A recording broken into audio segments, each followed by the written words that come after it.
Happy Friday, everyone.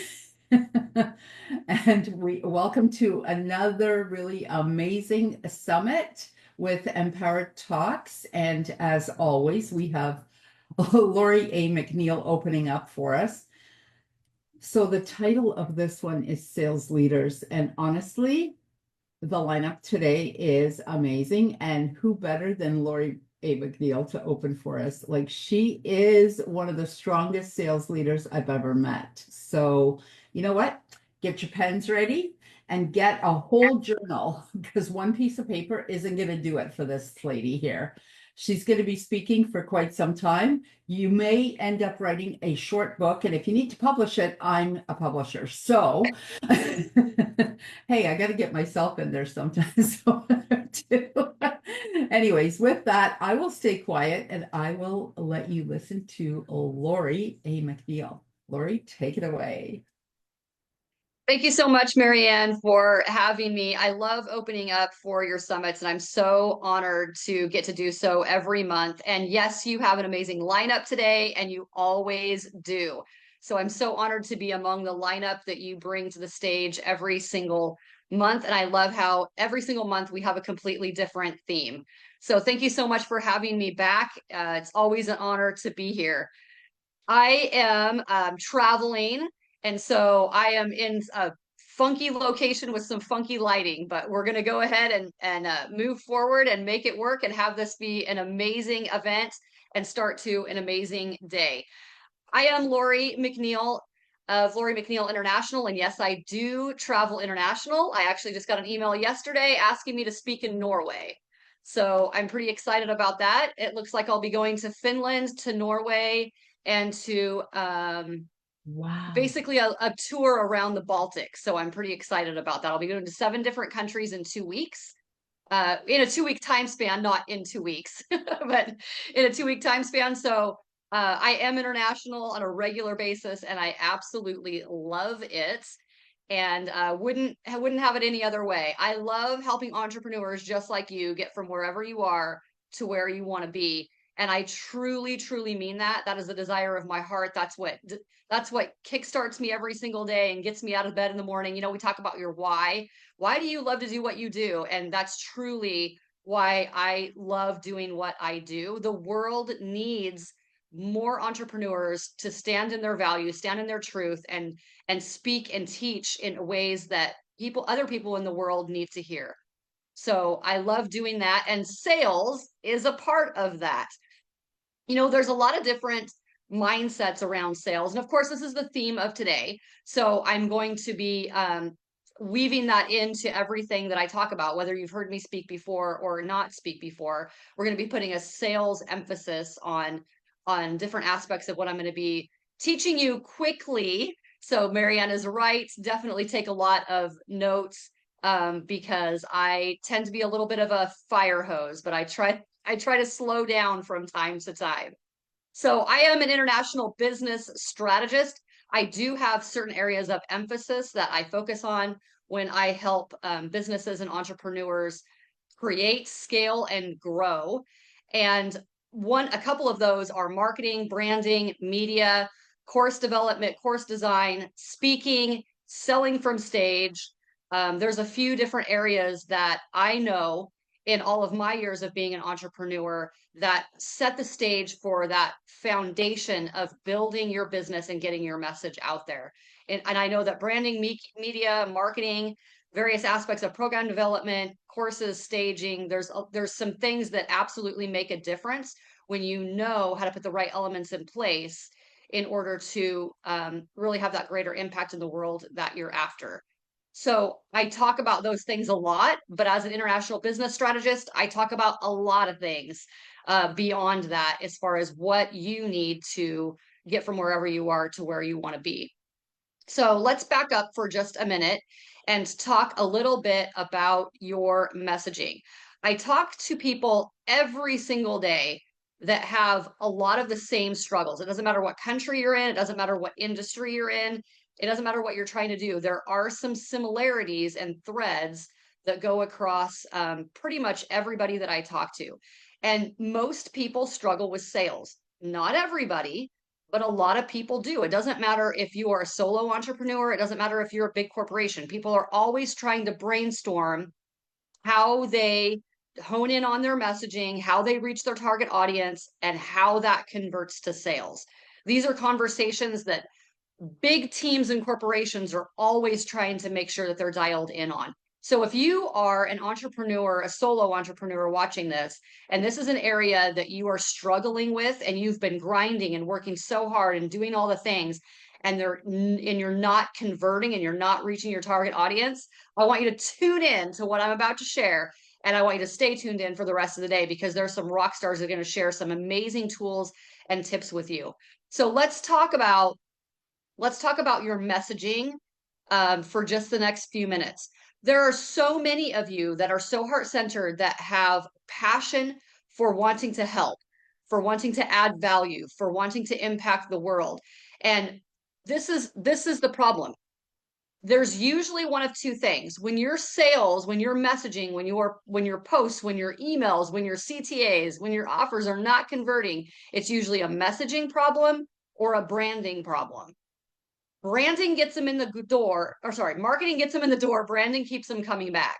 So if you have people that are maybe downloading your freebie, or they're booking a call with you, or they're maybe taking some kind of action, because you have to, in order to really get to that conversion, you have to have people, you have to have know, like, and trust as part of the equation. We've all heard that. Most of us have heard that. So if they're interested in you and they're interested and curious enough to click the button, book the call, download, the freebie, whatever that is, then you have their attention, right? That means some of your marketing has worked to a certain point. If they buy from you, then it's up to your branding to actually keep them coming back, to keep them interested. We hear a lot in the marketing space that, you have to experience something around 7 times. You have to hear it, you have to see it, you have to, touch it, smell it, experience it in certain ways before people really remember. So you need to build a brand that's actually memorable so that people can associate you with what your brand represents, who you are, who you serve, the problem that you solve. So when you have the right messaging in place, they will take that next step to actually get to the conversion. Well, how do you do that? They might be interested in who you are. You might resonate with them, their messaging, your personality, pieces of your offer, even if you haven't spoken with them yet, but it's not necessarily converting. Maybe they're downloading the thing, maybe they've booked the call, but they're like, oh, I'm not really sure, those kind of things. Then you need to hone in on your overall core messaging because your messaging hasn't hit the pain point enough. So a lot in entrepreneurship, we talk about, getting to the emotional connection and hitting that pain point. And what you need to understand is that there's psychology involved in how you're actually reaching that ideal client and customer. There's so many people that I talk to that say, well, Lori, I'm scraping the barrel to get clients. And yeah, I have some clients, but they're a pain to work with. They're not my ideal client. Like I don't really want to work with them, but I need the money. That is a messaging problem. That's a mix of a little bit of a branding problem, but in that scenario, that's usually a messaging problem because your messages are not hitting your ideal client and customer. They're maybe solving a problem for somebody potentially, but they're not necessarily hitting the person that you want to work with, that resonates with you, that makes the interaction and the working relationship super smooth, super easy, and super fun. Who wants to actually work with people that are draining, that are stressful, that maybe don't pay you on time? These are all things that I hear. And that's because you're not hitting your ideal client and customer. When you start to have problems, you need to take a deeper look into what's actually creating that problem beyond the thinking of, oh, that client's just being a pain in the butt, or they're being difficult, or whatever it is. There's usually more of an issue than that needs to be solved on your end. How are you reaching your ideal client and customer? Well, in order to have the right messaging in place to reach that ideal client and customer, you have to back up and do a little bit of internal work and a little bit of deeper dive into understanding who you are, who you serve, the problem that you solve, and all of the different messaging that goes along with how you are showing up. What do your graphics look like? What's your branding look like? Do they actually portray the messaging that needs to be in place in order for people to really understand you so that they can get to that like, know, and trust factor? So there's all these things that have to be connected. Now, you might be thinking, well, Lori, that seems like a lot of work. It does take work. There's not a magic pill. Even in the world of AI right now, which is doing incredible things, and I'm not against, you still have to understand what it is that you are doing and why you are doing it. You can't necessarily just expect everything to be plugged into a machine and then have a disconnect when they talk to you or when they experience you on stage or when they hear a podcast or whatever it is. There cannot be a disconnect between what they see online and how they experience you in other ways. They will start to not trust you, and that will push you out of integrity, which is a huge part of leadership. You cannot be a leader. You cannot lead people. You cannot say that you are this influential leader if you are out of integrity. So I want you to think about how you're using AI, how you even think about AI. And the reason I'm bringing this up is because, and again, I'm not against AI, but there's a lot of stuff that I'm seeing going on right now where people think that it's almost the magic pill. AI is not going to replace you.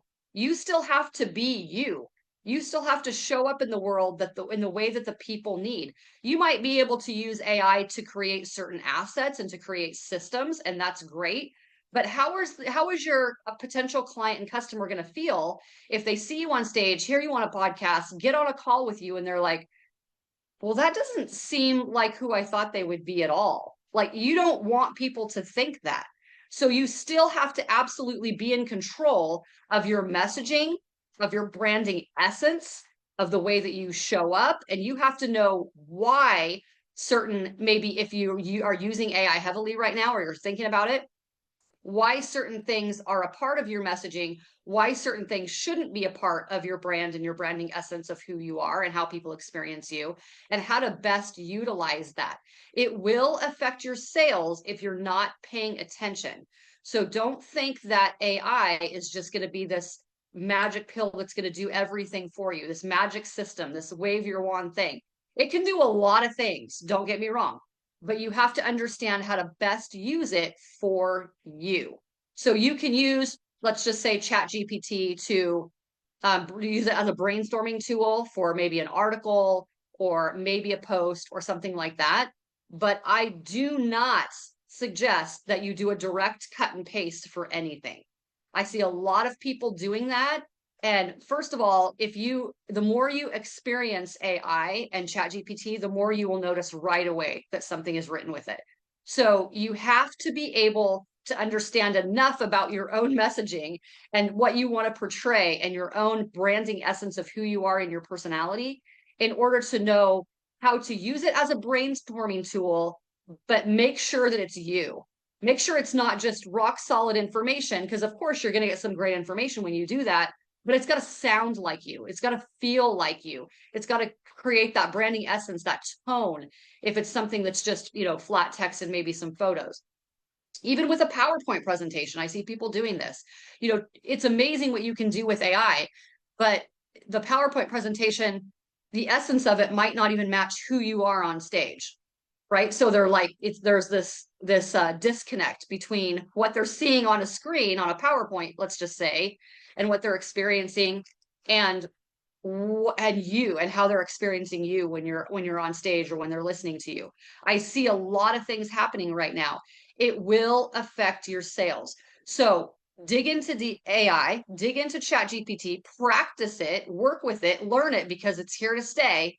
But I want you to understand how you need to use it, not how somebody else is using it.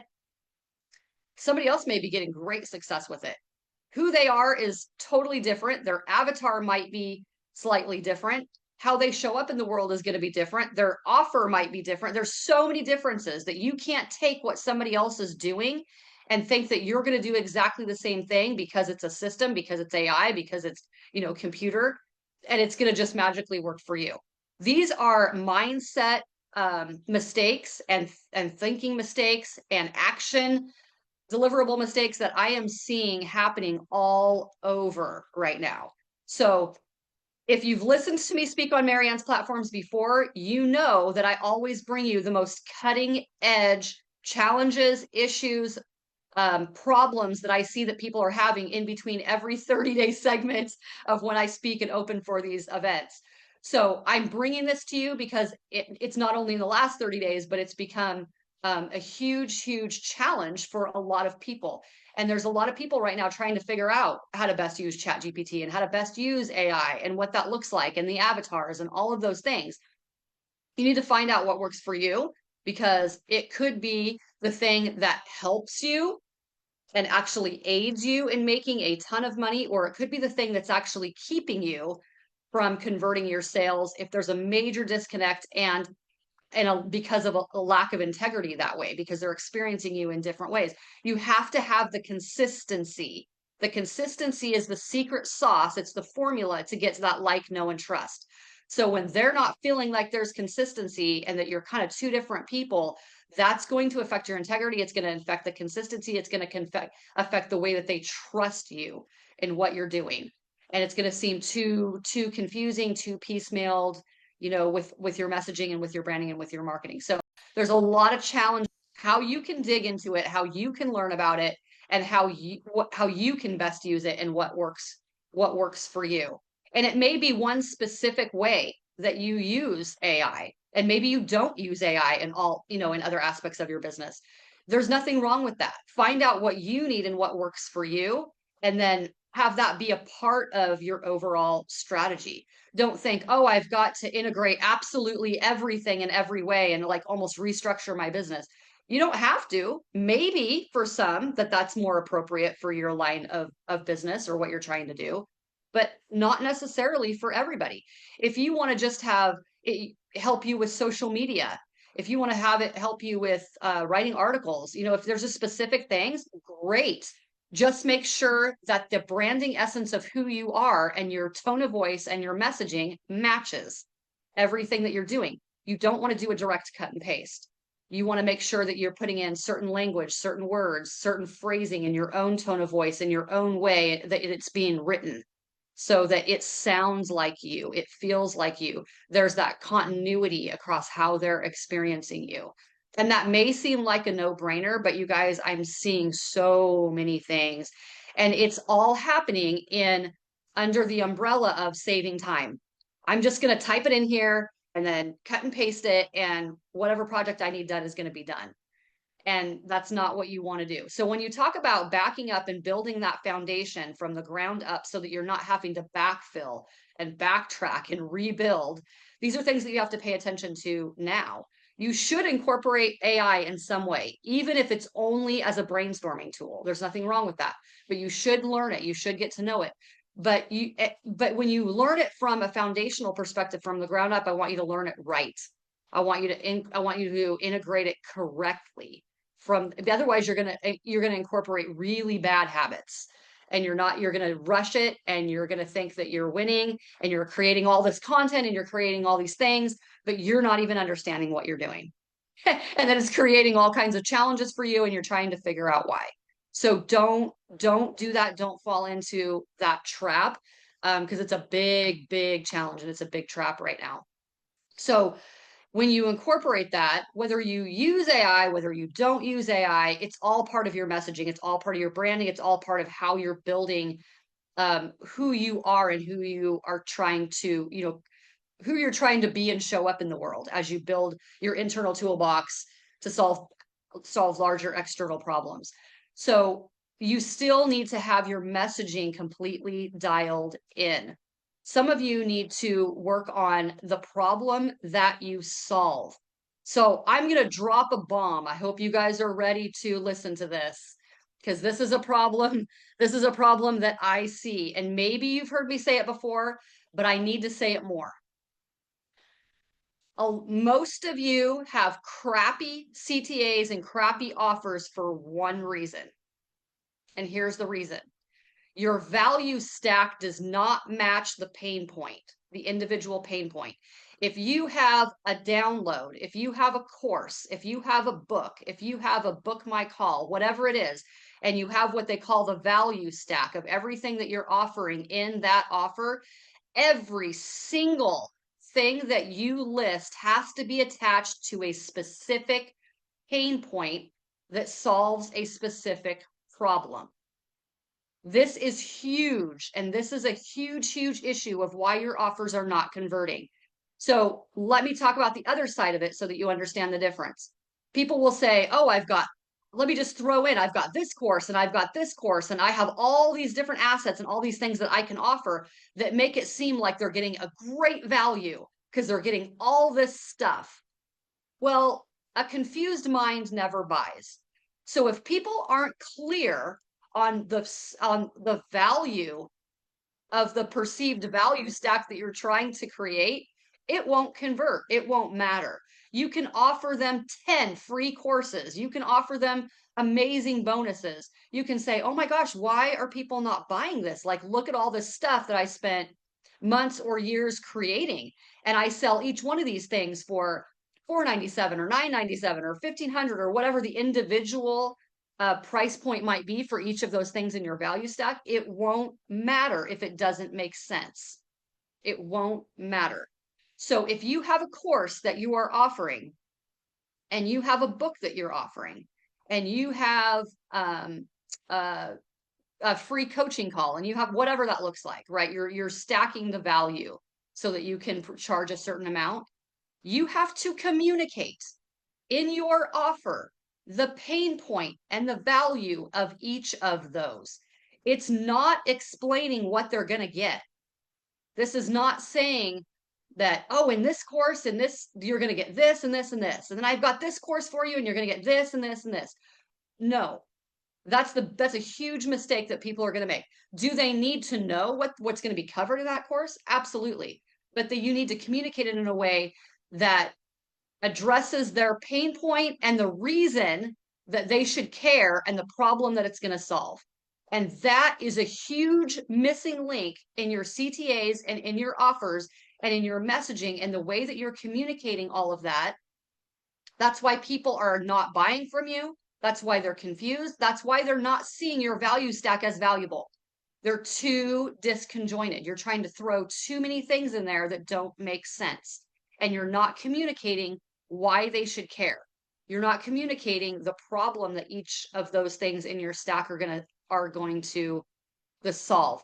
Now, this may be one of those, well, of course, Lori, that makes sense. But I'm here to tell you that if I had to guess, I'd say 80%. I mean, it is high of people that do not understand this when they are trying to convert their offers into sales. It is huge, you guys. So whatever it is that you are trying to sell right now, it doesn't matter what the price point is. It doesn't matter what your CTA is. I want you to go back to the drawing board with whatever it is that your current offer is and really be honest with yourself on how clear your messaging is, how clear your value stack is, and how you are communicating that so that you can make the pivots, you can make the changes that need to be made so that your offers can start converting. Don't be stubborn. Don't be prideful. Don't be full of ego thinking that you've been doing it this way for so long, or you've put so much time into developing this thing. You just have to push it out there, push it out there, push it out there, and eventually it'll sell. Don't get caught in that trap. I see so many people getting caught in their ego and in their pride and in the mindset of, I just have to keep doing it this way and eventually the breakthrough will come. Don't get caught in that. Where that stems from is Napoleon Hill's work with Think and Grow Rich of the consistency. It's with the persistence. That is not the same thing as continuing to put out something out there that isn't working. So I want you to think about this. If you've never heard me say this before, you never change the goal. You change the strategy. You change the strategy, you never change the goal. So when you think about what you're doing, you can have a goal. You have this course, you want to get it out there. You have this program, you have this event, whatever it is, you have a book. That is your goal to solve the problem that is supposed to solve. You change the strategy on how you go about doing that. You change your messaging, you change up your offer, You change up the way that you're speaking on stage, if that's what you need to do in order to make your offer clear, in order to get to that like, know, and trust. There's many other aspects that need to be honed in, that need to be leveled up, or that need to be completely changed, that all have to do with why your offers are not converting. You change the strategy, you don't change the goal. Now, in some cases, the hard truth is maybe you do need to scrap the thing that's not working. Maybe you do. But you say, oh, Lori, I've spent so much money developing out my website. I've spent so much money developing out this course, and I've hired these people, and I've spent all this time. Maybe you need to change the strategy, and maybe it's not actually what your ideal client and customer needs. Maybe you have a heart for what it is that you're doing, and you're hanging on to that emotionally within yourself because you don't want to let go of that. And really, it's not about you, is it?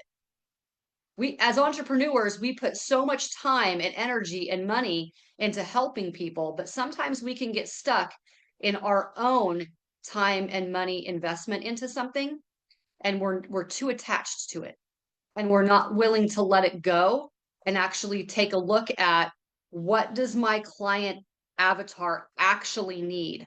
What are they begging for right now? What are they really struggling with? Not what you want to offer them, but how can you help them solve their true problem and still use all of the amazing gifts that you have within you, within your internal toolbox, to help them solve that problem? Maybe you're amazing at program design. Maybe you're amazing at course design, and you just haven't quite developed the course that they need. So maybe you use your skills in a different way, and you pay a little bit more attention to what people need. I talk to people all the time that say, well, Lori, no, this is a problem. People need this. People need this. How do you know? What sources of measurement do you have in place that's actually giving you that data that goes beyond conversations that you have with people? That's a part of the data collection. Absolutely. Pay attention to that. Pay attention to the feedback. Pay attention to what people are telling you in rooms. But it goes beyond that. How do you know that that is a problem that needs solved? How do you know that people need that? You pay attention to the trends. You pay attention, you're very forward thinking.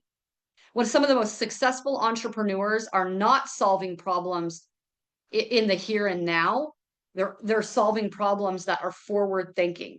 That's why so many people, for instance, are killing it in AI right now, because they're thinking ahead to, what are the problems, what are the challenges coming down the pipe with that.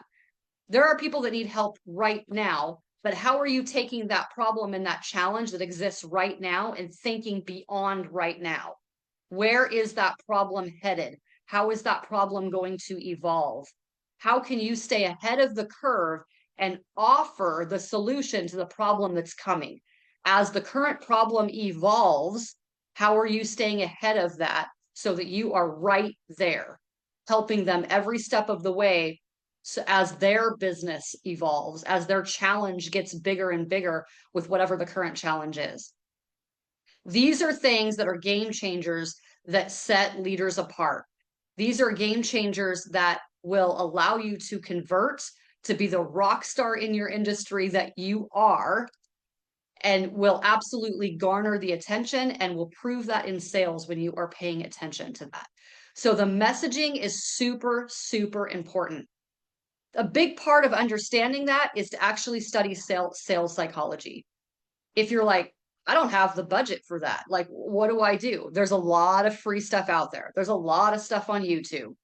There's going to be a lot of information that you can start with right now as you build and as you get a bigger fund, as you get more funds to be able to invest in this area. I use psychology and cognitive neuroscience in everything that I do.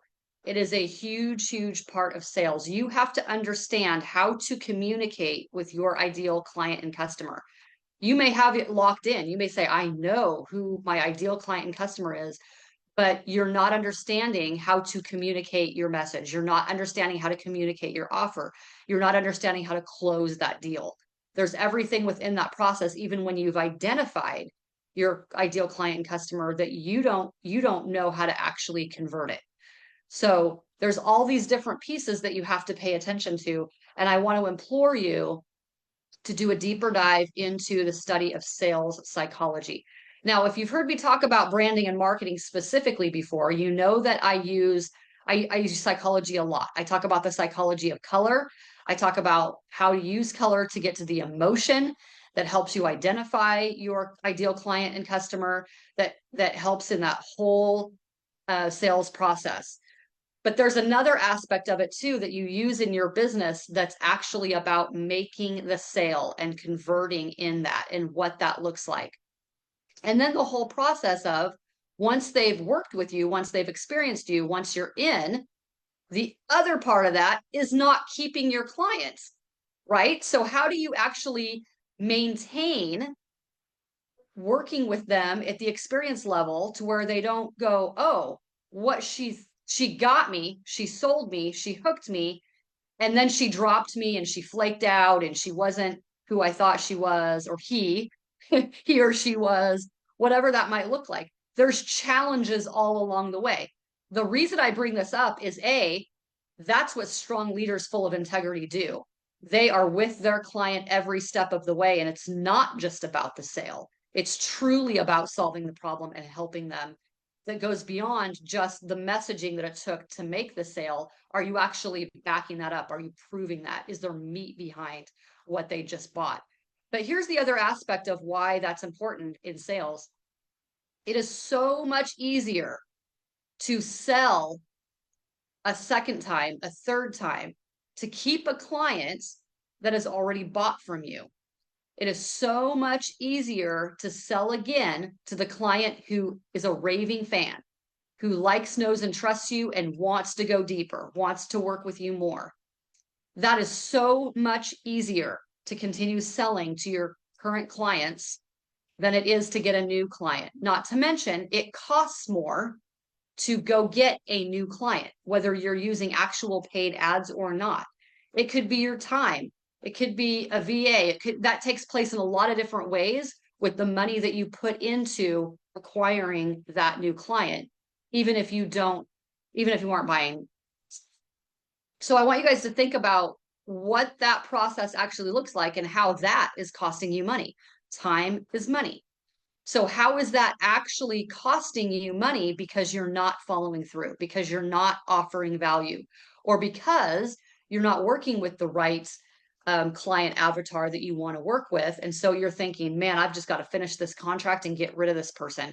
And you're constantly mining for new clients because you're not working with the right clients, because you're not delivering the value that you said that you were going to deliver. There's all of these connections that have to be made in the entire process. So let me back up for just a minute and connect some dots.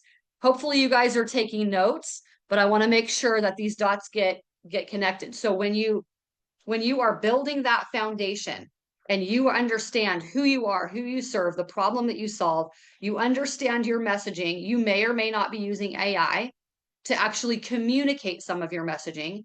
You're not doing a direct cut and paste. You're making sure that it is completely you, your words, your language, your tone of voice, even if you do AI, even if you use AI, so that there's that congruency. You're maintaining that continuity.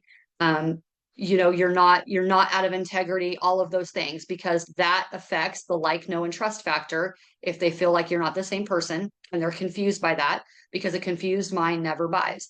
So once you put out your offer, you've got your marketing nailed down, because marketing gets them in the door. Branding keeps them coming back. So you have your strategies in place. You have your offer in place. Your offer is attached to a value stack where every single thing is attached to a specific pain point that solves a specific problem. They buy from you. You deliver rock star results. You sell them on the next thing. Okay, so that is the order that should be happening. And for many of you, there's a breakdown in the process somewhere. And you have to find where the breakdown is happening and be very honest with yourself and be willing to let go of your own pride, your own ego, your own blood, sweat, and tears into whatever the thing is to change it, tweak it, or get rid of it. Some of you need to learn the power of attachment. And I know this because of conversations that I have. Do not be attached to the thing. Now, Lori, are you saying don't be super passionate and go in and drive with persistence? No, because what I said a few minutes ago should be the eye-opening thing, which is you never change the goal, you change the strategy. So don't get confused in what it is that I am sharing with you. Your passion and your drive and your goals are in you for a reason. You are uniquely qualified to do exactly what it is that you are designed and created to do. Do not let go of your passion. Don't let anyone tell you that you're crazy for thinking the things that you're thinking or doing the things that you're doing. We all know it's the crazy ones that change the world. We can take a look back in history, and that's been proven over and over and over. Don't ever let go of the thing that's driving you, that's deep inside you, that you have a passion for. Don't ever let go of that, but be very open and clear-minded to the idea that you might have to get there in a different way than you've ever thought of. Be very forward thinking as a leader. It will allow you to stand out in your industry, and it will allow you to actually make more sales when you do that, because you're thinking ahead to what's the problem now, what's it going to be, where's it headed. And those are the people that are absolutely killing it and have always done so in history. They're thinking ahead to solving future problems, not just here and now. And I want you to think about it in these terms. How many of you buy a new cell phone, buy a new computer, buy a new piece of technology, and you've heard or experienced that it's already pretty much outdated by the time you actually buy it? They're already working on the next latest and greatest and biggest thing that's going to be out next month or, in a week or next year, or whatever it is. Think about it in the same way.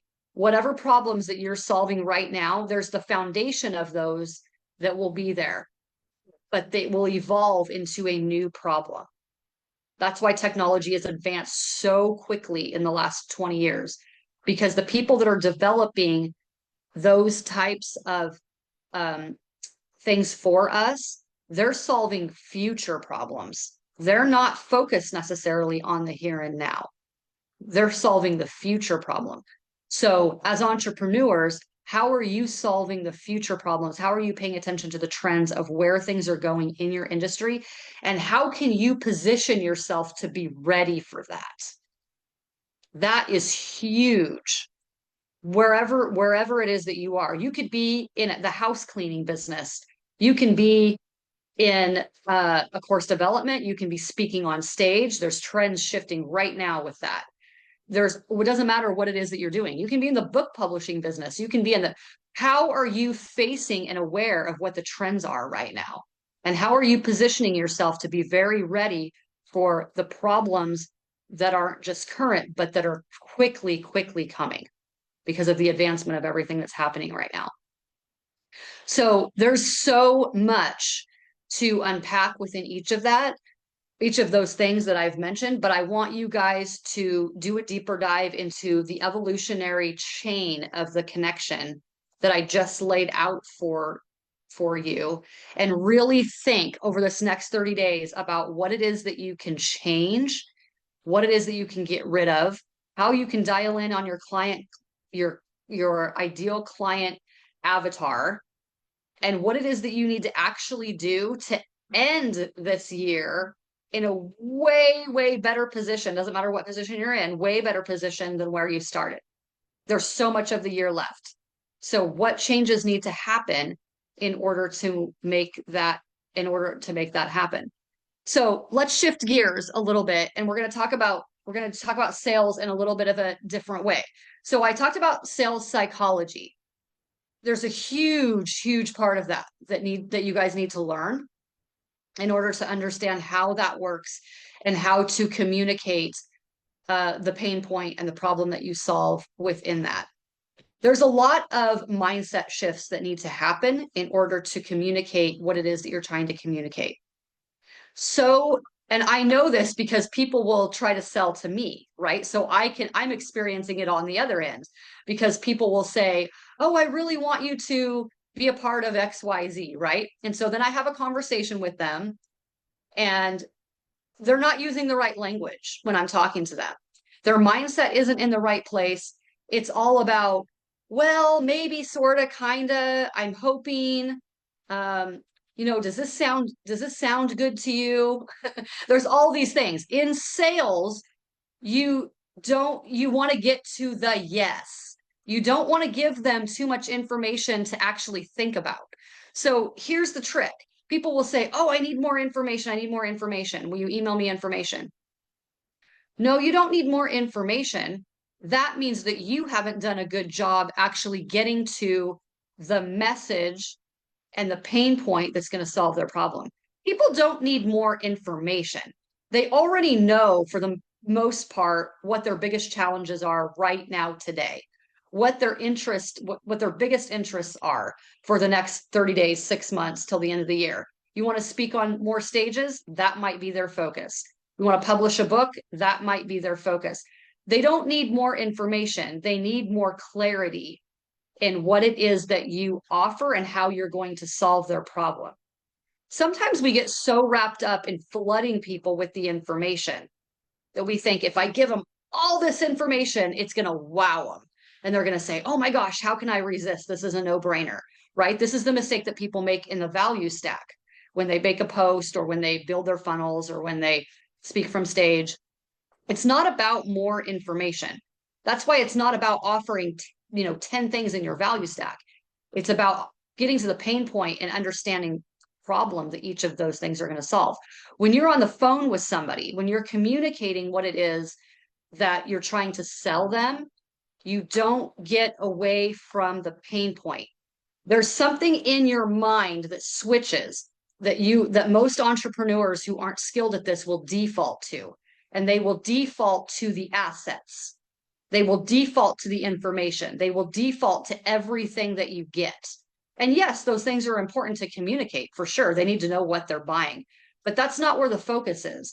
That focus is on, oh, you want to be on more stages? Well, what would that look like for you? What does that mean? What would that do for your business? What would that do for your overall goal and what you're trying to accomplish? You have a conversation about their goal. You have a conversation about their pain point, about their struggle. You don't have a conversation about all of the information, all of the assets that you're providing in the offer. You communicate that so that they understand, okay, they're getting video, they're getting photos, they need to understand what they're buying, but you don't camp there. And this is a conversation, and this is part of the messaging problem that so many of you are struggling with when you're trying to make sales. It's not any different if it's a social media post, if it's an email, or if it's a conversation, or if it's something that someone's hearing you from stage. You're focused on solving the problem. You're focused on the emotion. You are not focused on the details of the assets and everything that they get. So I want you to think about it in this way. And I don't even know if these still exist, but way back in the day when Kirby vacuum salespeople went door to door, they would say the biggest reason why they wanted to do in-home demonstrations was so that you could see the problem that was being solved. They demonstrated right in front of you that their solution was the solution that you needed that was going to solve your problem because you had dirty carpets, you had dirty floors, whatever it was. And so it didn't matter whether you vacuumed that day before they got there or if you hadn't vacuumed in a week or a month, you were going to see results. They were demonstrating in front of you that you needed their product, that it was going to solve their problem. So they might have shared with you as they're demonstrating the different tools that it has and all the different, but if you remember, the Kirby salesman would always say, and this is a hose that can solve this problem. This is a feature that can solve this problem. As they were demonstrating, as they were talking to you, you were watching it in action, but they're telling you not just about the features of the vacuum, they're communicating how each of those features solve a specific problem. And that's why all of those attachments and all of those features were a part of the product. So it doesn't matter whether you have a digital product, it doesn't matter whether you have a physical product. You need to communicate what it is that's in the offer in the same way, in the same principle that you are communicating how each of those things solve a specific problem. I hope that you are hearing me, because this is huge. And this is a huge problem that people have of why their sales are not converting. This is absolutely huge. And I hope that the Kirby salesman helped, because I remember having those people come to my door. I've many times. And when you think about how they sold and why they sold so many vacuums, not only was it was heavy, right? They had to get over that challenge of it being heavy, because way back in the original Kirby days, when it first started out, that was one of their biggest challenges that they had, was that the average housewife at that time, way back in the 50s, 60s or whatever, there were a lot more people staying home, cleaning. And so that was their biggest seller, was the Kirby vacuum to the housewife at the time. But the biggest challenge that they had was that it was really heavy. If you remember, the original Kirby vacuums were really, really heavy. So they had to get around that. They had to change their messaging. They had to change their approach and really focus on the problem that it solved, and that one concern or one challenge would be overridden by all of the amazing things, right? They couldn't necessarily at the time make it any lighter. That was part of the Kirby vacuum. Now it's evolved, and a lot of Kirby's are still original, but they've evolved to not be quite so heavy. And they've changed the way that they do them. And now they have ones for hardwood floors and tile, and they've got all these different ones. Because a lot more people don't have carpet in their homes as much as they used to. So they've evolved and changed the product line that they've offered as well. So they've continued to solve problems. But if you have a challenging piece for your client or for your customer, say that they are scared of technology and they're just like, I can't learn this. I'm challenged by this. How are you communicating the solution to their problem that is bigger than that overall arching challenge, perceived challenge that they have? Okay, so it might be technology based. It might be, oh my gosh, I'm so afraid I've never written a chapter before. I've never written a book before. How are you communicating their pain point that's going to solve their problem to where that is not the concern? They're so excited about all of these other problems that are going to be solved by doing it, that it overrides the fear that they might have, or the perceived challenge that they might have, if there is one there at all. And I want to go back and talk about fear for just a minute, because this is a huge part in understanding the psychology of sales. This is huge. And there's some of you on here that have heard me talk about this fairly recently, and I'll be talking about it more because it's huge. I want you to understand what fear really is. Think about what fear really is in yourself. Think about what fear really is in the mind of the person that you're trying to reach, that you're trying to sell to, in your client, in your ideal client and customer. People don't know what they don't know. Just flat out bottom line, you don't know what you don't know. So part of the fear is the perception that you have in your mind that you are not capable of doing the thing. And that's just the truth. You think, oh my gosh, I'm so afraid. I'm so afraid. You actually don't have enough self-confidence in your own skills to do the thing. It could be cliff diving. It could be learning AI. It could be starting your business. It could be a million different things. And it's usually based on one of two things. It's based on you not having enough self-confidence in your own skills to figure it out. Or it could be that you tried it and it failed, and I'm putting that in quotes because I don't believe in failure. I believe that they're learning opportunities. And that is holding you back. So if you are held back by certain things, it will come across in how you show up in the world, first of all. And you need to remember that if you're experiencing those things, so is the person you're talking to. So is your audience. So is your ideal client and customer. They have their own challenges internally with their own self-confidence, with not believing enough in themselves. Even if someone has a ton of confidence, even if they're like, oh yeah, I totally can, figure it out as I go. There's going to be something that has a little bit of fear in them that is holding them back from taking themselves to that next level, from taking their business to that next level, from scaling, from working with that ideal client and customer that maybe is really big. It's the big fish, right? Why are they not going after that big fish? Why are they not collaborating in the ways that they should be? We can all identify things in other people and in other businesses that seem so obvious about things that they should be doing, right? Many of us actually can identify that. There's a reason why. There's a reason in all of us, if whatever the thing is that's holding us back.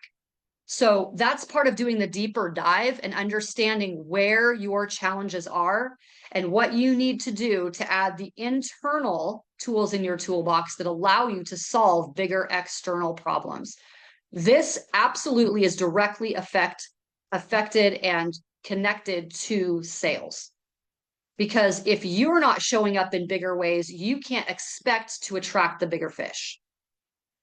So it's directly related to how you are showing up and how you are communicating and understanding the fears that might be in the mind of the person that you're trying to sell to.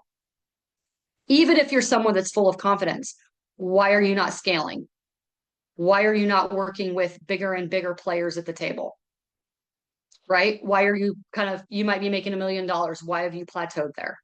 There's something up here that is creating that perceived fear that is keeping you from scaling, from stepping into that greater sense of self, that greater sense of greatness, that is keeping you from doing the things that you need to do to reach your big fish that's actually going to convert to the sales that you need in order to keep learning and growing. It's a cycle. There's something there that needs to be addressed. That's why in the very beginning, I kind of laid out the very basics of the process of branding, marketing, messaging, sales psychology, the value stack, right? I touched on all of these different points along the chain. There's something within that connection that needs to be fixed, addressed, tweaked, or deleted. There's something within that is causing you to stay stuck in your sales. It could be your funnels. It could be your social media. It could be you. Maybe you need to be a better communicator at sales and understand sales psychology. Maybe it's your messaging. Maybe your social media stinks. Maybe your branding is totally off. Remember, that's all part of it. It's a confused mind never buys. You can't show up as a chaotic mess and have that disconnect between it all over the place and expect people to like, know, and trust you and buy from you that you are the person that's going to solve their problem. If you're showing up like a chaotic mess and you're saying, oh, I'm all about branding and media and whatever, I can get you on stages, but you're not good on stage, right? Or you don't know, you're not in alignment with all these other pieces, they're going to be like, how can you help me? You seem like you're a mess. You know what I mean? These are very simple, but they're very real. So there's all these different things within the chain that you have to pay attention to, and you have to let ego and pride not even be in the picture and be very aware of how it is that you're showing up with your own mindset so that you can fix the problem, so that you can show up in bigger ways to help solve the bigger problems. You can't solve bigger problems if you can't fix your own problems. right? A lot of people are doing things thinking that they're just sweeping it under the rug and they'll figure it out as they go. To some extent, yeah, we don't know what we don't know. So we figure things out as we go. But you can't just be out of integrity, not be the rock star leader that you need to be, constantly be adding to your internal tools in order to really continue to evaluate, and make the changes that you need to change to make. And so many people are like, oh, I'll figure it out later. I don't have time. I don't have time. I just need to sell my thing. I need the cash flow in order to, level up. That's not the way you do business, my friends. That's not it at all. You are going to think about the tortoise and the hare. When you build that strong foundation from the very beginning and you maintain integrity and authenticity and consistency, you will win the race. When you are staying laser focused on who you are, who you serve, the problem that you solve, and you're staying laser focused on what it takes to build that foundation, you are going to pass up those people who are not paying attention to their foundation. I see it. I see it every day. It doesn't matter if it takes 6 months. It doesn't matter if it takes a year. When you are focused on that, you will win the race when you are doing it right. It's just how the game is played. You go hard and you go fast and you stay in alignment and you stay focused and you will win the race that you were meant to run, not I'm in about to go competition live. with So anybody what's up? else. Not in competition with anybody else, but you will win the race that you were meant to run. Thank you so much, my friends. Hopefully you got some nuggets out of what I shared today. I love helping entrepreneurs just like you get from wherever you are to where you're meant to be, and more importantly, where you are created to be. And with that, Marianne, thank you so much for having me on the stage today. Oh my goodness, Lori, thank you so much. My hand hurts. Like, yeah. So there, that's my start to the day. Honest to goodness, I have like a stack of notes and I have the world's biggest journal here. So 1, 2, 3, 4, 5, 6, 7, 8 pages. And not a small one, like a big one. Awesome. I love it. And it doesn't matter how many times I hear this. It's like, yeah, I got to write it down. I gotta pay attention. I'm like, oh yeah, she's right. I got to do this. And I'm like, oh yeah, I got to look at my pain points again. So true, right? Everyone? She's amazing, as always. Everything she says is true. I've experienced it. And, I don't know if it's the times or what's going on, or if it's the fact that AI has become so incredibly over the top popular, but I am literally getting hit on like 20 times a day in social media for sales. And all the mistakes that you mentioned, like these people are doing that. And I'm just like, you're not going to get any, like, does this work for you? Because what am I missing? Because I don't do things this way. And how can you just, they start selling, they haven't even said hello to me yet. Which is like so funny. And I think to myself, oh my gosh, it's not going to work for you or anyone else for that matter. Like, that's just not right. Anyways, Lori, as always, so enriching. I can't even, there's that, thank you doesn't even cover it, but thank you so much. Thank you so much for having me. And you guys are in for a treat. There's an amazing lineup of teachers, leaders, and speakers on this summit today. So get buckled up, take notes, learn all that you can, add to your internal tools, in your toolbox so that you can continue being a rock star in your industry. And I love you. And with that, Marianne, thank you so, so much. Enjoy the rest of the summit. Love you. And thank you so much. Thank you. Thank you. Enjoy the rest of your day. And who knows where you are in the world today. Yeah, I'm traveling. This is not my office, obviously. Yes, it's definitely not your usual place, but you know what? It's all good. So But thank no you. matter where I am in the world, I'm always here. That's true. It's so true. Well, one time you missed it because you literally had no voice. And then another time you missed it because you were flying and because I was in the air. It's kind of hard. I know we have internet now, and I played around with it the last time I traveled, and I thought, yeah, that's great. But I don't know about doing like an actual podcast while I'm in the air or a conference. Like, still, I haven't tried that yet. But, anyways, thank you so much. Have Thank a you, thank you, beautiful thank you. day. Oh my gosh, people, if you did not take the opportunity to take down notes, you missed out. So, our next speaker should be here. Well, I saw him come in. There he is. There he is. Sifu Raphael. I think you're muted, Sifu, because I muted you because you came in and we heard voices. So I muted I you. apologize. There I am. Hello, All hello. good, Good all good. morning. So Wow, Sifu's Lori gonna is just a take powerhouse, huh? she is. She's a crazy Yeah, yeah. powerhouse. It's like so amazing. Everything she ever teaches is like, wow. I'm like, I'm madly writing. That's a great So thing. That's a great Sifu thing. is equally as amazing, but he's going to speak about sales from another angle. So with that, I'm going to give you Sifu Raphael, who has a huge, is it 10,000 square foot dojo in New York? Is that what That's it is? correct. Yeah. Yes. I like showing off for him. He's all humble, but I'm not. So, because I'm Thank super you. happy for him. So, with that, I am going to stay quiet and mute myself. Seafood, take it away. Thank you so much, Marianne. Wow, what a pleasure. Thank you. And by the way, good morning, good afternoon, good evening, wherever you are watching from the world. Right now, I'm in New York. And let me start by saying how thrilled I am that you have asked me to be here more than once, right? This is not my first time, and I'm thrilled that you allowed me to do that. And to be here with you today, I am so humbled by you, young lady. You do some incredible things. And guess what? Not only you a good friend of mine, we've become good friends, but you're also my accountability partner, Dr. Reverend Marianne Pageant.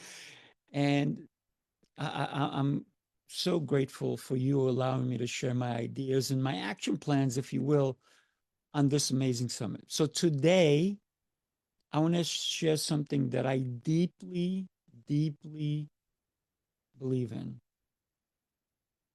This summit is going to help so many of you transform from what you are currently doing to what you're going to be doing tomorrow and in the future. So definitely what Lori talked about is take notes. There's some incredible speakers who are going to be here with us today.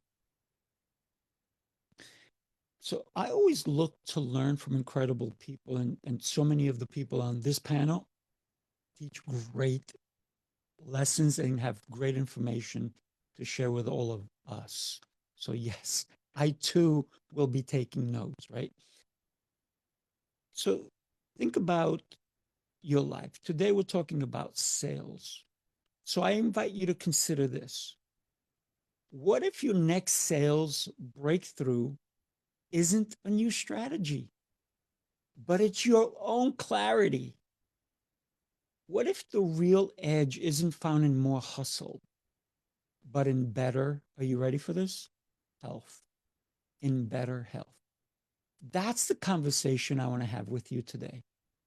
How aligning your body, your mind, and your spirit can directly fuel better conversations, deeper trust, and yes, more sales, because I love business and business is about sales. You can't be in business without that. And so this is the heart of what I've created. It's called Sifu's Mind Body Method. It's a system developed from decades of experience, from teaching, coaching, leading, and living through adversity. It's grounded in 7 powerful principles that I share consistently day in and day out. But I don't just share them, I live them. These are the principles: mindset, movement, nutrition, hydration, fasting, journaling, and faith. Is it okay if I walk you through some of these? Thank you. I appreciate that. So these are not set in stone as rules, but as reminders for you. Because when you reset you, man, everything else easily follows. You've likely experienced this before. You're doing the right things, everything, every day, in and out. The calls, the outreach, the follow-ups, and you need to do follow-ups in sales. You've read the books, attended the seminars, and yet you still feel stuck. You're stuck in a situation. You feel drained. You're foggy. You're frustrated sometimes. That's not because you're missing a sales script. Listen, when you get a sales script, you know firsthand, you can't just read it off to somebody. You have to internalize it. And it's because maybe your system is out of sync. The truth is, your energy, I would write this one down. Your energy sells before your words ever do. That script is nothing without you, without your energy, without your focus in it. You got to internalize that script so that your sales are better. Your clarity is more powerful, and it has to be more powerful than your technique. So let me remind you, sales begins with alignment. Sales begins with alignment. When your alignment is off, poof, my goodness, you are off. If your alignment is off, so many things do not feel right. You may already know everything is off when your alignment is off. And let's get real here. Can I get real with you? Can I do that now? Seriously, can I? Are you ready for this? I'm going to tell you some hard truths.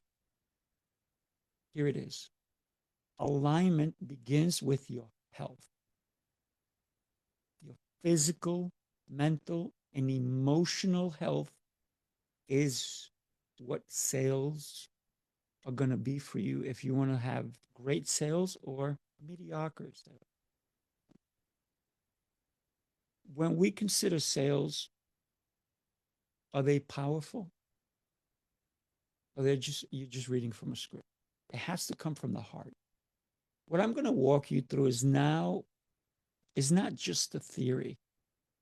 These 7 principles have carried me through hospital beds, boardrooms.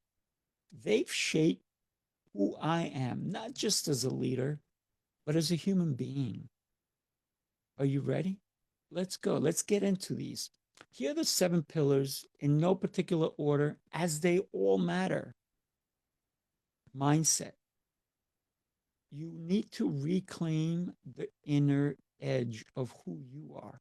Mindset is your foundation. Everything else stands on it. Everything. If your internal narrative is, I hope this works, or I'm not good enough. Have you ever said that to yourself? I'm not good enough. I don't think I can do this. Your sales will reflect that. But if your mindset is rooted on purpose and belief, I got to tell you, people will feel that. They will feel your energy. I lived this firsthand. As a kid who had polio, I had to learn how to walk again. Every step was uncertain, but I kept stepping. Nothing was going to stop me. I'm not a quitter. I don't know how to quit, because mindset isn't just about thinking positive. It's about creating mental patterns that support your mission. Each morning, before you speak to anyone else, speak to yourself. I do this every morning. This morning, I actually got out of bed at 4:27. I don't know. I looked at my phone just to see what time it was. But I already had been up prior to that because I was having an internal conversation, first with God and then with myself. So try this. Say to yourself, these are affirmations. I am amazing. I serve with clarity and purpose. My words carry value. Don't underestimate the compound effect of your mental training. The first thing you do in the morning, first thing, not the second thing. Don't do that. You come first. Your sales, if you're in sales, and guess what? If you think you're not in sales, take a look again. You're in sales. If you want to date, you got to sell yourself. If you want to, if you're a child, your kids are going to be the best salespersons. If you're a parent, you got to sell your kids on getting their homework done. Anything and everything we do in life is sales. So your sales are the most important, and you need to have that self belief. So train for it, train for it, train for it. The second thing I want to tell you is movement, the power of your energy. Movement to me is medicine, and I hope it is for you too. If it's not, it should be. So every high performer I know moves their body with intention, not just their mind, but their body. And it's not just fitness, it's focus. When your body is in motion, your brain is in flow. When your mind is in focus, your whole body is in flow. You need to show up, be present, be confident, and be clear. Before any big call, this is what I do. Before, I actually ran a little while before I got here, right? I move, I stretch, I even do some shadow boxing. I'll do burpees, I'll do push ups, I'll do all these things. But the most important thing about that is that it helps you breathe deeply because your posture and your tone, they go together. So your breath affects your trust. Energy leads the conversation. Movement doesn't just mean going to a gym, it means rhythm, move, dance a little, get moving. So 10 minutes a day before your first meeting, before your big event, before your sales call, move. It can shift your state of mind. Sales is a state of transfer, and your state is built on how you move because a sale is a state of transfer from funds, their funds to your bank account. So think of it that way, right? So, third one is nutrition. You need to fuel for your focus, you need to have a sharp mind. And it's how we eat and when we eat. So, let me ask you, what did you eat the last time you felt totally clear and energized? To me, food is chemistry. I'm not a scientist, I'm not a doctor, but to me, it makes so much sense. I use food as my medicine. It influences your patience, your ability to listen, and your cognitive sharpness. When you eat foods that are high in sugar or low in fiber and packed with additives, processed foods, when a man or a woman touches a food and they process it, you're no longer eating whole foods. So your brain gets sluggish. When you eat clean, I mean real whole foods, greens, lean proteins, healthy fats, your mind opens up. I love avocados. That's a great, clean food. That's it. When you eat right, your communication improves too, because you're communicating with your body, with your gut. You become so much of a better listener. And that's everything you need in sales. You can't just talk, talk, talk, talk. You have to listen to the client. What is their needs? What is it that they're looking for?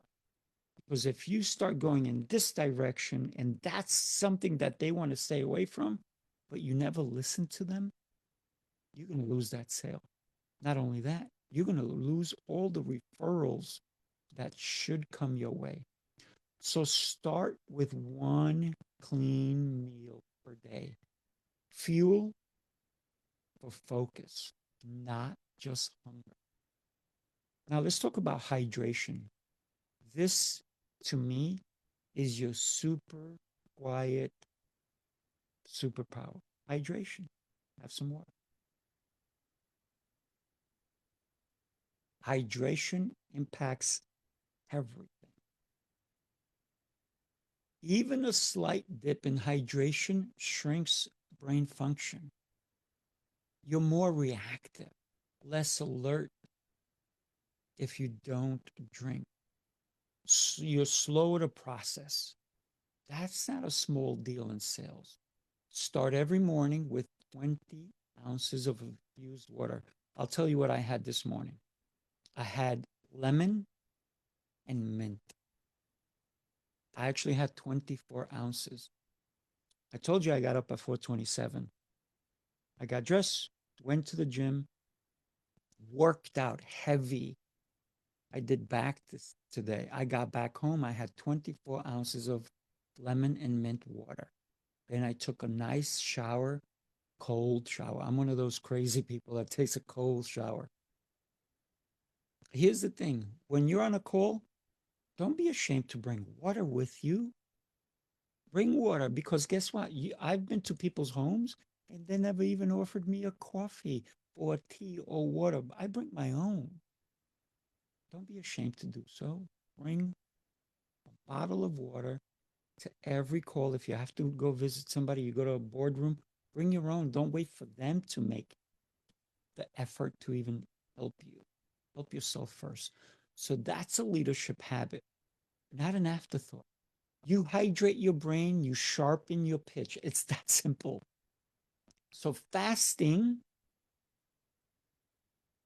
is number 4. Fasting is not about weight loss. You reset, you refocus, you reclaim. Also, fasting, like I said, is not about starvation. It's about strategy. Giving your body space between meals allows your system to reset, repair, and recalibrate. This is a machine, my friends. This is a machine. Treat it with care. If you have a performance car, you don't put crappy fuel, you put the best fuel. You take care of that machine. Why are you not taking care of this machine? You want better sales? Take care of your brain. Take care of your hydration. Take care of your nutrition. Repair and recalibrate with everything that we do. Fasting does that for you. It also teaches you discipline. I love using intermittent fasting as a game. I gamify it, and I do that with my clients. It sharpens your focus. Think about, I'll be honest with you. I'm going to tell you in a little bit how long of a fast I'm on currently, but let's think about what fasting can do. It can sharpen your focus, it builds confidence and your ability to lead, not to react. And I'm going to suggest start with a 12-hour window. Let your body, let your full body work with you, not against you. When I fast, I totally think clearer. I feel more in control. I operate at a different level. I don't have to think about, oh, what am I going to eat? Oh my gosh, I'm so hungry. I use that to control everything I do. By the way, I was going to tell you, I'm currently at this moment, I'm on a 20 hours fast, and I probably will not eat till the 27th hour later today. So I have 7 more hours before I'm going to go hang out with my fiance. We're going to have some food. But also, it's the way I break my fast. I don't just go eat anything. There's a system, a method to how we break a fast. And I am energized. Could you tell? And I am clear headed. The sixth one, which is so powerful for me, is journaling. It truly is your sales mirror because you can write down what your last call was on, what triggered the sale, what made them say no, what made them say yes. So, journaling, you need to do this with after every sales call. If it went beautifully, write down what went well. Don't just go to the next one. Take 2, 3 minutes. This worked well, that worked well. You want to be exceptional at sales? Journal. It reflects what's working, what's not, and what needs to shift. Every evening, I ask myself, what did I win today? What challenged me? What intentions will I carry into tomorrow? Because when I journal at night, I already know that tomorrow I'm doing these things, these processes that I'm going to go through. So this takes 5 minutes. But the clarity it gives you lasts for hours. You're not the same person day to day. I hope you're not. I know I'm not. Every day I look to get better every single day. This is why I read. This is why, for me, I listen, I pay attention to the leaders that are going to be joining us today in this summit. We're going to be sharing with you. Listen with intention. If for some reason you missed any part of it, you need to watch the replay. And even if you caught everything, like a great movie or a great book, look at it again, listen to it again. Sometimes you need to hear the same message several times. But here's the thing, your journal can help you see your own evolution. I sometimes go back a couple of years and go, what was I thinking back then? Oh my God, I don't even think that way anymore. I've grown. And when you know yourself, you sell better, you lead stronger, you live freer. Let's talk about faith. To me, faith is the anchor that holds the vision that I have for my life. Every day, God walks with me. He holds my hand.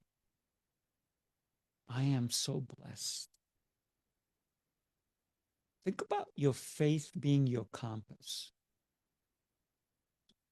I talk about God, but you may not. It doesn't have to be religion for you. But the belief that something greater than yourself is guiding you, I think that's a belief that you need. Me personally, God guides me. It may not be that for you. It could be whatever it's spiritual for you is, or even if you're an atheist, something has to guide you. Personally, I believe in God. Whatever works for you, go with it. That which helps you with your steps, which are ordered. And I talk about ordered because you need to follow those steps. That's your purpose. It's not just the profit. It's the impact you make in other people's lives that gives you way greater sales than if you were just looking for the number. Oh, I'm going to sell this and I'm going to make this amount of money. No, I'm not selling this to make the money. I'm selling this to help somebody. That's how when you make more money. So when you sell from faith, from what your belief is, people feel it. There's no neediness in your part, no push, just power, power in you. So my faith has carried me through injury, loss, and reinvention. It's what birthed this method that I call Sifu's Mind Body Method. So ask yourself, what anchors you? Ask yourself right now, what does anchor you? Because when you're anchored, my friends, you are unstoppable. Think about integrating everything in your life and bringing it all together. So let's pull everything I've talked to you about together. Mindset, movement, nutrition, hydration, fasting, journaling, and faith. This is not a motivational checklist. This is an operating system. These are your internal tools waiting to be turned on. When you integrate even one of these consistently, you elevate. But here's the key: be consistent. Your presence sharpens your beliefs. Your presence sharpens who you are. So present yourself at a higher level. Your language shifts. Speak at a higher level. Your energy attracts. Let that energy attract the right people into your life. Maybe you need a coach. Maybe you need Lori. You may need Marianne. You may need me or anyone else who's going to be speaking today. You may need assistance. Never be afraid of asking for help. I have coaches, I have mentors. I coach and mentor people every single day of my life. When you do that, when you put it all together, your sales becomes the byproduct, not your burden. So here we are. Maybe none of this was new to you, but maybe you were ready to finally hear it today. Maybe I spoke something into you that is going to make you realize that wealth and sales don't happen without your health. And if this was new to you, welcome. You're in the right place. So don't try to implement all 7 components of what I told you today. Pick one. Commit for a week. Notice the changes that happen inside of you. Then pick another and then slowly stack them. Transformation works, but you need to do the work, one aligned action at a time. I want to thank everyone for allowing me to share this with you. Thank you, Marianne, for holding the space that you do every month, month in, month out. You bring incredible people to this platform. And thank you for doing the work that it takes for clarity. And I see another powerful human being about to be joining us. Jose Escobar's in the house. And by the way, I gotta be honest with you.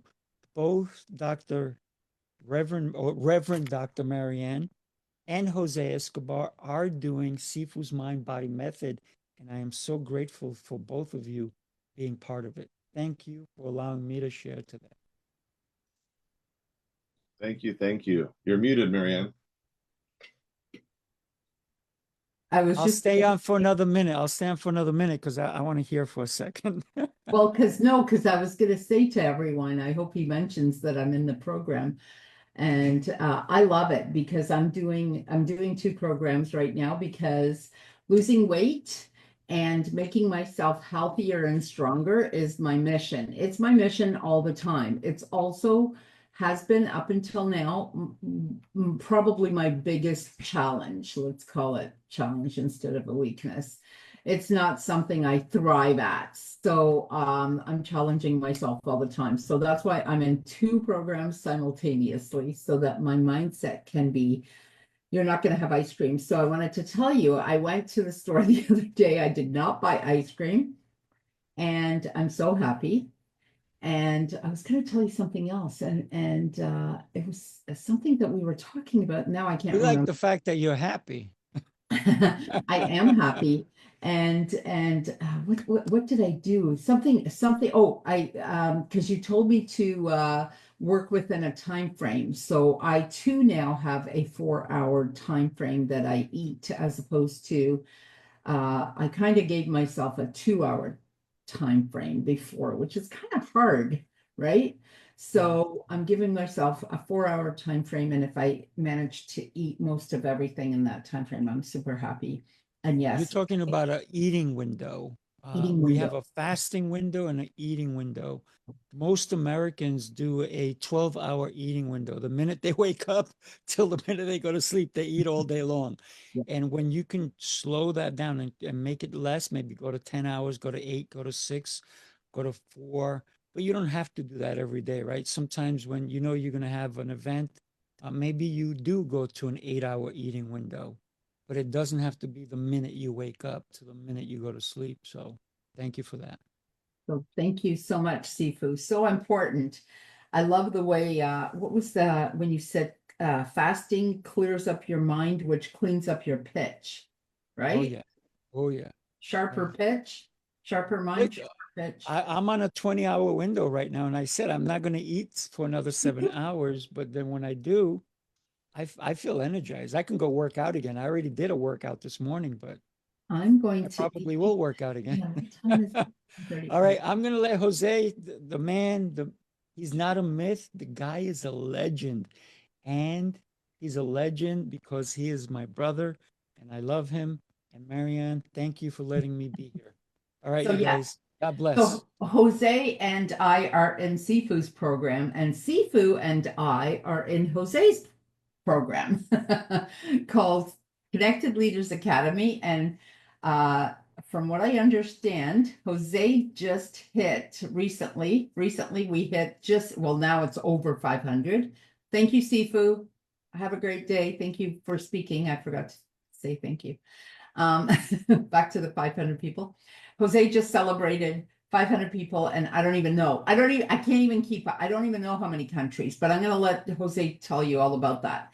Best networking group I've ever belonged to, and the only one I've actually belonged to for how many years now? 3.5? Three and a half. Three and a bit. 3 and a bit. So I'm a founding member. I love that title. Doctor, founding member of Connected Leaders Academy, Marianne Pageant. There, that's short. Anyways, It's Reverend Doctor, founding member of the Connected Leaders Academy, Marianne Pageant. there you go. See? We're just playing around, but it is an amazing group. Literally people all over the world. I've had several, as you can see, I've had several of them here on my summits in my books. Are you going to be in my next book, Jose? Which is Let's chat. Yeah, I'm open. it's Entrepreneur Secrets. I have probably about 3 more spots available.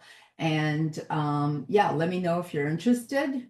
And that's it for me. And I will now stay quiet and let you listen to the amazing Jose Escobar. Dr. Jose Escobar. I'm just gonna call him doctor. Go for That it, would be Jose. nice. I'm not a doctor, full disclosure, so don't. That's not a title I desire to have it, but I haven't earned it. So stay tuned. But anyway, I will say first of all, as always, before I even open my mouth about anything on the topic of sales today, I want to just take a second to honor Reverend Dr. Marianne Pageant. I want to tell you that I so greatly appreciate you, our friendship, our brother sisterhood that we have here. You're just phenomenal, and you're a stellar serial entrepreneur that really cares about other people, right? There's people that are transactional, salesy, that just care about another deal. Marianne, I can tell you, cares about actually helping and serving people. And your heart of gold is very clear, very transparent. You're a very genuine person, and that means a lot to me. And I want to grow and build with people like that. So the fact that you're putting me on your stage, I just appreciate that, and I am grateful. So thank you. All right. Now, in terms of today, I'm going to open up with two things. Number one, I could have easily have been drinking out of this bottle of water, but can I tell you something? This bottle of water does not say Connected Leaders Academy. All right. So what I do is when I drink water, I drink it out of this bad boy that says Connected Leaders Academy on it. And I drink it. And I drink it slowly. And I could, there you go. Love it. Entrepreneur's Bookshelf Journal. I could easily be drinking it like this. But no, I drink it like this. And I specifically drink it slowly. And I put my fingers below the logo. And whenever I'm on any kind of a summit like this, or I'm doing a webinar, or running my calls that I facilitate, or a sales call, or a coaching call, whatever, guess what I do? When I drink my water, I drink it nice and slow like this. And then I put it in front of the camera like this before I put it down. Oh, look at those subliminal messages. Anyway, that's marketing, sales, branding 101. Okay. Now, another thing I want to open up with very quickly is I want to mention, first of all, the problem is not so much the things that we don't know, right? The real issue, the real challenge, the real massive elephant in the room is the things we don't know that we don't know. The things that we don't know that we don't know. That's the bigger problem. So if you feel that you're lacking sales skills, that is a problem. But the bigger problem is the nuance, minor details, the things that stack up, the secret sauce, the ninja secrets of sales that you really don't know that you don't know. And that's a whole nother level of problem. So I'm gonna share with you guys here very openly. You see this right here? This right here is one page of things that I wrote down literally right before today's training to share with you some of my favorite thoughts that I concocted very carefully for today's session on sales. I could have just come to you with a previous PowerPoint that I've created. I could have come to you with all of the 26 years of experience of sales and just said whatever came to my heart. But I said, you know what, today because I love sales and this is such a really, really strong topic for me, I said, let me just put some of the best stuff that I know, and I'm going to put it on one page, and I'm going to go through it with you guys and really give you 2 steaks at one time today. Okay, so I'm going to feed you 2 steaks at one time when it comes to sales. Hopefully you can digest it because it is a lot of meat and potatoes that I'm about to give you right now. Now, if you don't have a pen and a paper, I love it. now would be the time to get up and go get it. Okay, so I'm going to give you 30 seconds to go get a piece of paper and a pen, or maybe set up your Google blank piece of paper on your tech laptop and get ready to take some notes, because the stuff that I'm about to tell you right now is really, really strong. I have paid thousands of dollars over many years. I've had coaches, mentors. I've taken all kinds of courses and programs. I've been in hundreds and hundreds, if not over 1,000 physical rooms by this point, over many, many years, over 2 decades of just going into places with the intent, outside of personal and professional development, more specifically sales. Because what I understand, folks, and hopefully you've gotten your pen and pad and sat back down. What I understand, folks, is that in order to grow a big business, you have to be a master salesperson. And one of the biggest contributing factors to entrepreneurs that have a successful, scaling, growing, fruitful, prosperous business are people that are masterful at sales. Not okay, not good, not average, not great. I'm talking about the next step of great. I'm talking about masterful. And masterful doesn't mean you've perfected sales, because nobody will ever perfect sales, because sales is always evolving and there's always new things you can learn, and we never arrive.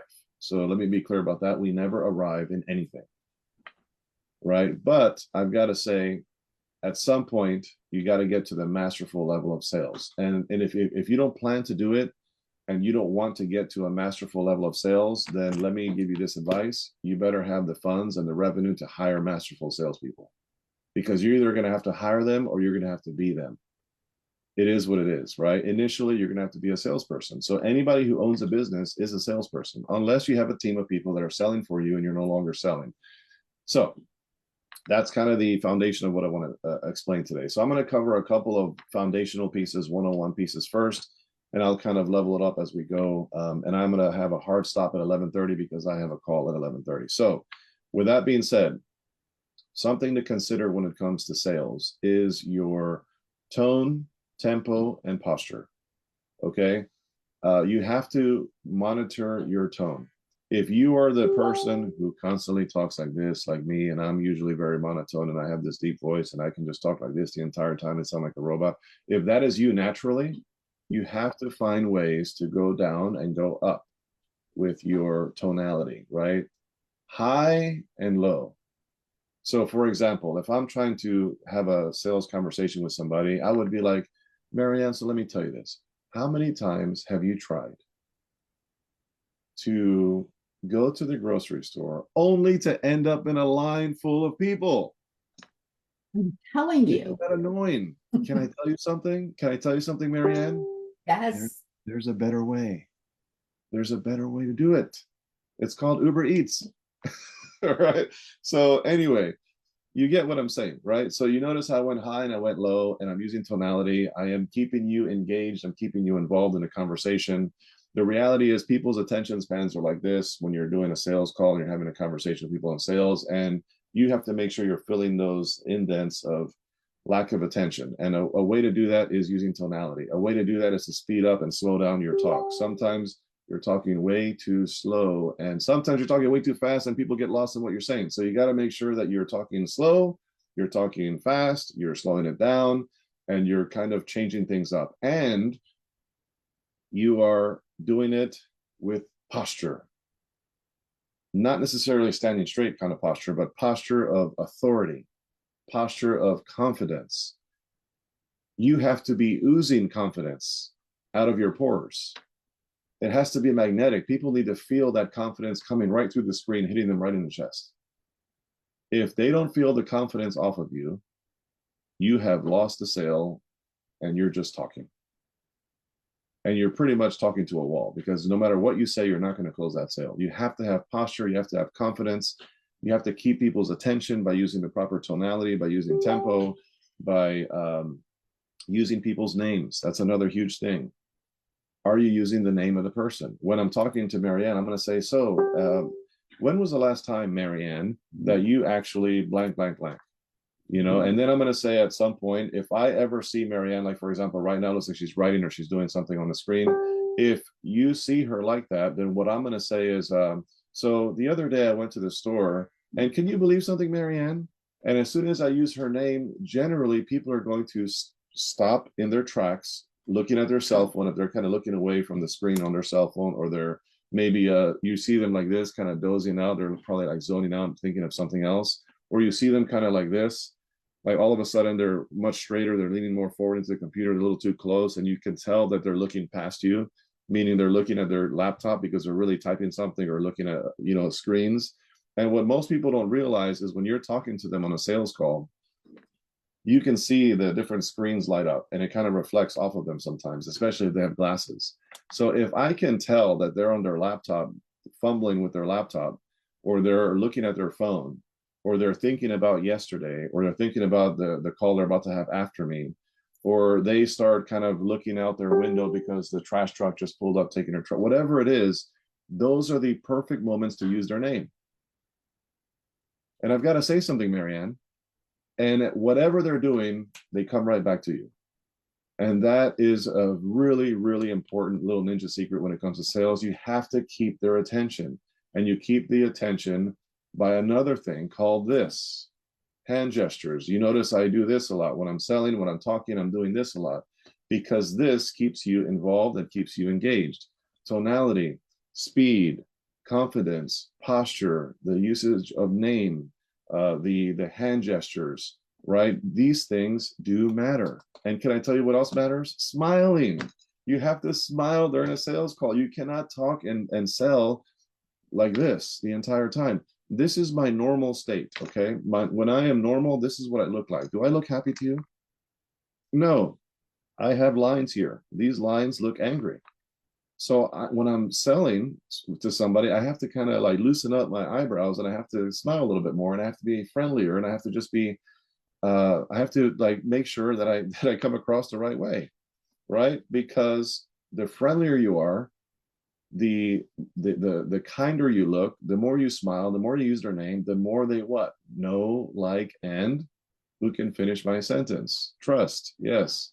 The more they know, like, and trust you.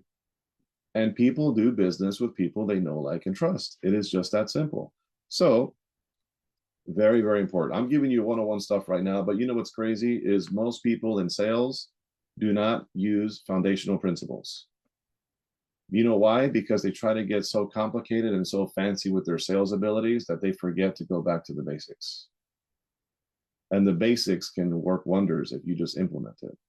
Another thing, stop using high-level verbiage when you're selling. Acronyms.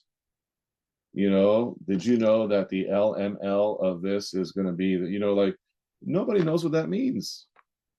Maybe you know the insider jargon, you know, the jargon that people use to describe certain aspects of their technology.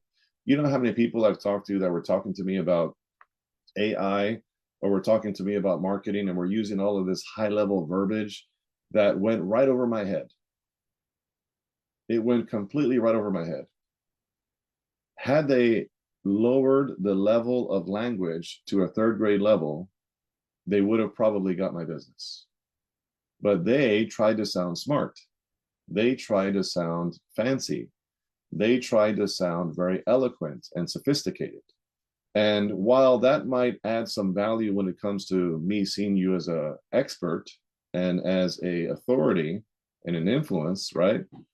You're actually helping me decide that maybe this is not for me because I don't fully understand what you're offering. Whenever you're presenting something, you got to present and you have to communicate your value at a third grade level. An easy way to do that is to write down your presentation, your offer, whatever it is you're trying to give, and you give that to, if you have a third grader in your home or a fourth grader or a fifth grader, give it to them and have them read it and say, hey, what am I trying to say here? Or just do the pitch to them. What am I trying to say here? And see if they understand it. Because the reality is you lose people. And a confused mind will never what? Buy. Yes, correct. And then they say bye-bye. That's correct, Marianne. That's exactly right.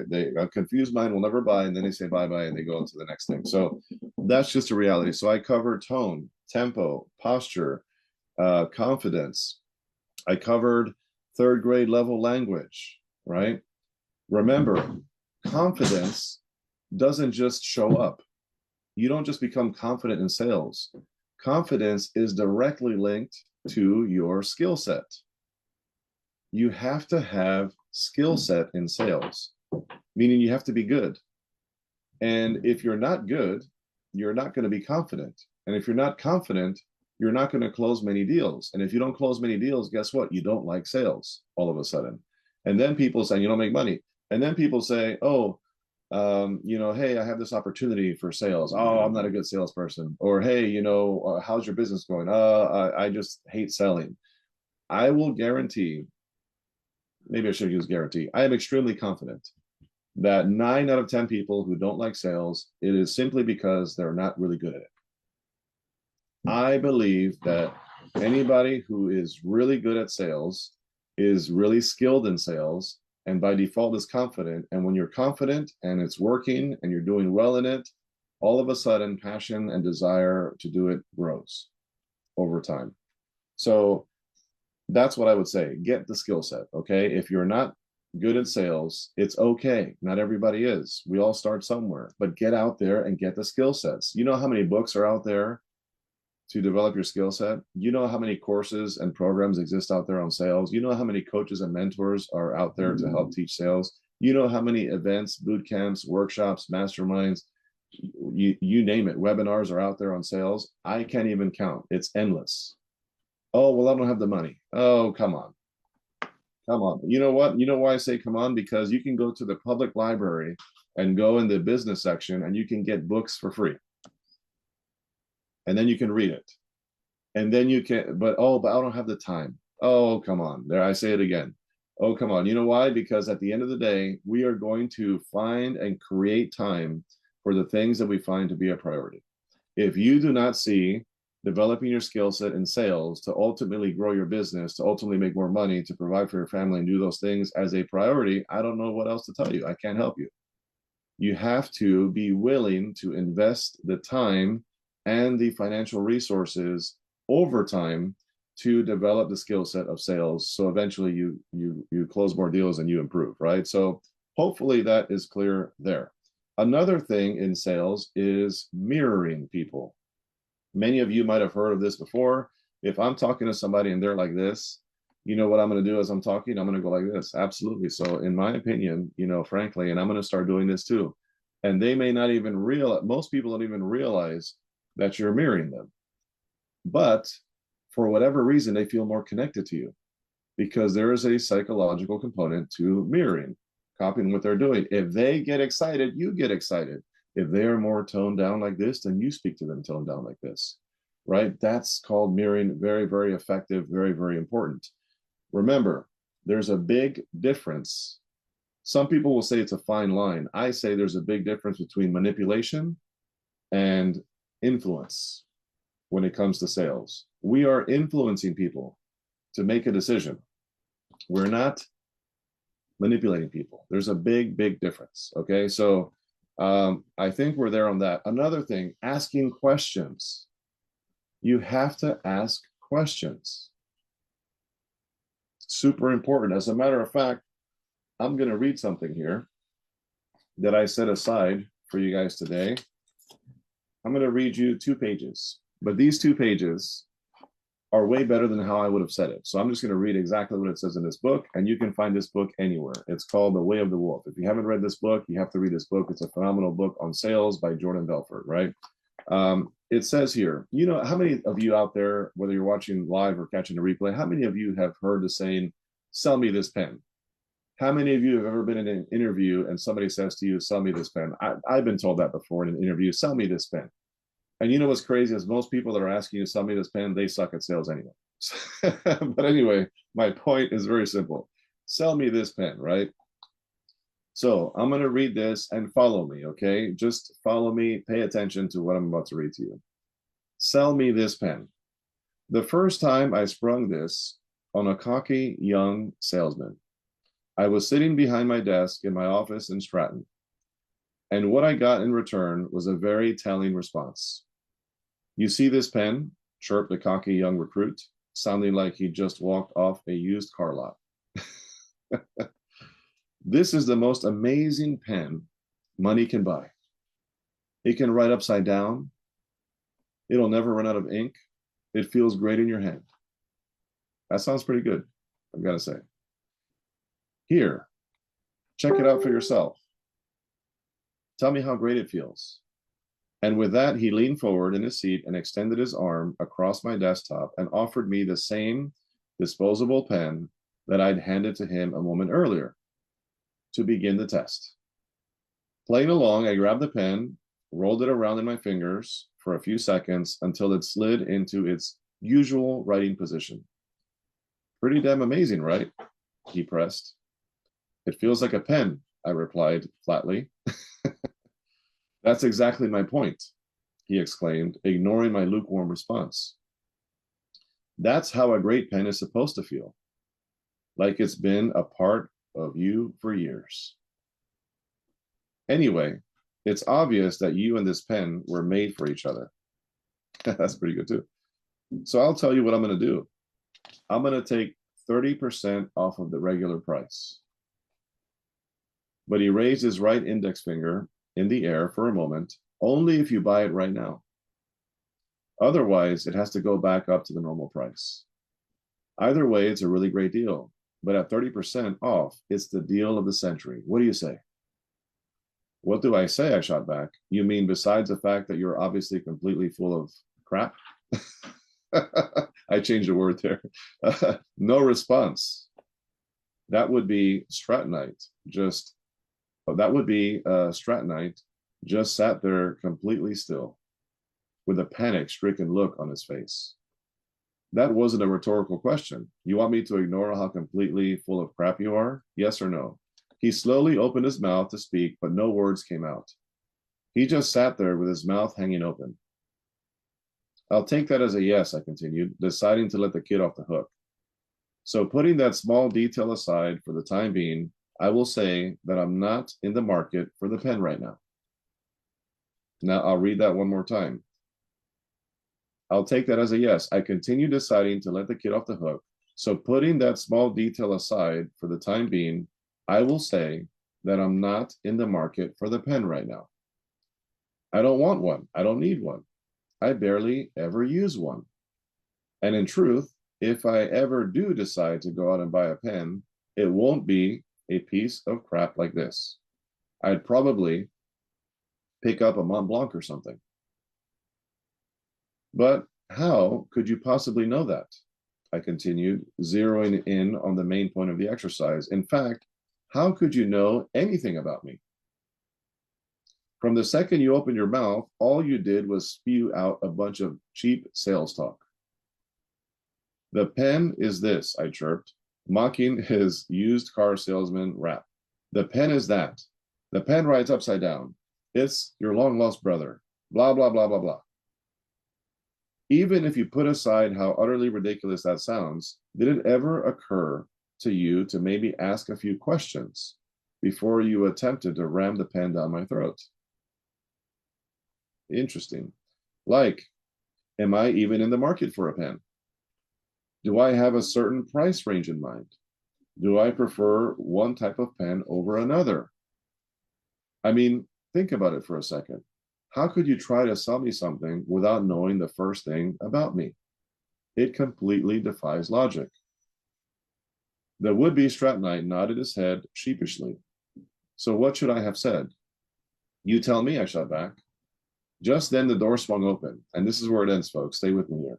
Just then the door swung open, and Danny walked into the office, wearing a $2,000 suit and a cynical expression.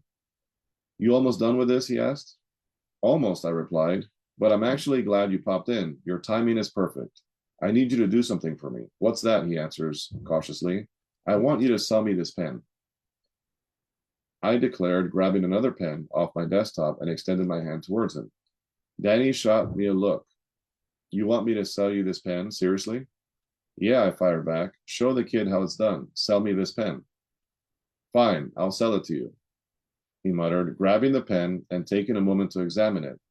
Then, all at once, he completely changed his demeanor and flashed me a warm smile and said in a respectful tone, So tell me, Jordan, how long have you been in the market for a pen? I'm not in the market for a pen, I replied. I don't use pens. Really? Well, then you can have your pen. Then you can have your lousy pen back, he snapped, tossing the pen back onto my desktop. Then he looked at the kid and said, I don't sell things to people who don't need them. I leave that to the novices like you. That was 2 pages of this book, but I got to tell you, the moral of that story is you have to ask questions. Only sell things to people that desire to buy it. Hello. Stop trying to sell things to people that don't need what you have. If you're getting a bunch of no's, I can tell you something very clearly. Either A, what you're selling is not needed to that particular person that you're trying to sell to. B, you have no sales skills, and the person really does need what you have to offer, but they're not going to buy from you because you don't have the ability to sell them, meaning you're not articulating the value of your product well enough, right? There are millions of people, and this is a really interesting point. There are millions of people out there right now, that are ready, willing, and able to buy the product that you offer. You know what's crazy? They just don't know you exist. Oh boy, mic drop moment. That's actually a sip of coffee moment. Give me a second. They just don't know you exist.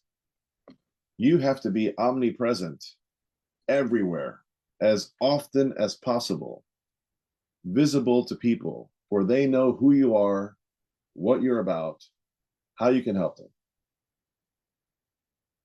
This is Jose Escobar. This is what I do. This is how I can help you. You have to have that everywhere. And the stars will align. So be omnipresent, be everywhere, right? Super, super important. Now, I hope that message lands clearly when it comes to asking questions and selling to people who want to buy your stuff. But you need to know with extreme clarity who those people are. You got to know who your target audience is. You need to know what they want, what they desire, what they don't want. And then you speak their language, and then you do all of these pieces that are called skills in sales, and that's when the magic happens. Okay, so another thing I want to talk about is the mindset of a salesperson. What's interesting is most people don't think like a salesperson. You have to actually make a transition into a salesperson mentality, a salesperson mindset. Actually, salespeople that are masterful think differently than somebody who has a business, who doesn't like to sell, but is doing it because they have to. They think very, very differently. Now, we've all heard it before. ABC. Can you say it? Who can say it? ABC. Always be closing. We've heard that before. It sounds icky. It sounds yucky. It sounds very salesy. It sounds used car salesman, all that. But can I tell you something? To some extent, that's a real thing. And what I mean by that is it's a mindset. It doesn't necessarily mean that you're always going to ask for the sale in every opportunity where you're walking around and you're saying, hey, you want to buy my stuff? Hey, you want to buy my stuff? That's not what I'm saying. What I'm saying is to always be closing. The way I entertain that statement, it's a mindset. You have to have the hat of a salesperson who's always looking to solve a problem, which means you're influencing somebody in a productive manner to say, hey, if you have this challenge, I have this thing where I can help you, and you should probably take advantage of it. And let's see how we can make that work, right? You have to wear that hat all the time. I don't care if you're at the bar, you're at an event, you're walking out of church, you are with your family at the ballpark somewhere, you're at a Commanders game, go Commanders, 2025 season, Super Bowl champions, stay tuned. Just had to throw that in there. I don't care where you are and what you're doing. What I can tell you is that you have to have that mindset of sales at all times, because you don't know where that person is going to be that you're going to meet. That's going to be that next big client. You just don't know, because rule number one in business is to make a profit. Rule number two in business is to stay in business. And the only way those two things happen is if you're getting people paying you money. That's just a reality. Yes, people can say, oh, well, I just want to serve people. I want to help people. Yes, of course. So do I. That's the heart of what we're doing. But in order to serve people and help them, you got to sell them something. That's just the reality. You have to give them your value. And by giving them your value, they give you money. That's called a transaction. Does that mean you have to be transactional? No. I find that most people who say things like that and are very adamant about, oh, that's too, usually people who are like that are people who are not crushing it in sales, meaning their business isn't exponentially growing. So, and of course, people can challenge me on that, and that's okay. We can have debate anytime you like, in person over coffee, or night owl over a cold beer, or maybe, we can jump on a virtual coffee and chat about it. But I got to tell you, the mindset of a salesperson is one, and it's a very unique one. And we have to shift. We have to flip the switch to think like a salesperson in everything that we do. Because sales is the foundation to scaling a massive business. That's what I believe. So I've covered that. So very, very important. Another thing that you need to consider is sales scripts. Too many salespeople are winging it. They're just having a conversation and saying whatever comes to their mind on the spot. Now, some people operate really well that way. That's awesome. If that's you, kudos to you. But I got to tell you, even if you operate that way, you're just naturally good at being on the fly and you're really witty and you can just say whatever fast, quickly, kudos to you. That's not me. But even if that is you, I can tell you right now, you still will be better if you have sales scripts. And what I mean by sales scripts is very simple. Just say, next time you have a sales call, I want you to record yourself and tell the person that you're selling to, the prospect, just be like, hey, if you don't mind, I'm just going to record this for training purposes. Is that okay? Because you got to ask for permission. You don't just record people, right? And of course, they're going to say yes. I haven't had one person that I've tried to record with their consent that's ever said no to me. Not one. So, and not that I record many people, not anymore. I used to do it all the time, but not anymore. But you have to do that. So then you record your actual conversation. And then you pull apart all of the moving parts of everything you said, and you put it in a written format as a script. And as you see this over and over and over, you're going to start to memorize the things that you should be saying. You're going to have a framework of the beginning to the end. There should be somewhere between 5 and 12 bullet points in the framework of your sales process. This is the setting at ease. This is the getting to know the person and asking the right questions.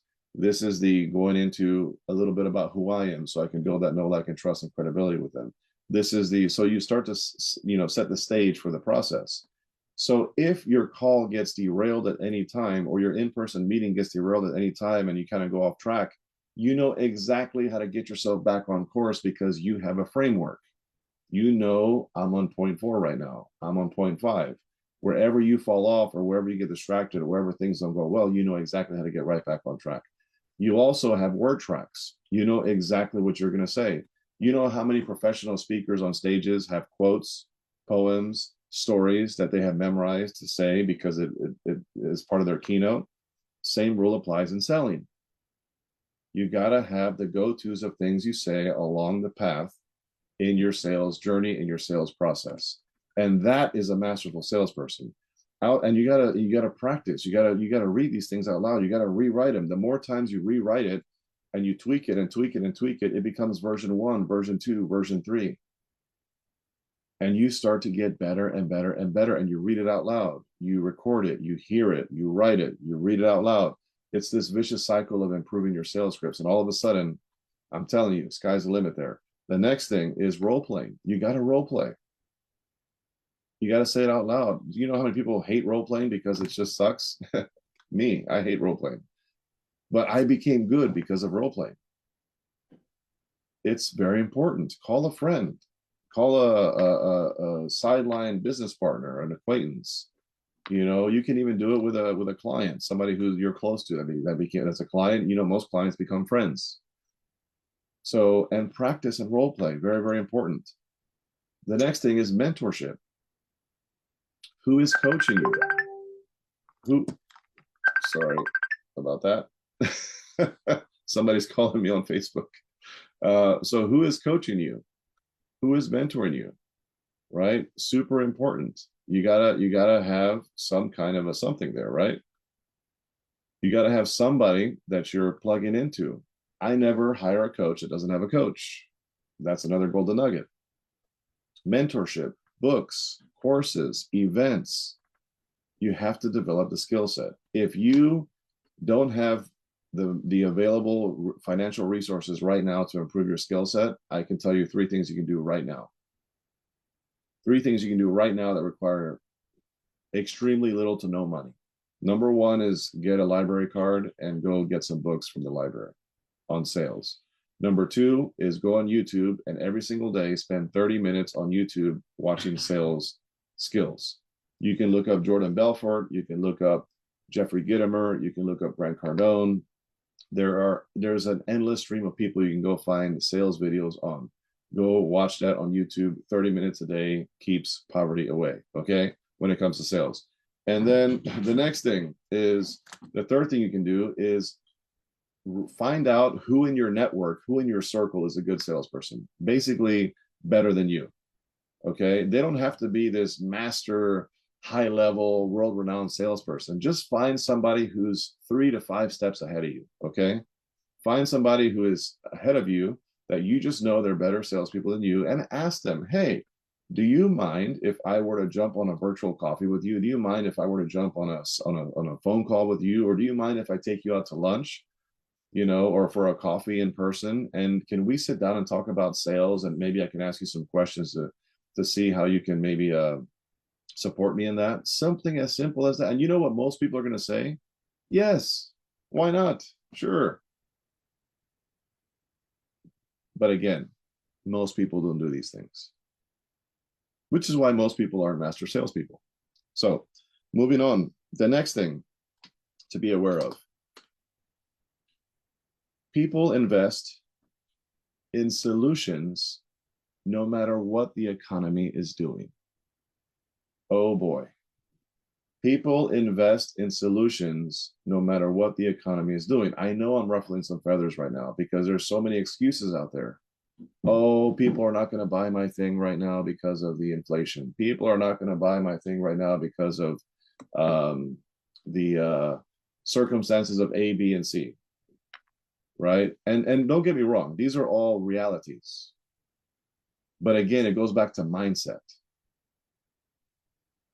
How you show up and what you do is contingent upon your mindset. It's all intrinsic, not extrinsic. Right? So I'm telling you right now, economic cycles, right, which is kind of what we're going through, are constant. Economic cycles are constant. There's always going to be something. COVID, the flu, the swine flu, the 2018 crash in the market, the presidential race, and this, a president comes in and somebody doesn't like. And I mean, I can go on a story on and on and on of all kinds of things that have happened. A war, this war, that war, the list goes on. But can I tell you something? No matter what the cycle of what's going on, business will continue. Business will continue. The question is, what are you going to do about it? It's not a matter of our circumstances and things going to happen that could affect the economy and the state of finances and whether people are, saving money or not. The question is, what are you going to do about it? Demand is going to be there no matter what is going on. I'll say that one more time. Demand is going to be there no matter what is going on.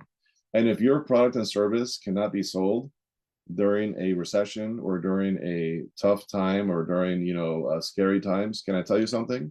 Maybe you should increase the value of your product and service. You know why I say that? Because premium buyers will always buy. That's a golden nugget right there. Premium buyers are going to keep buying no matter what. So if somebody isn't buying your stuff during a time that's tough, maybe you're catering to the wrong audience. Or maybe it's time for you to create a second, higher level product or service to what you're offering. So I believe, and you don't have to believe what I believe. If you believe what I believe, the world would be a boring place because everybody would think the same thing, right? So it's okay to disagree. But I think that economic fears are really more of a mental block in some ways.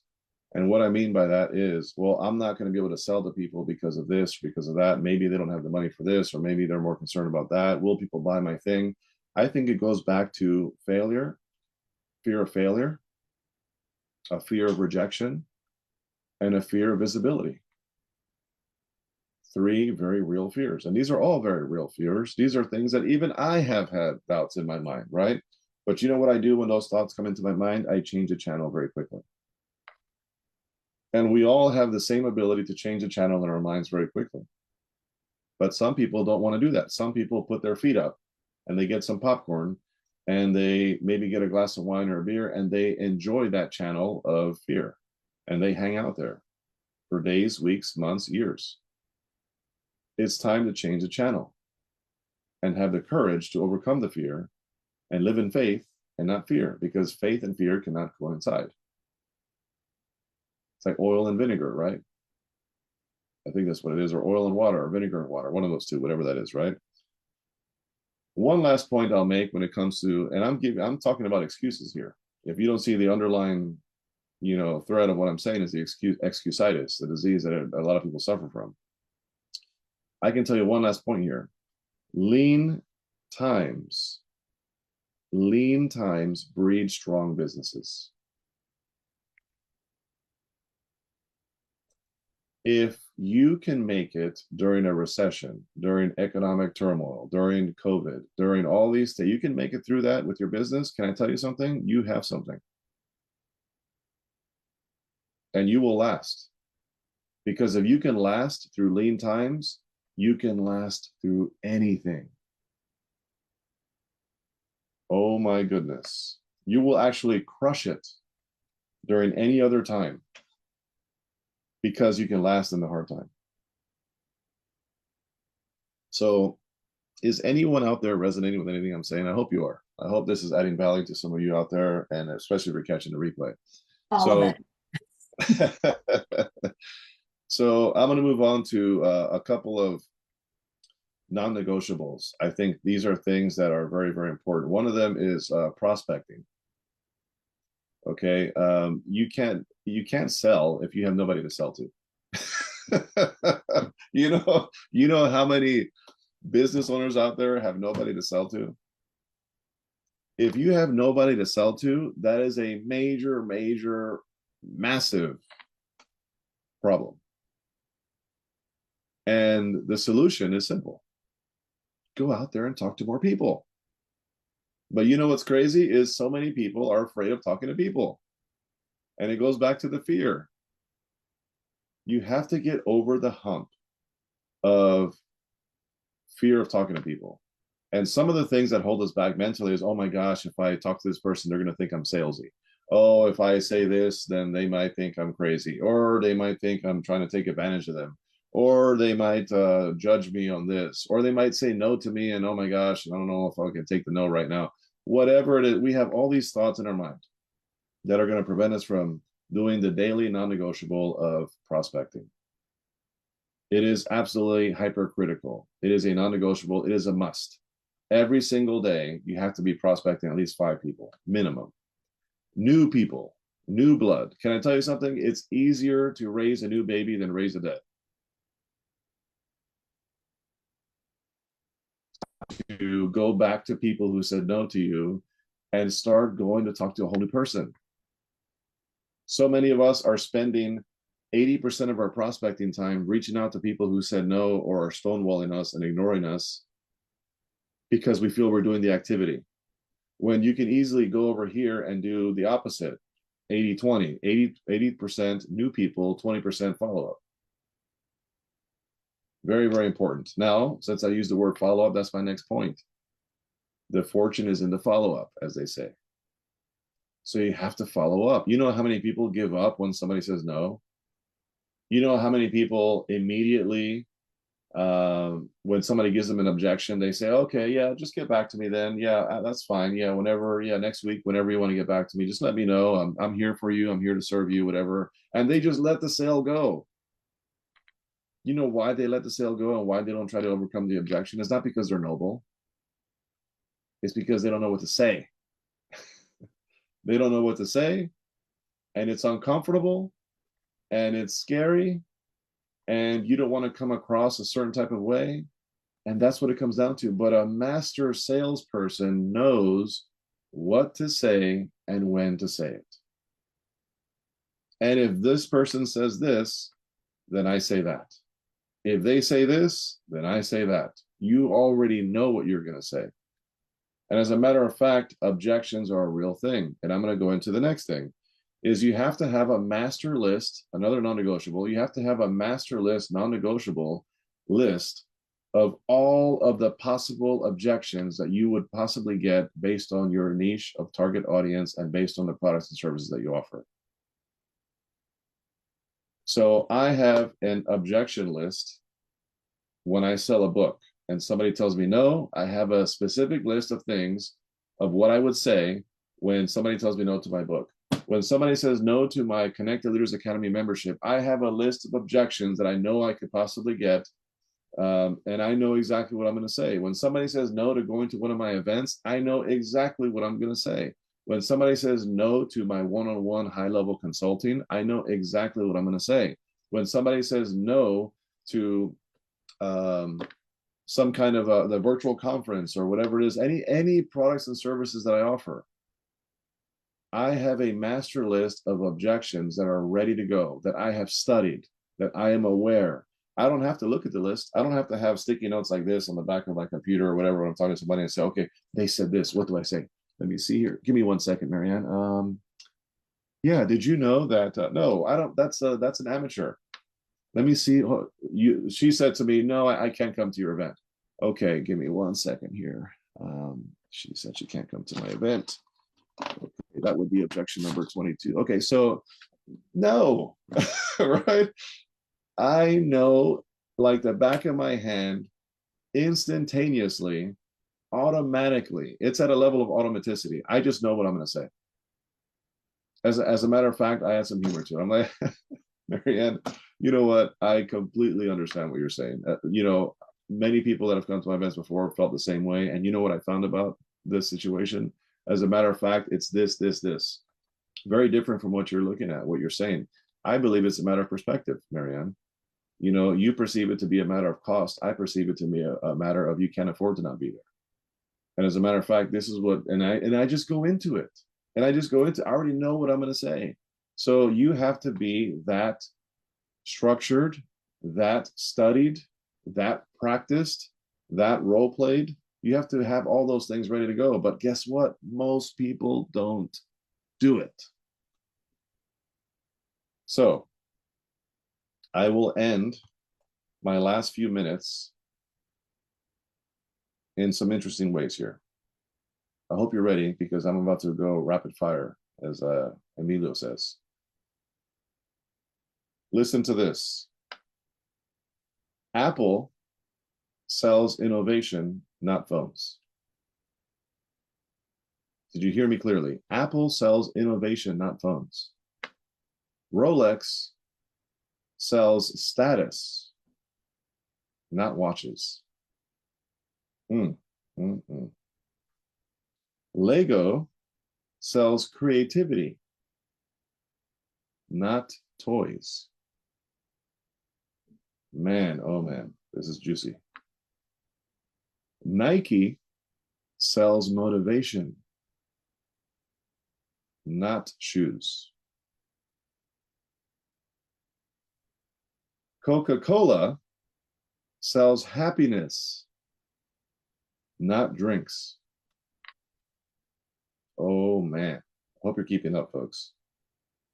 Tesla sells the future, not cars.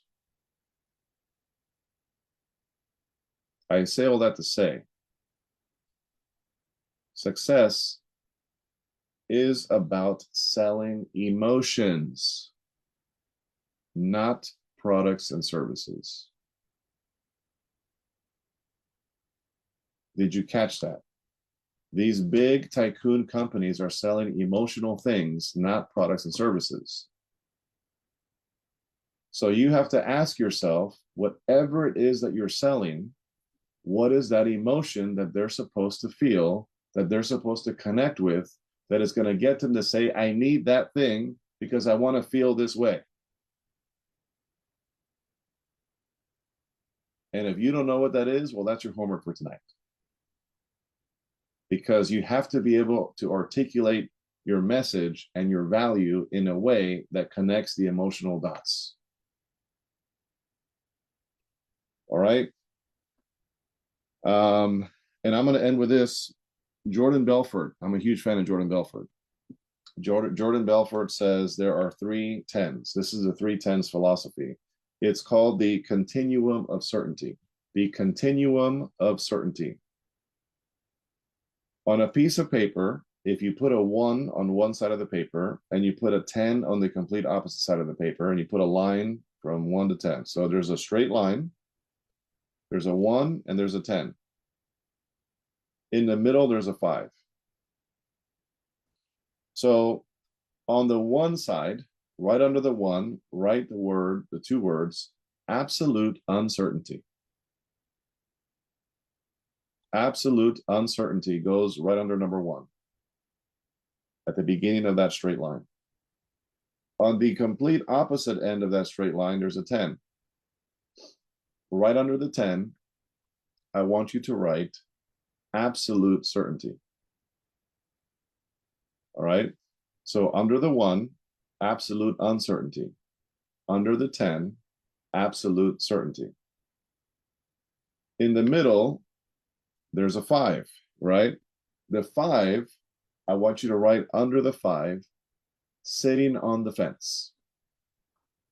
Okay? Now, this is the exciting part about this exercise.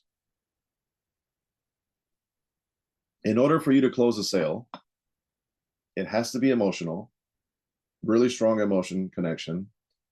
They have to know, like, and trust you, right? All the things that you know that we've talked about already. You have to have all the other things nailed down, the mindset, the scripts, the backdrops to the overcoming objections, all the things. But your prospect has to be at an 8, 9, or 10 for them to say, yes, sign me up. Or yes, send me your link. Or here's my money. They have to be at a 7 at the lowest, preferably an 8, 9, or 10, in order to say, yes, I want to do business with you. If they are below a 5, especially a 3, 2, or 1, that is closer to absolute uncertainty. And no matter what you say at this point, they're not going to do business with you. So I say that to say, if they're on a 5, which is they're sitting on the fence. If they're sitting on the fence, you know what that means? They have a big sign right here on their chest. It's a massive sign that says, please influence me now. If they're sitting on the fence and they're not quite leaning towards this side and not quite leaning towards this side, they're sitting on the fence and they kind of want to do business with you, but they're still kind of uncertain. So they're not really over here, but they're not really over here. They have, just imagine a big sign on their chest that says, please influence me now. I don't know what to do. I need your help to help me make a decision. That's what they're saying to you. So it is your job to give them the absolute certainty by the things that you say. And they have to be a 10, folks. Get this. They have to be an 8 to a 10 in 3 categories, not just 1. They have to be a 10 in 3 categories. Number 1 is in your product or your service. Whatever your product or service is, your idea, your concept, product or service, they have to be a 10.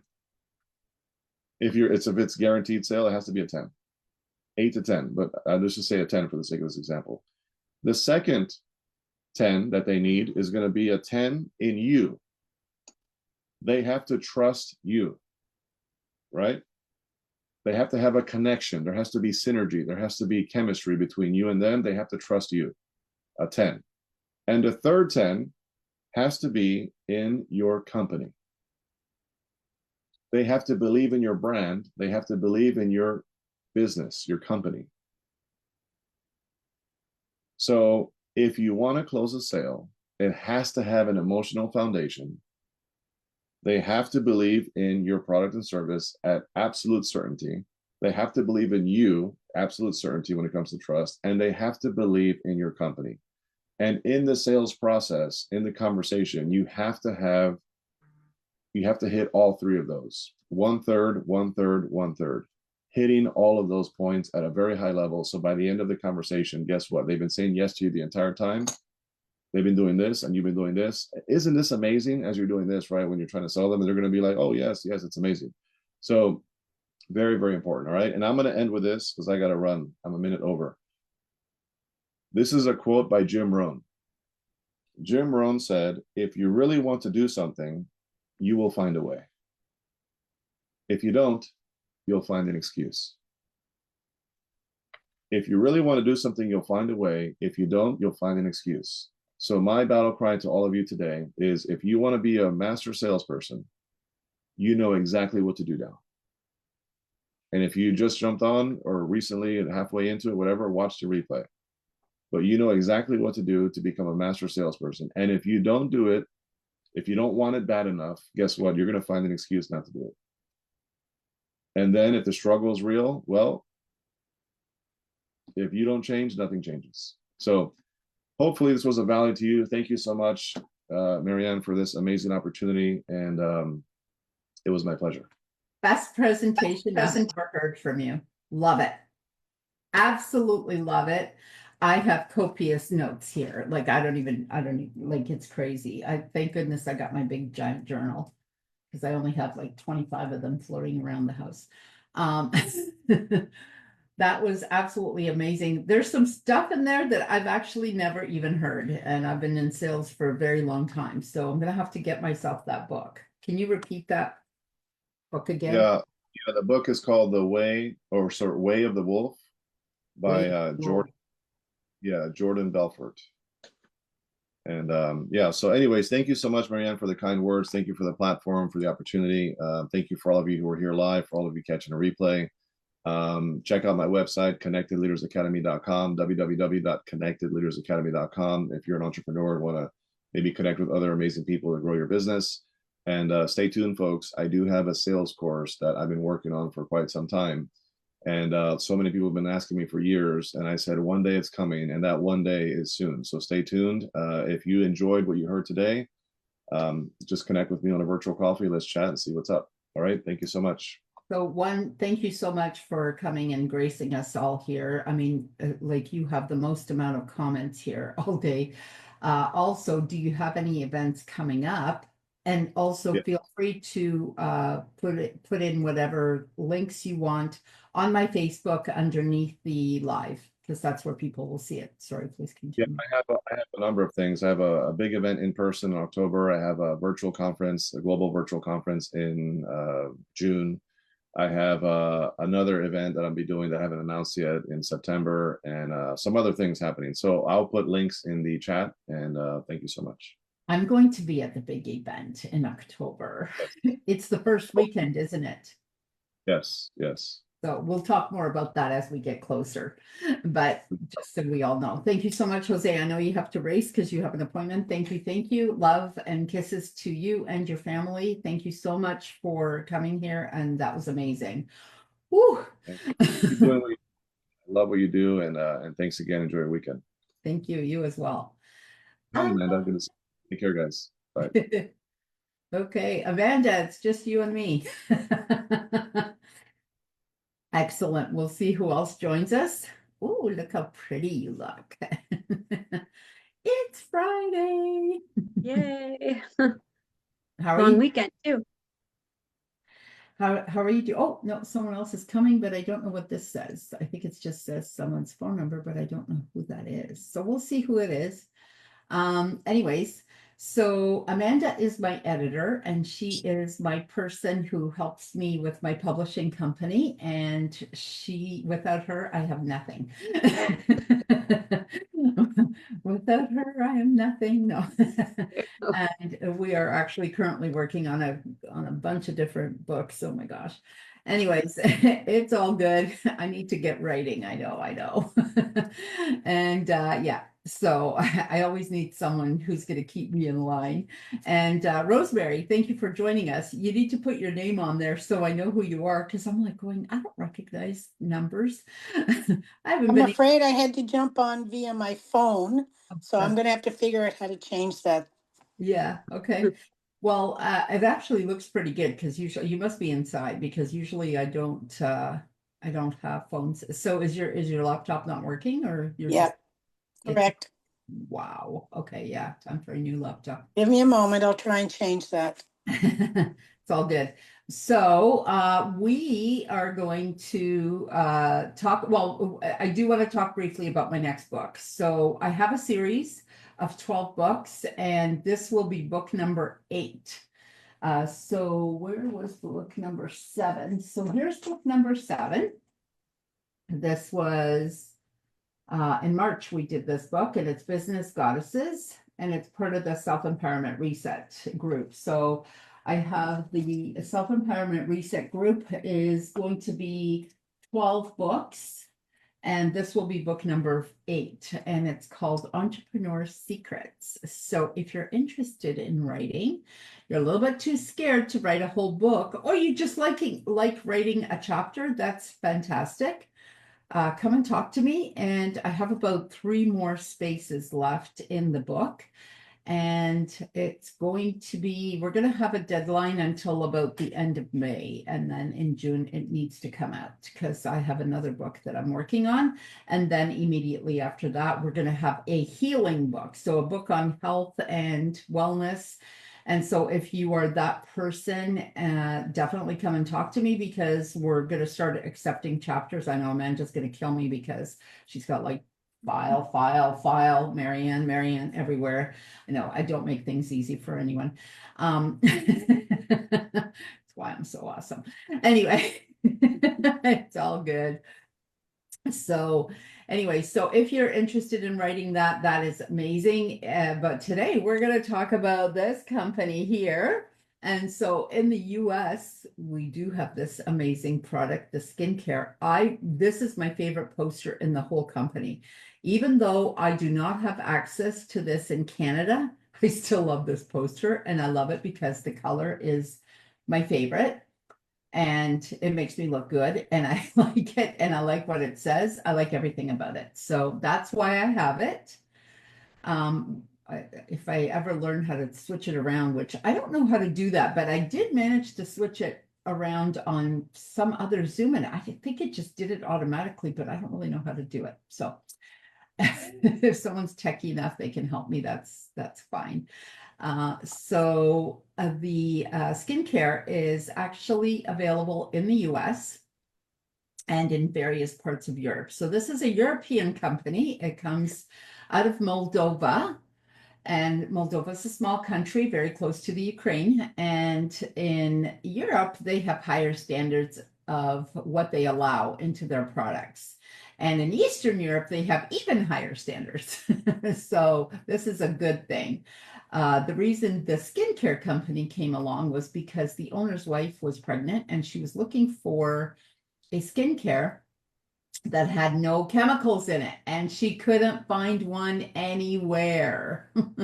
So this particular line, most of it is made in Germany and some of it is made in Switzerland, which are 2 of the best countries that you'd want to have things made in. Obviously, they make very good things in both of those countries. So there's no chemicals and it's all pure. It's beautiful. And they're also packaged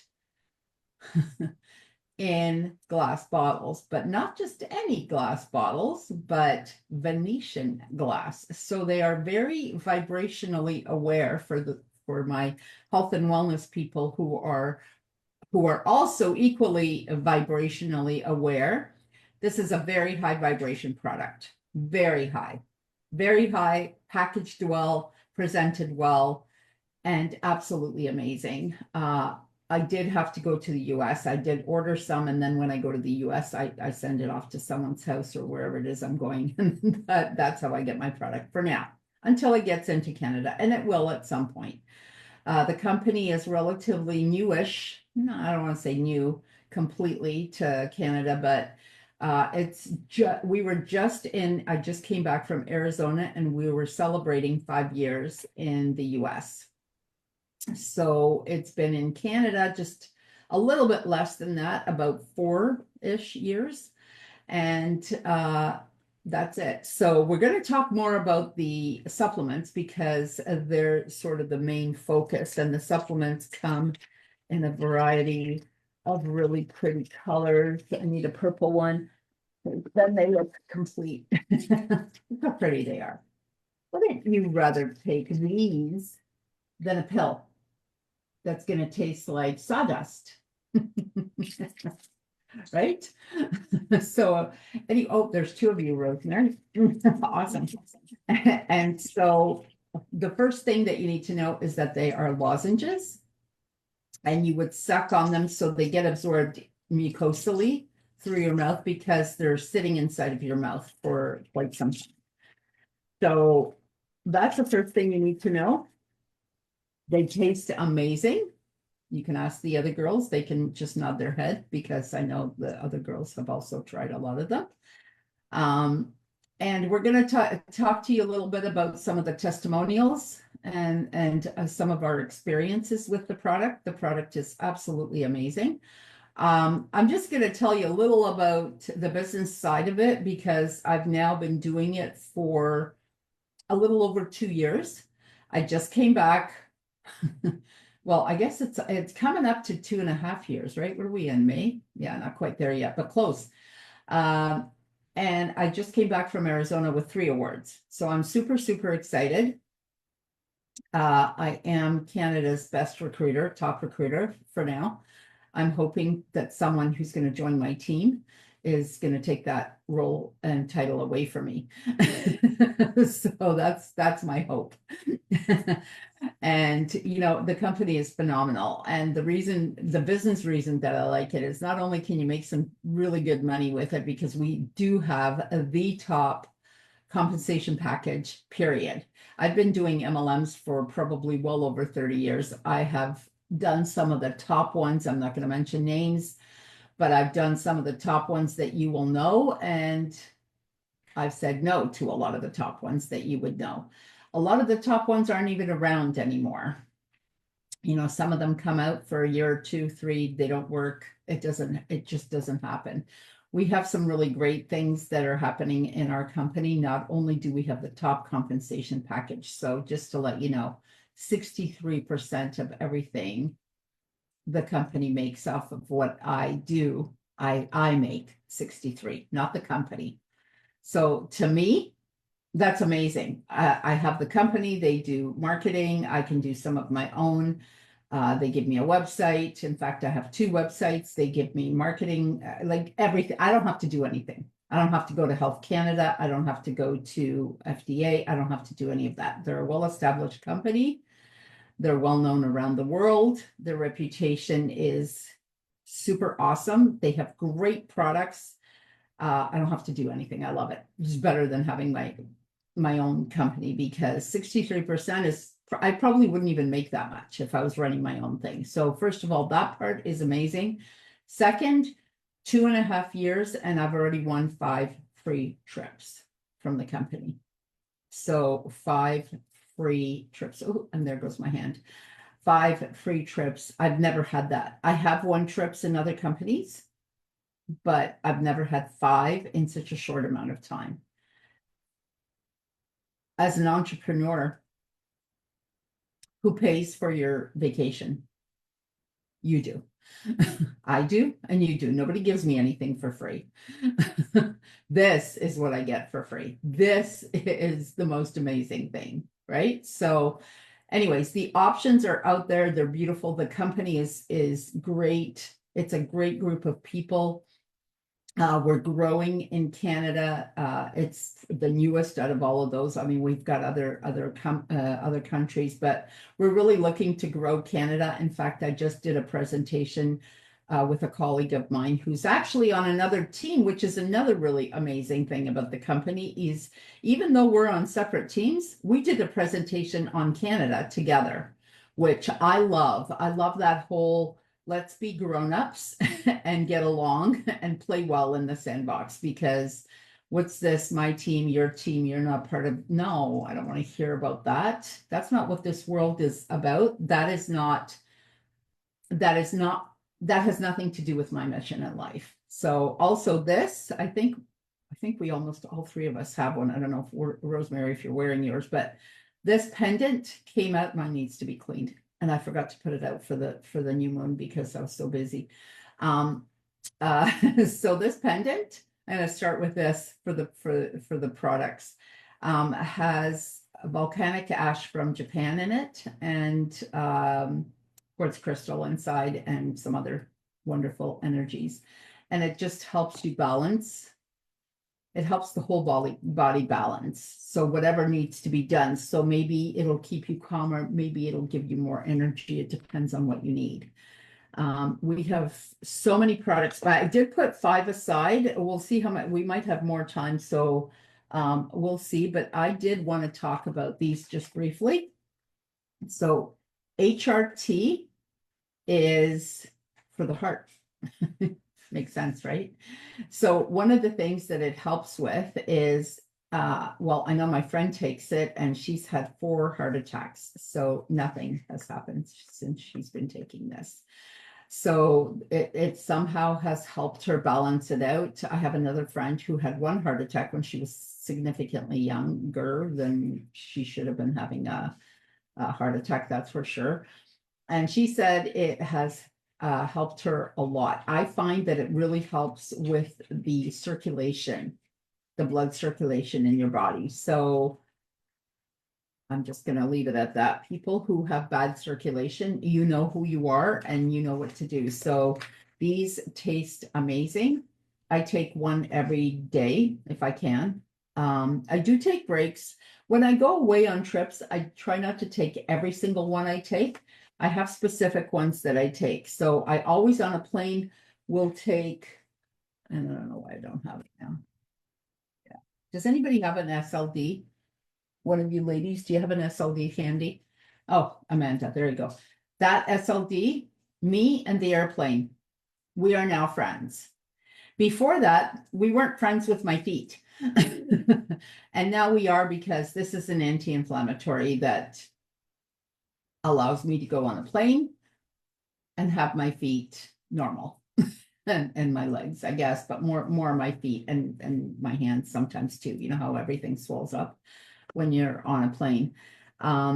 So I did want to talk about the HRT because not everybody knows that we have it. And then a PFT, because this is now part of the longevity one. And PFT is super important. We just did a relaunch with it. This is our weight loss product. This product is like Pac-Man. It's like Pac-Man for visceral fat. It will eat away at the fat around your belly.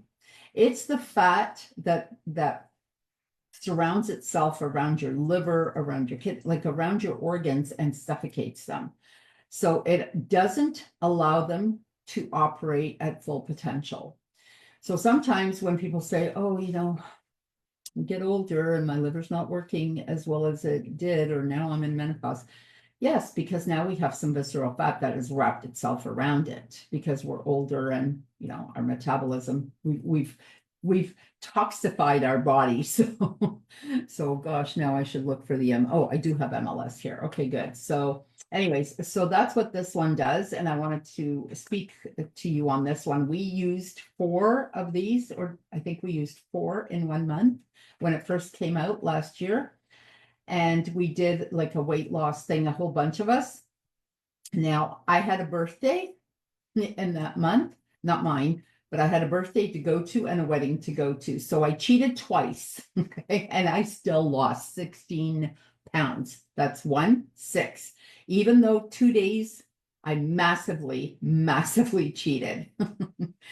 And there wasn't any gym workouts. There wasn't anything. The only thing they told us is to make sure that we go out for a walk for about a half an hour or so, or throughout the day, you know, as you wish. I have to walk throughout the day anyways, because I have a dog. So I don't really have a choice. And I live in a condo. So there's no backyard for me to lean on. And as far as detox goes, I can't say enough about this.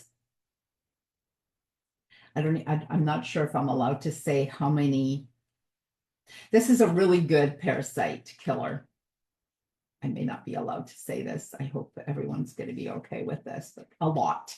You can DM me and I will give you the actual number. It is in the hundreds. That's all I'm going to say, but not the 100s, the more hundreds. This product will clean up your microbiome like nobody's business. It really will.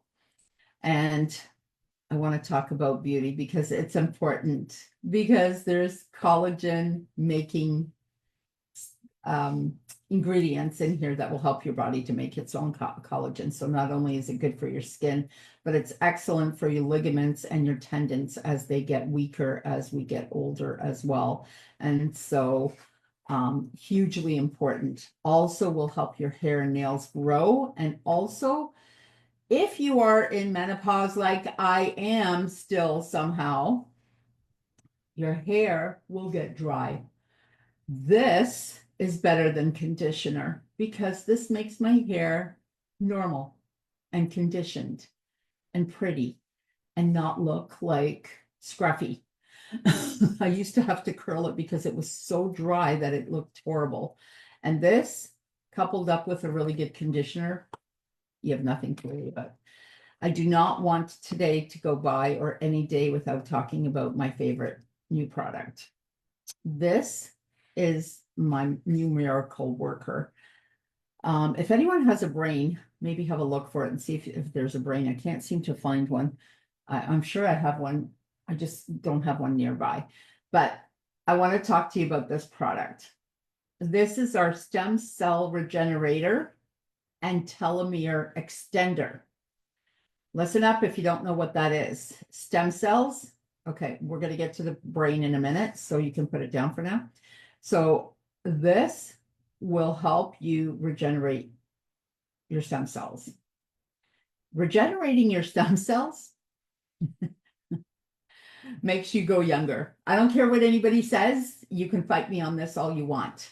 This is my aging backwards. Since I've been taking this for the last 2.5, 3 months almost, I have felt significantly more energetic and much better in general, period.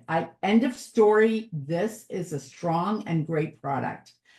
It also helps to extend telomeres. As we get older, our telomeres get shorter. Now, if you don't know what telomeres are, because most people don't, if you think of a shoelace is like your nerve, and the little plastic thing at the end is like your telomere. So that's the little nerve ending at the end of your nerve.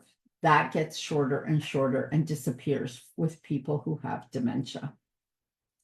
I have given this to people coupled up with the brain, Rosemary.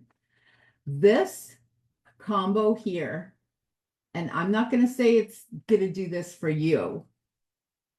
I'm just saying this is what it did for my friend's sister.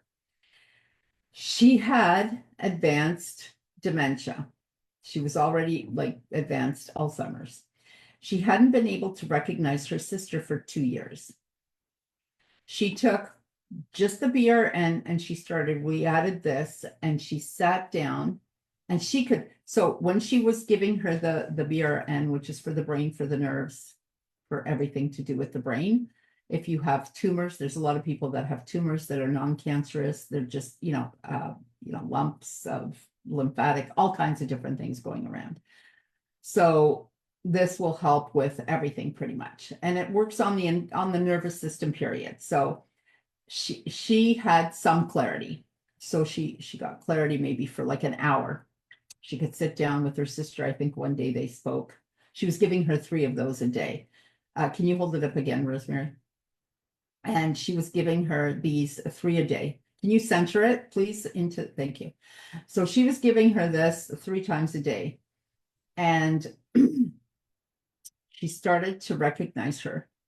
We started giving her these as well for maybe, I don't know how far, maybe 2-3 weeks into it. And her friend came, my friend came over to see her sister, and she recognized her, and they sat down and they had a 5.5-hour conversation about where they were from. They were from a small country, Indonesia. So like there was, areas where she could actually remember. So these 2 products, can you hold it up again, please? These 2 products, miraculous. That's all I'm going to say. But she goes, if that's all I got with her for the last 2 years, she goes, I'd be grateful for that. But she goes, now she doesn't recognize her 24 hours a day. This isn't going to make, I'm not saying that it's going to make dementia disappear. I'm just saying this is what it did for her. And telomeres are the ones that get shorter and shorter, and they're to blame pretty much for dementia. So this is like a win-win situation. But not just that, but there's like I feel more happier, I feel more energetic, I feel like my body responds better. It's just, life is just better with this. That's all I'm going to say. This is such a miraculous product. And this is going to work on whatever you have. Like whatever you have. It doesn't matter what you have. Because it's working on stem cells. So it's going to work on everything. So that's what I'm going to say. And now we're going to talk to the girls. Amanda, I know, is on a bit of a time schedule. Actually, you're both on a bit of a time schedule. Who wants to go first? I'll leave it up to you. Who wants to talk first about your experiences? If Rosemary could go first, that would be awesome. Sorry, I'm just dealing with my throat right now. Go for it, Rosemary. Let's hear it. Okay. Good morning, everyone. Or good afternoon, I guess now. I was introduced to APLGO approximately, it'll be almost 2 years ago now. And one thing I always like to say is that, you know, we all get introduced to all of these programs, all of these wellness, big things that are amazing, the newest and the best. And, you know, I went in there with skepticism, like anybody would. And I offered to try it. And I tried it for a couple of different things that I was dealing with. And one of them was breathing, allergies, sinuses. And the second one was my bones and issues around bone density. I started with the, you know, I started with the ALT, which is for the allergies, for breathing, all of those things. And I started taking them at night before I was going to bed. And I'm one of these people that just about every night I'm stuffed up, can't breathe.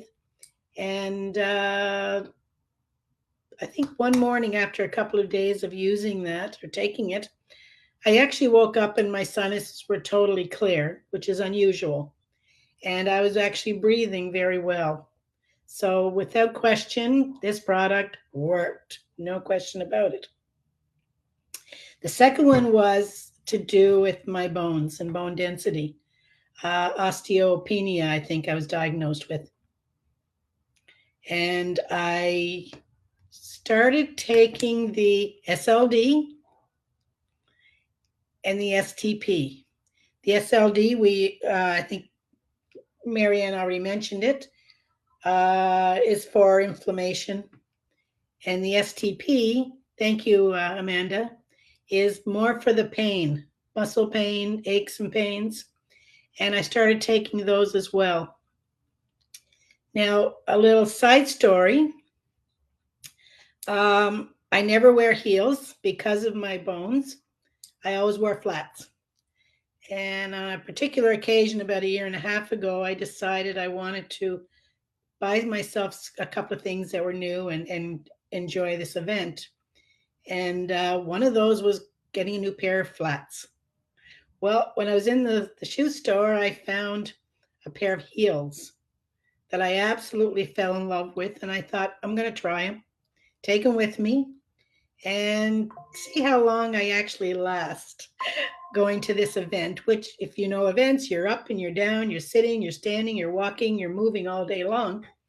I put them on in the morning, and it was about mid-afternoon.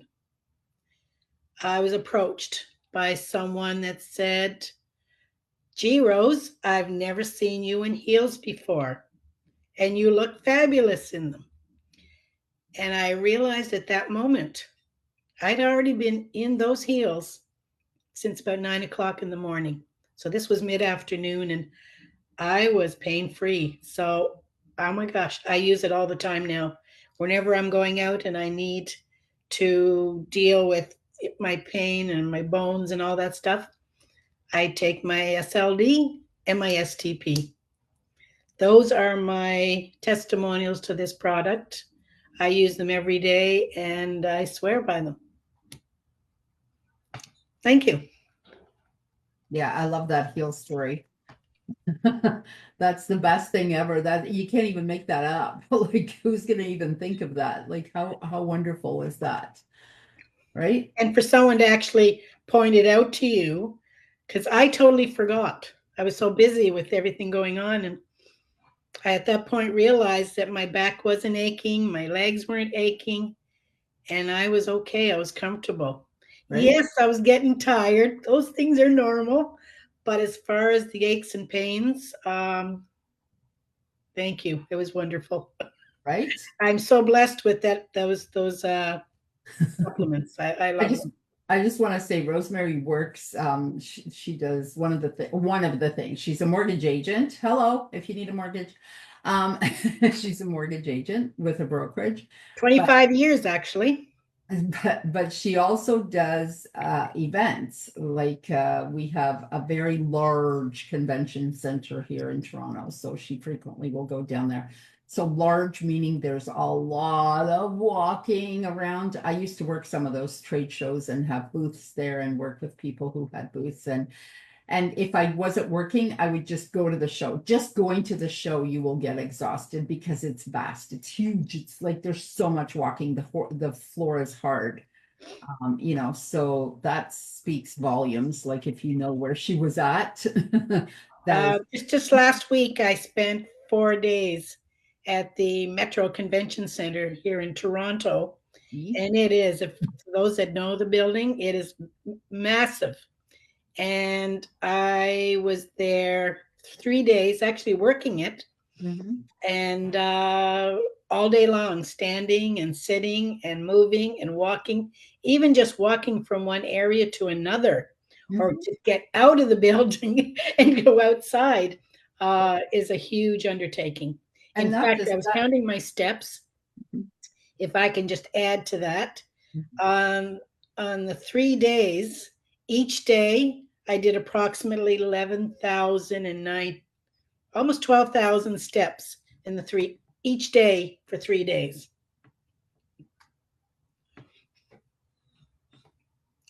That's a lot of steps for someone who's supposed to be sitting there.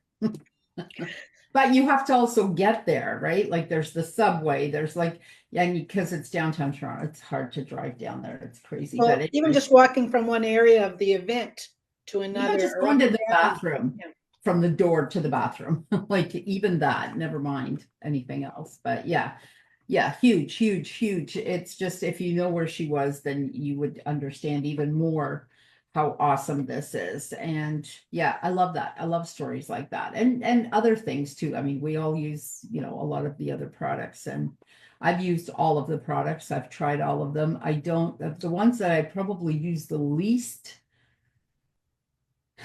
is probably Relax, because I don't really need I don't really need much help sleeping. I'm more like I go after a 16-hour day. I usually end up falling asleep on the couch. That's usually my problem. So Relax isn't so much for me. However, I do give Relax to my dog, my anxiety-riddled little 10-and-a-half-year-old mini schnauzer. Mini schnauzers in itself are just crazy high energy little, monkeys. And he does not like to be groomed. So I need to give him one about 2 hours before we go so he can calm down a bit. And then I give him one more about 45 minutes before the appointment hits. And then she can groom him. So it works. And sometimes if I have to leave him for like 3, 4, 5 hours, then I give him a Relax. But yeah, and me, I will take Relax with me on a trip, because sometimes, time change. Like we were in Arizona, they're 3 hours behind us. At 8 o'clock, it was 11 o'clock for me. That's my let's go to bedtime. By 9 o'clock, it was midnight for us Easterners. It was so funny because we're all like yawning and trying to hide, that we're tired and stuff. But sometimes, you're traveling and you might not be able to sleep. Although that's also hard, because if I'm at a conferences are tiring. Like and especially we were speaking and just everything. Like it was huge, and they were long days. So yeah. anyways, so that's that. So let's go over. Thank you so much for that, Rosemary. Amanda, do you want to share some of your wonderful stories? Yeah. So, first of all, I started on with APLGO. I've been now with them over a year, and I first started with the GTS. And the issue that I first came with was that I drank a lot of energy drinks. I had a lot of caffeine. And so when you take a lot of caffeine, you have highs and lows, and you're all over the place, and then you have that crash and burn, right? So that doesn't feel very good. So and of course the sugar and energy drinks, and then all of the things that come with that territory. So I was able to get off of energy drinks using the STP and the GTS. And this one is good for people who are trying to like quit stuff, like maybe they're trying to quit smoking or they're trying to quit whatever. And this kind of helps with that. But most importantly, these ones are good for energy and strength and endurance. So you're not getting that constant fatigue. So these are the products that I originally started with. But of course, I think we have 19 products now, and I love all of them. But the last couple of weeks I've had to take a lot of relax because me and Marianne and everybody, we have been working like crazy hours trying to get these books out and get all these projects kind of done. So I need a lot of relax because that's just me. So I love the relax because my thing is that when I know I have a lot of things to do, I can't shut my brain off. So I will not sleep until I'm done. And sometimes I need that extra little kick to slow down and go to bed, because no, you're no good to anybody when you're tired and you're overworked and you're making mistakes and things are not good. So that's why I love the relax, and that I actually tracked my sleep on my app on my phone. And I had a smartwatch. So I actually tracked that when I was taking the relax, and I did the relax every day for 30 days.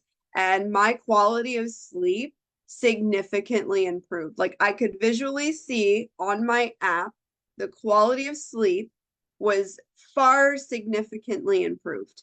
So you have non-REM sleep and you have REM sleep, and you want that non-REM. That's that rapid eye movement where you're getting that deep sleep. So that part of it really improved for me.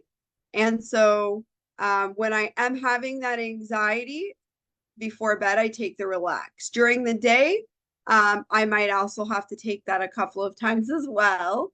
But I also enjoy taking this one too. And this is one of my favorites. This is our happy. And this is for mood and energy and just feeling good. Just generally, when you start feeling kind of that afternoon crash, you start getting tired, this is my go-to.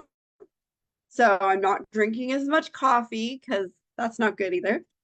So I love this one. This one has hemp in it, sea buckthorn. Like, the other thing I want to mention with these products too that I actually love is that you don't need a degree in like food science to understand what's in these products.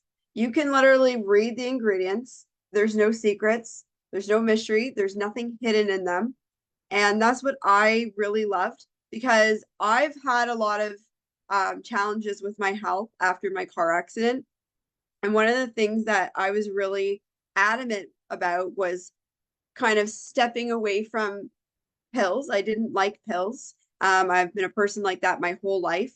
And I didn't have time for powders and diets and all this stuff because I actually have 3 sons, but I have 2 twins and they're very young and very busy. And I don't have time for that. So these products, you can take them anywhere. You know what's in them. There's nothing toxic, nothing unhealthy. They're made from like plant DNA.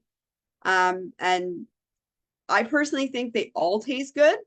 And then, there's nothing unhealthy in them. That's the main thing, right? Because a lot of supplements that you get, you don't know what you're really getting in them because the ingredients are like long. They're like this long to read. And if you can pronounce them or even know what they are, that's hard to do. So I love this one. Again, this is the Happy. This one is for mood, concentration. It also helps with that, I find, as well. And then the other one that I take quite regularly, and this is our award-winning product, and it's our GRW. So this one, during 2020, everybody knows about 2020 and what was going on then. So this one here was a #1 product for immune. And this one here is a AAA rated product, and it tastes amazing. And it honestly, I notice when I take this regularly, I used to get really sick. I was the type of person that I'd get like really bad lung infections. Every time I'd get a cold, like it would just drag on and on and on. I'd have to go get antibiotics and puffers and all these things.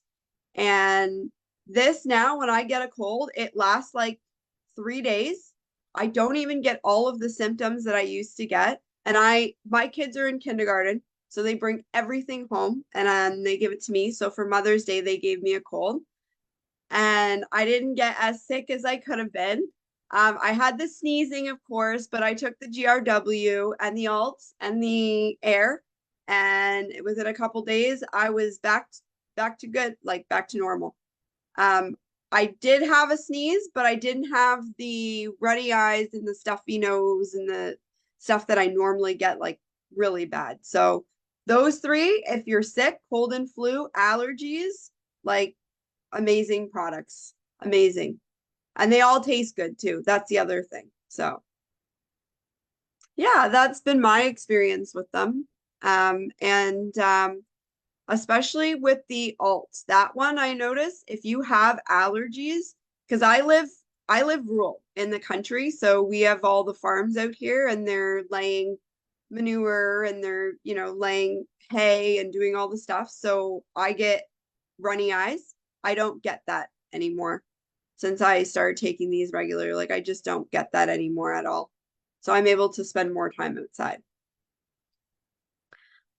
But yeah, that's been my experience with most of the products. I've had really good results. Thank you so much. I forgot. I almost completely forgot about the Happy. The Happy's so good.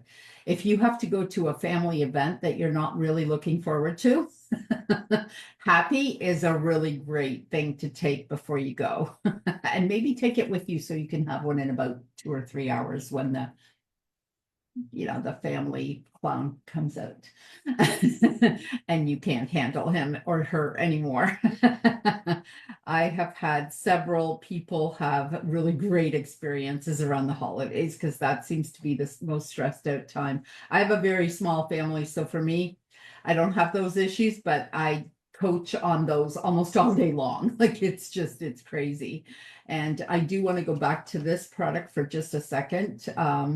Amanda did mention that in 2020, this won an award out of 423 products. This one, #1. It's the #1 immune booster in the world. I don't know where we're at right now, but that year we won #1. So that's a pretty big deal. And yes, everything is made from the DNA of the plant. So everything is different. So if you are, let's say, allergic to grapes, this will not bother you if it has grapes in it. Because it's from the DNA of the plant, it metabolizes different. So one of our ladies has huge allergies. She is literally allergic to almost everything. And she hasn't been able to get nutrition into her body for years. And so she started using these, and she is a different human being. Different. I mean, she doesn't have any allergies to any of the products. She can take all of them. And that's huge. These two will, oh my gosh, I can't, like, I don't even know if I want to talk about everyone that I've helped this with. So I've had people who have been on oxygen tanks come off the oxygen tank with this product here. Air is such, it's a relatively new product. Pardon me. It's a relatively new product for us, but it cleans up your lungs like nobody's business. Hang on, I'm just gonna.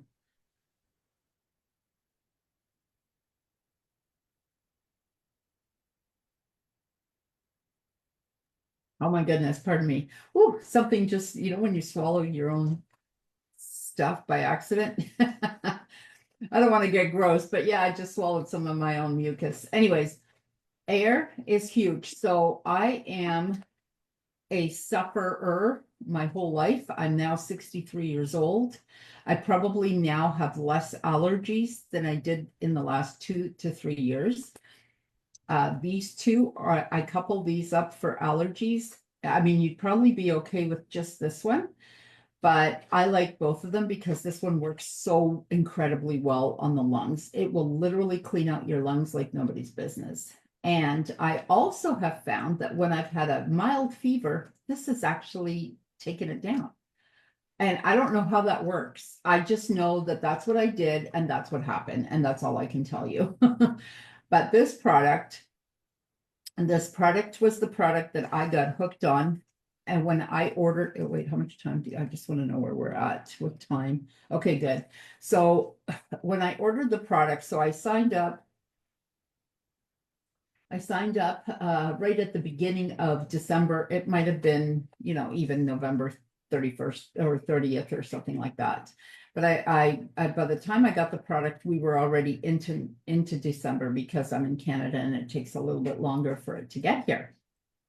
So I had ordered the entire diamond package, right? Which is the biggest package. I think you signed up with the diamond package as well, Amanda, right? It's actually the best deal because there's so many, when you calculate everything out, it gives you like tons of free product when you buy it. And it also gives you the highest amount. So you actually, when you sign someone up, you get 30%. So by signing up as a diamond, you get 30% of whoever else you sign up.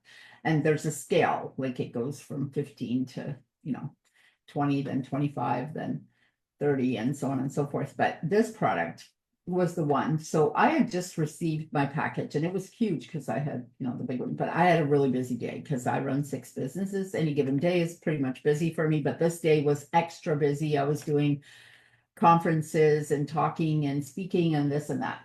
So I got it by the time I picked it up from my concierge in my building. It was late in the night and I had to carry it all the way over. And so I just kind of left it over here by the table right beside my desk and thought, okay, I'll deal with this tomorrow. And the next day, I guess maybe because I was so run down, whatnot, I had woken up and I couldn't breathe. Like my sinuses were messed up in a horrifying kind of way. I think this was all done on purpose. My ears don't even plug up that often, and my ears were plugged up.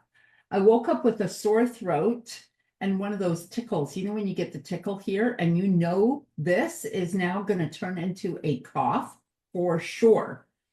I had all of that. That's what I woke up with, and a sinus headache, of course, because I'd suffered from sinusitis my whole life, literally since I was 6 years old, if not maybe more, or even earlier, but 6 is what I can remember. Antibiotics in my system all over the place because that was the only thing that could work on it. Also bronchitis, also antibiotics. So very connected. So I wake up that day and my sponsor's not here right now, but the lady who signed me up, I called her up. I said, Linda, this is how I feel. Can you tell me which out of all those products? And by then we didn't have 19 back then. I think we only had maybe 14 or 15. I said, which one can I use for this, this, and this? And she goes, use this one. She goes, use that one. She goes, you can use some of the other ones. Also like for inflammation, because it's always good to partner up SLD because of the inflammation, right? Anytime you can take down inflammation, that's good. You can't go wrong with it. So she said, and don't be afraid to take like 5 or 6 of them throughout the day. Like you don't need to just have like one. So I took two. I thought, let me just do things my way. Let's bombard it. So I took two. We didn't even have this product yet. This was in the last year and a bit. So I took two.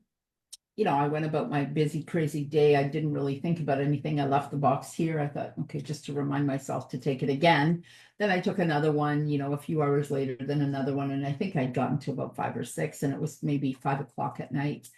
And I'm going, wait a minute. I feel better. And I don't have a cough. This little tickle went away. There was no cough. There was no sore throat. One ear completely unplugged. The other one was kind of like thinking about it and not quite unplugged. The sinuses were not the greatest. There was still a little bit of a sinusy type headache going on, but not really. And I hadn't taken any Advil. Usually, oh, I guess I shouldn't have said. Anyways, I hadn't taken anything. And I'm like, wait a minute, I feel like so much better. So I call up Linda. I go, hey, my one ear is completely unplugged. The other one is almost unplugged. I don't have a sore throat. I don't have a cough. And my sinuses are better, but I can still feel them. She goes, yeah. She goes, you should be good by tomorrow. And I'm like, what? No way. Like, this is usually a sign of me suffering for the next 2 weeks. What are you talking about? This should be good by tomorrow. She goes, yeah, take some more, you know, go get some rest, you know, blah, blah, blah. I wake up in the morning the next day, and I am not joking. This thing is magic. Nothing. Both ears unplugged, no sore throat, no cough, no sinus issues, no headaches, no, I feel horrible, no mucus, nothing. So yes, I spent a little bit of money on this, but I didn't have to buy cough syrup. I didn't have to buy any kind of painkillers. I did not have to go and pay for my antibiotics. I did not have to go to the doctor and waste my time or his. Oh, okay, he's getting paid, so he's happy. But anyway, I could not believe the power of this. This is what it looks like. It's purple and it tastes freaking amazing. And I'm going to tell you that this thing has saved my life. I do not. So for 3 months in spring and 2 months in the fall, I would have to take a product that is liquid, that is a really good anti-inflammatory for allergies. I won't say the name, but it does kind of sort of rhyme at the end with frills. But anyways, and not with the S, because I made it different. But that has gotten me off of that. So can you imagine taking an over-the-counter type medicine, still not natural, still not made from the DNA of the plant? And I forgot to mention that they're all infused with negative ions. So, and they're all 100%, well, up to 100% absorbability, right? Which is insane to be able to do that. And that's because it's a candy and we're sucking on it and it's getting absorbed through the mucosa. It's not going into the stomach and getting absorbed there. That's why it's so effective. And infused with negative ions, if you don't know what they are, you must have heard of grounding by now. Everybody talks about grounding. And so when you go to like outside and you're walking barefoot to help ground, that's negative ions. So if you have positive ions, you want to not have those, and you want to have as many negative ones as you possibly can to balance yourself out, to alkalinize yourself. Like, it's just a lot of everything that's good for you, basically, and just balance. And this too will do the same type of thing without you taking anything. So if you absolutely cannot take anything, you can always wear this, that's for sure. But this, and they're sweet, but they're not disgusting, and there's no sugar. There might be a light coat of sugar around it, but basically the sweet in these all comes from beetroot sugar and molasses. If you know anything about molasses, you will know that it is filled with mega good things for you. In fact, you should all Google these if you don't believe me, because beetroot and molasses are two of the most healthiest things you could ever imagine. And to have all this wrapped up in a very convenient little candy that you can take with you and cut the little thing as the day goes through. That's what I do. And I cut little pieces like this to take, you know, with me to the park, just in case I am going to get an allergy. I don't know what happened this year. Either I've cleaned out, because where's that MLS? So if you have allergies like I did, I highly recommend that you spend quite a bit of these. Spend some time with MLS. And we're not talking about the real estate MLS. We're talking about MLS that kills off parasites and just boosts the crap out of your microbiome and balances the living daylights out of you. And when you've cleaned up some of that, this works better. And we have something called the metabolic reset for people who have really messed up microbiomes. Before you would go on, and we're doing another relaunch and another weight loss journey with this. Before you would take these, if you could take the whole kit, the whole metabolic reset, to help you reset your microbiome, basically, this will work even better, even better. And if you don't go to a wedding and eat like I did and drink, and then you go to a birthday party and you don't do what I did, you will lose. I probably could have lost 25 pounds, honestly, 20 for sure. For sure. I'm 5'7". I'm not a small girl, so I'm going to lose at least 20 pounds in a month, if not more.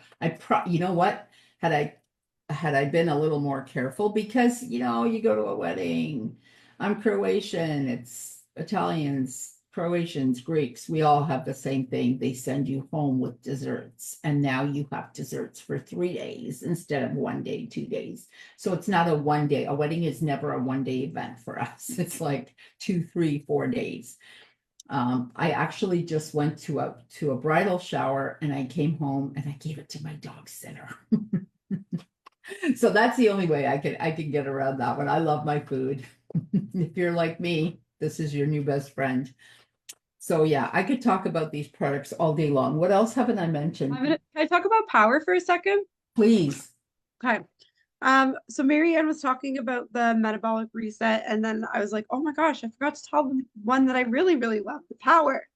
So we have power available in lemon and apricot. So everybody has male and female. So you can take both. Actually, it's probably recommended that you do, because everybody has estrogen and testosterone. So we want to make sure those levels are balanced. But I had my twins and my hormones were a little bit off. So I was having some stuff related to menopausal symptoms, mood, and hair issues with my hair, which now I take the power apricot and I take the BTY a couple times a month, and my hair is actually wonderful now. And the most importantly with the power, I was getting a lot of night sweats, because that's a common thing when your hormones are all kind of out of balance. You get the night sweats and you get forgetful and you get a little moody and you get a little out of sorts. So I started taking the power apricot. I started with that one, and then I did a couple weeks just on that one, and then I threw the power lemon in there, and I don't get night sweats as often anymore. I might get one every month, maybe. And that's normally because I probably haven't drank enough water for the day. Because you should drink water when you're on these, just to move everything through. Like, I drink a lot of water. But this one here, the power apricot and the power lemon, this is the lemon, I think, that I have in my hand. But yes, these ones work, especially if you're trying to, you know, get things back kind of normal. And I noticed with this, it didn't take long. Like, I probably started taking it, and a week later, I did not have those night sweats anymore. And I just felt like a lot calmer, like things were a little more balanced. So yeah, this one's really good. And it actually helped with if you get a monthly cycle and you're a woman, It's great for that, and it helps with libido for both female and male. So this is the one. It sure does. Apparently that one that Amanda is holding up, and I don't know, I'm not a man, but I have had many customers tell me that lots of things are better in the bedroom for them. Especially, you know, men, you know what, men even sometimes over 40 or 45, it doesn't need to be over 50 and over 60 and all of that. And some people over 60 do quite well. I too, she is not in menopause. She just has maybe she's got early onset perimenopause, but I'm in menopause. So I have the hardcore menopause. And this isn't an argument. I don't really want it. I don't want to win, but I'm the one with menopause here. And I also take power, both of them.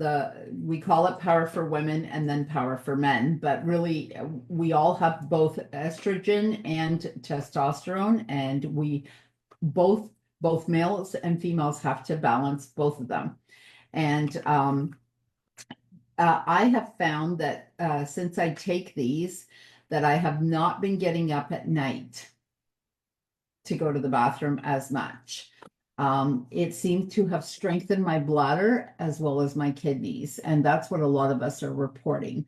So that's kind of actually worked out really, really well. I'm glad you covered that one.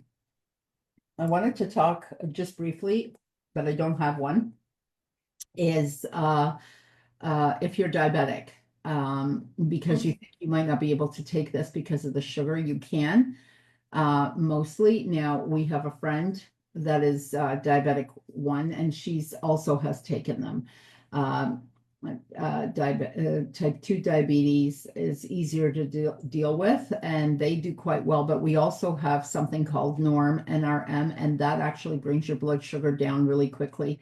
Nikki usually talks about that one because she took that one and she couldn't believe her numbers went down so quickly. And you can take 1 or 2 and you know, they taste great. You could take them on the road. They're so easy to carry. So the reason I put on my glasses is because they're so cool. And I look really good, but also because the print on this is very little, and I want to read. Let me see again the time wise. How much time I have? Oh yeah, I'm good. I wanted to read you some of the ingredients so that you would understand what is in these and what they do. And so I'm just gonna read air because it's got a lot. Oh, HPR. We didn't cover HPR. Does anyone have an HPR handy? I do. HPR is a liver support / mild detox. Mild detox meaning you could detox your liver and be in bed all day. Like you could have flu-like symptoms if you're not careful. So this will just give you a mild detox and you can carry on with your day, as well as it gives you a liver support. Huge important organ to keep balanced is liver, because it balances the hormones, and it cleans up pretty much all the gunk out of our body. So it is constantly working. And I can't stress this enough. It's super important. Now, if you're going out and you know you're partying and you know you're going to be drinking, you should take HPR and no hangover. And if you do have a hangover, take 2, and it'll help you recover quicker. And this one too is good for environmental toxins, because we pick those up every day, like with household cleaners, products, everything. That's what I like about this one, because at least I know like I'm getting something good for that. It's true. Yeah. And I am going to read a little bit about, so now that we just talked about HPR, let's talk about HPR here. So a natural detox and mild cleansing process. HPR is an amazing defense against toxic chemicals and free radicals. HPR helps the body digest fatty foods. So for those people who have a fatty liver, I'm one of them. But it's from foods, it's not from alcohol. I don't really drink that much, but I sure as heck like my sugar. In a food, preferably in a carrot cake, a cheesecake, or ice cream. Yeah, that would be my choice. Anyways, digest fatty foods, and it is a natural appetite suppressant. I haven't really found that to be true, but okay, I'll take it. If it's maybe it suppresses a little bit of my appetite. I don't know. I still like my ice cream. Happy, which was the one that Amanda was talking about, which is the one that I suggested you take to a family gathering. This hemp seed-based drop helps you enjoy the moment, literally phrased that way. Cope with your daily tasks with a renewed energy for body and mind. Manage daily stress and depression. Maintain a healthy appetite and boost metabolism. So the fact that it boosts metabolism, you know I'm going to take it, right? I don't suffer really from anxiety, but I hear that anyone who may have some issues with anxiety would absolutely benefit greatly from Happy and Relax. So if you could upside down. And so if you can if you can get those two together, it seems to be doing wonders for people who have any kind of anxiety. I want to read about the BTY a little bit. And BTY isn't just about your skin's collagen production and elasticity. It also supports scalp health and hair vitality. Build a healthy immune response and cellular renewal. So really, if you read, what it does, BTY and GRW, you can't go wrong. Like both of them are going to boost your immune system and you're going to grow hair and nails from it. Like it's just going to make you, it's going to give life to your body, basically, is the way that that's going to roll. I want to read air. Okay, so air helps you, if anyone's got air and you want to hold up a box, that's great. Air helps you breathe better while offering immune system support and increase lung capacity, fight fatigue, dizziness, and oxidative stress while boosting physical and emotional endurance. Helps increase absorption of nutrients from food. Okay, I want to talk about brain because that's an important one too. Well, they're all important. I have the air up here, Marianne. Excellent. So that's what the air is. That's what I just read a little bit ago. And you know what? While I'm here, I'm gonna read the ingredients on air because I want you to see. And I may go through all the products, but okay. So Maca peruviana, poppy, African white aloe, Rosa majalis, goji berry, amla Indian gooseberry, cranberry, lemon, black currant, vitamin C, vitamin D3, zinc, citrate. That's air. Did I read MLS yet? No. But I did read, where's HPR? Because I wanted to read you that. Okay, so HPR is the one for the liver. Artichoke leaf, dandelion root, milk thistle, turmeric, peach, avocado, and raisin. Pretty cool, eh? Very, very clean products. I do want to read the alt and what it does because also we talked a lot about alt today. So alt, easy breathing. No joke. Your breathing will actually become easier. Helps support breathing and helps the body's natural defenses against environmental irritants and airborne particles that can impair regular breathing, boosts your vitality and microvascular systems. All that in one little cute candy. Happy. Did I already read Happy? I did? I think so. Happy. The hemp seed-based drop helps you enjoy the moment. Oh, yeah, I did that. Okay. Oh, I forgot about ice. Does anyone have a box of ice they want to show? I'll go through. Oh, you do have it. Okay, so I'll read ice. Ice contains cooling botanicals recognized for helping support the natural ability to regulate normal digestion. So for all you people who have digestive enzymes, this is the world's greatest digestive enzyme that I've ever used, and I'll tell you more why. Digestion, heartburn, upset stomach, elimination, and mobilize healthy immune defenses. So again, it will boost your immune system. All of our products have the capability of decreasing inflammation, all of them. But SLD focuses on that in like the worst way. Like it's like you will see results literally in like 10-15 minutes. Ice has been known to have the capability of turning like a small gallstone into powder and just urinating it out of your body. Who is not blown away by just that? I don't even know if I'm allowed to say that, but I said it. So there. MLS helps activate the nutritional support your body needs to maintain microbial balance, gastrointestinal well-being, and digestive processes. Immune health starts in the gut. If this is the first time you're hearing this, where the heck have you been? We've been talking about this for years, and it's literally everywhere on the internet, on TV. Like, come on. Anyways, NRM. I want to talk about that. That's the one nobody seems to have a box of that. It helps maintain the body's natural glucose metabolism already within the normal range, overcome occasional fatigue as your blood sugar levels are balanced. I will also tell you that NRM has been known to help decrease some of my sugar cravings. Like I definitely have seen that. PFT. Oh, here, I think Rosemary's got NRM. There you go. Blood sugar issues. For diabetics and insulin resistant. I am insulin resistant, which means I could become diabetic if I'm not careful. So I can take NRM, no problem. PFT, which is the one, Pac-Man for visceral fat. That's how I see it.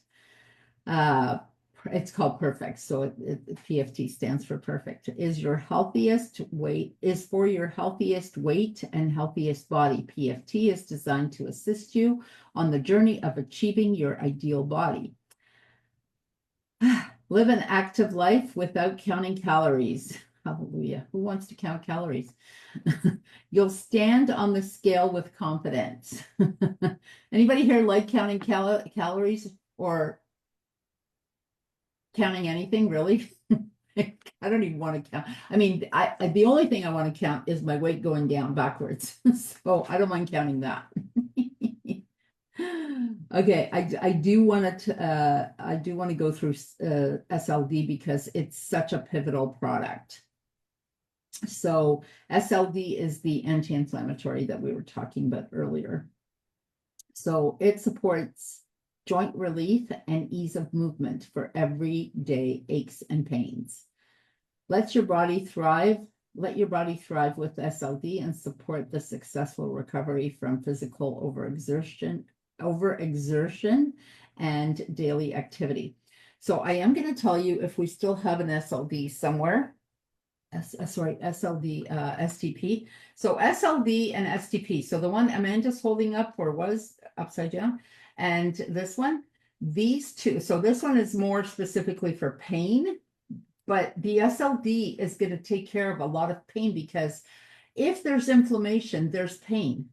Like that's what happens. Like if you have inflammation, it is inevitable that you're going to have pain. It's almost impossible to have one without the other. And if you're having surgery, so this is what I've been giving to people with surgeries plus the grow, right? The grow, where is it? Where did I put it now? Anyways, grow, because it boosts your immune system.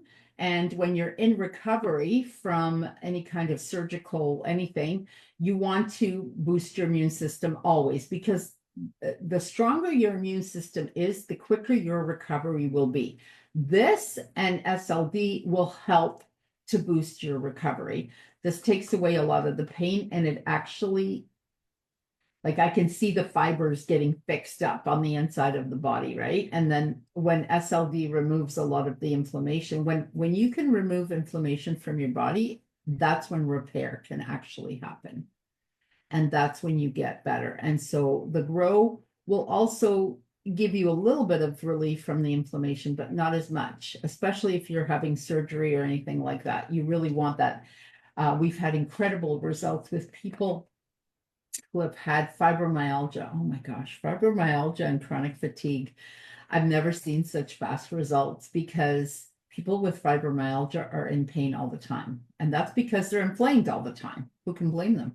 You give them one of these and you give them a SLD, you will see results. They will see results probably within 10 to 15 to 20 minutes if they're really slow. No joke. Like people have done it at like trade shows where, you know, Rosemary knows all about trade shows because it's like people in your face all the time.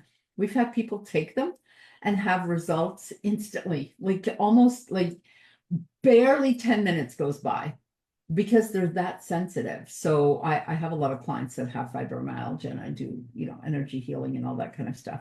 But I do want to read some of the ingredients. Much time? What's it? Yeah, we're good.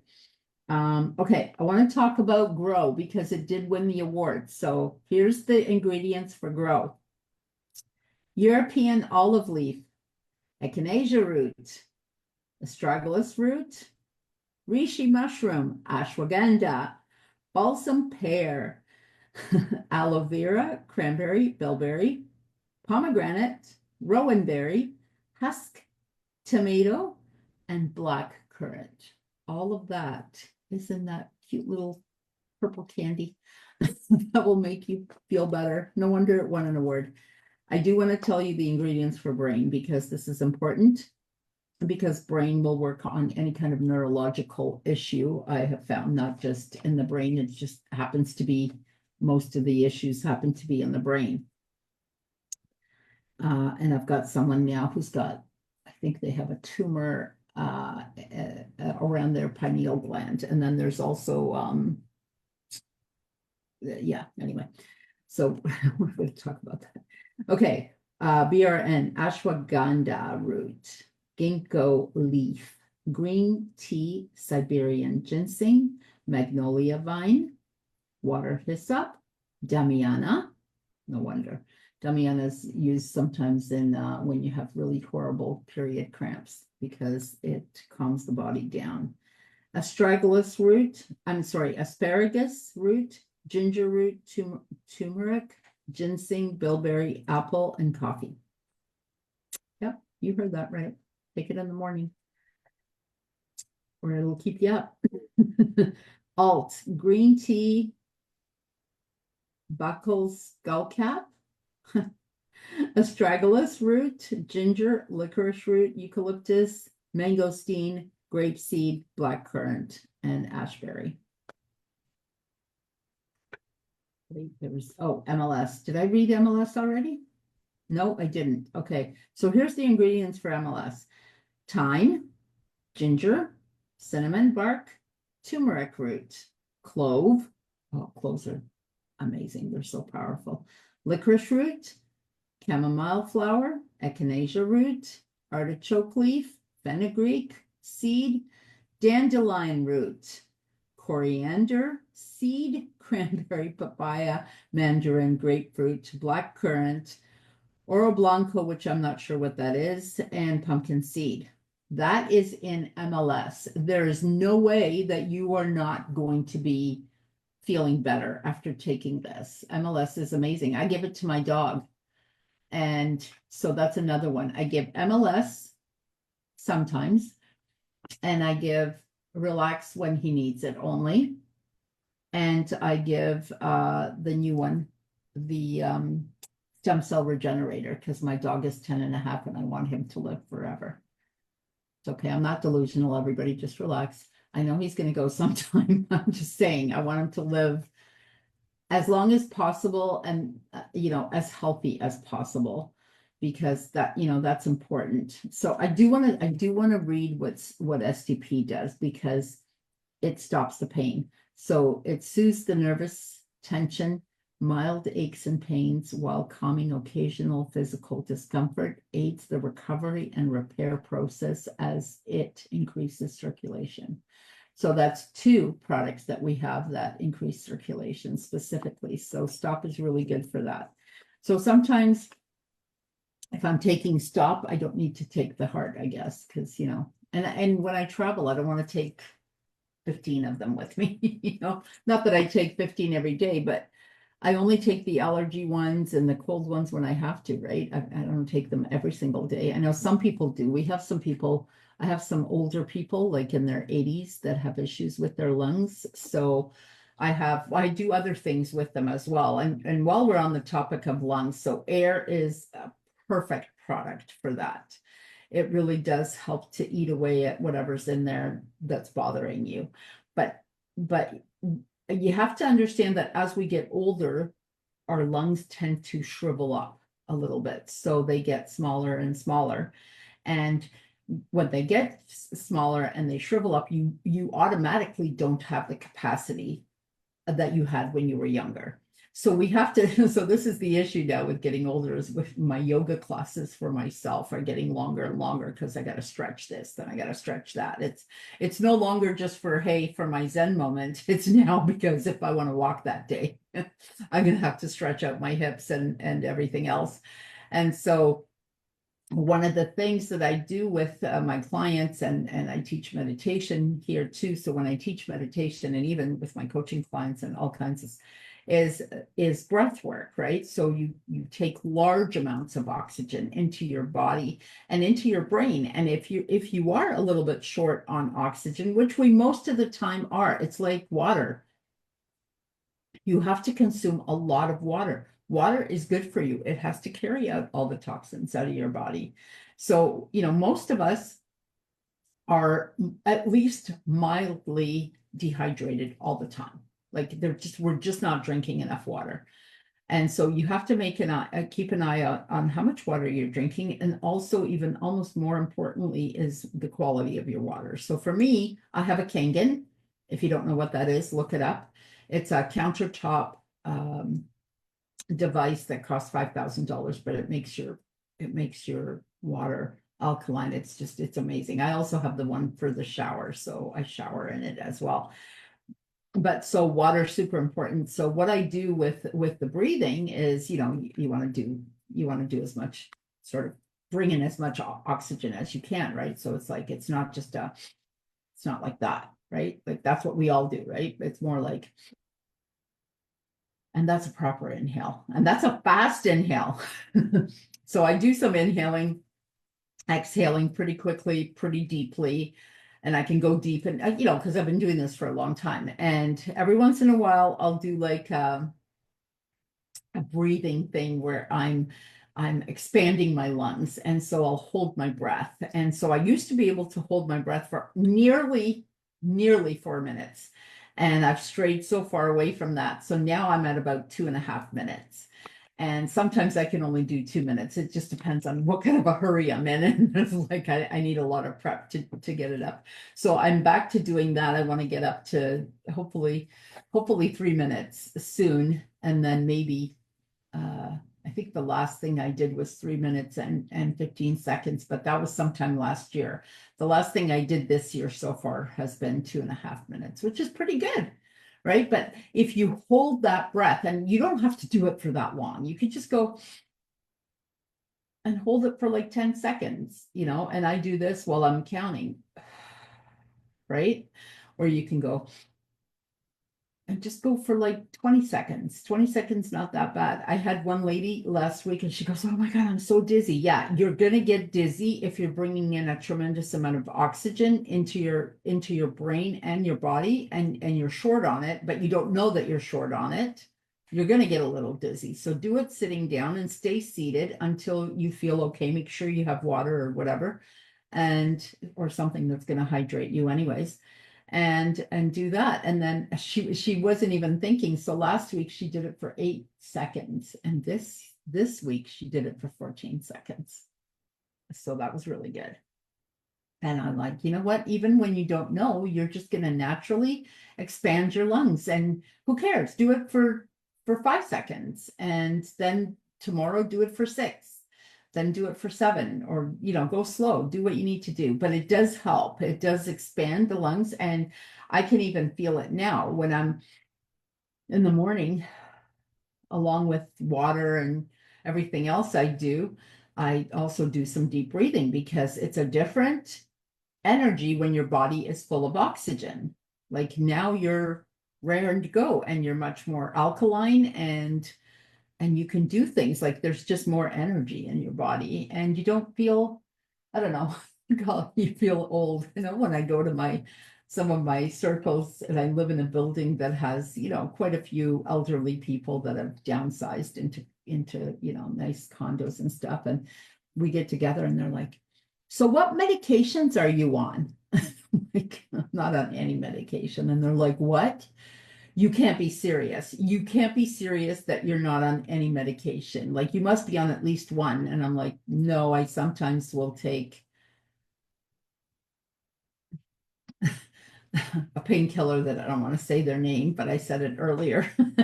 We'll take that if I have, I don't know, some sort of a really hardcore ache. Usually it's related to my lower back or something like that, or my hip, because I have a hip injury. But I have also someone who comes to my home and we do fascia release massages. So it's so amazing. And fascia stretch, like they're just amazing. And I like osteopaths a lot and I like massage a lot. And I do yoga every morning. I have to. I just walk better. I move better. Everything is better. If I don't have time, obviously, sometimes, you know, I have to do some Speedy Gonzalez version of it. But I like it when I have time. And you know what? Everyone should have a morning ritual because I feel like if I don't have my meditation and my yoga, I feel like I'm off kilter and I'm just not going to be as productive. And I'm just like the whole day, I'm just not ready. I feel like I'm rushed and I don't feel like I'm ready, you know? How many of you guys have a morning routine and then an evening routine too, right? Because you got to calm down from the day because we're all a little hyper, right?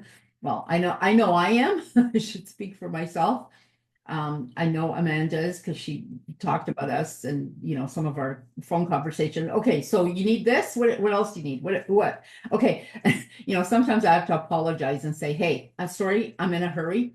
But what else do you need? Can you write down what you need so I can send it to the client? You know, it's like, I'm like, don't get offended because there's no time. I don't have time to get offended. Oh, I do want to tell you what's in the GTS because this is what Amanda exchanged her energy drinks. Let's not name any names for this one. GTS also has, just so you know, GTS and BRN. Actually, BRN, the one for the brain and the nerves, has the most amount of, let's call them antioxidants. There's a word that I probably shouldn't say. It begins with a C. It's got a lot of those kind of things, and so does GTS. You can all message me privately and I'll be happy to tell you what it is. So GTS, green tea. Who knew? Green tea is so good for you. Siberian ginseng, magnolia vine, water hyssop, ashwagandha root, pineapple, gooseberry, and apple. Ashwagandha is in BRN. It is in most of our products. Most of our products have ashwagandha. If you just try to go to the store to buy ashwagandha on its own, you're going to pay an arm and a leg. So I'm telling you, this is already a really good deal. And I'm just going to tell you PFT. Hello, Michelle.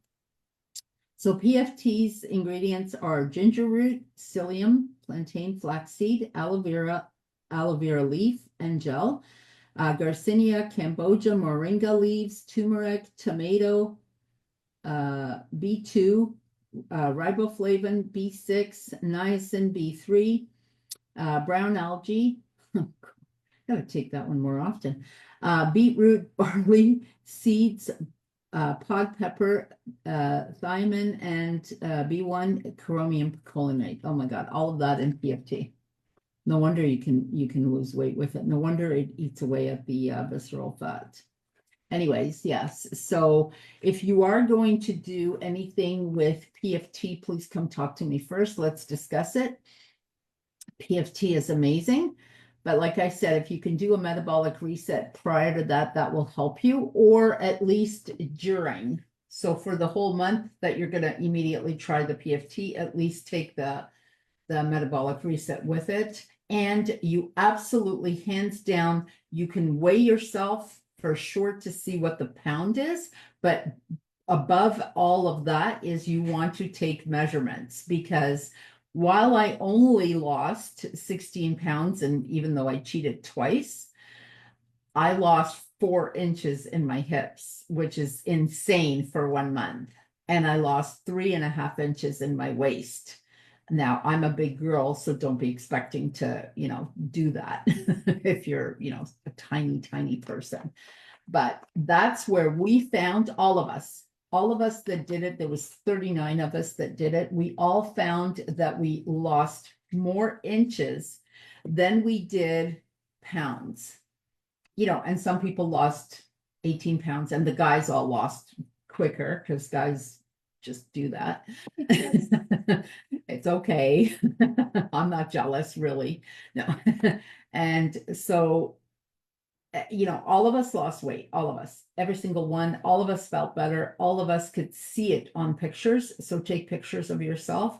But like, absolutely, and if you skip all of that because you're just not going to listen to me, which is fine, at least measure yourself, because you will be blown away. Now, we had to get the kind of scale that shows you the visceral fat measurement. So we had to see everything. Like we had a whole list of things we had to take pictures and send it in, because we were actually doing the whole thing. But really good, like really, really good. That kind of a scale, totally worth it. I'm so happy I have it now, because now I'm like, wow, I actually lost visceral fat. Like I actually lost, 2 or 3 or 4 pounds of just that, which is crazy. Like that's a lot for visceral fat, because fat's, I don't know, it's not that heavy, right? Have you ever seen people carry and show you this is what 5 pounds of fat look like? It's like a lot of stuff. It's a lot. You lose 5 pounds of that stuff and you're happy, man. Whew, I'm telling you. Anyways, with that, I just want to mention we just changed yesterday. We now have free shipping for all of US and all of Canada, which is insanely amazing. So if you're interested, please connect with me or any one of these ladies, and we will be more than happy to help you. And I look forward to talking with you. Please connect with me. I would love to help you feel better and help you age backwards. So that ends that segment. And I know that the two of you have to leave shortly, but if you want to stay with us, you're more than welcome to. Michelle has arrived, and we're now going to talk about bank code. Woohoo! Let's do it. The beauty of me having my own summit is I can talk about whatever I want. Yeah, right. I could talk about my businesses. And so APLGO is a huge part of my life. And bank code is also huge, a little bit newer to me, and I'm looking to make it bigger. See? Michelle uses Relax. We were just talking. I think we almost went through almost all the products, not quite. Well, I think I need to relax because my A is kicking in, my friend. I was at a group the other day, and literally the guy sitting next to me, I went and trained his team, and he kept going, A, Michelle. It sounded like he was from Canada. A, yeah. I made it funny. Yeah.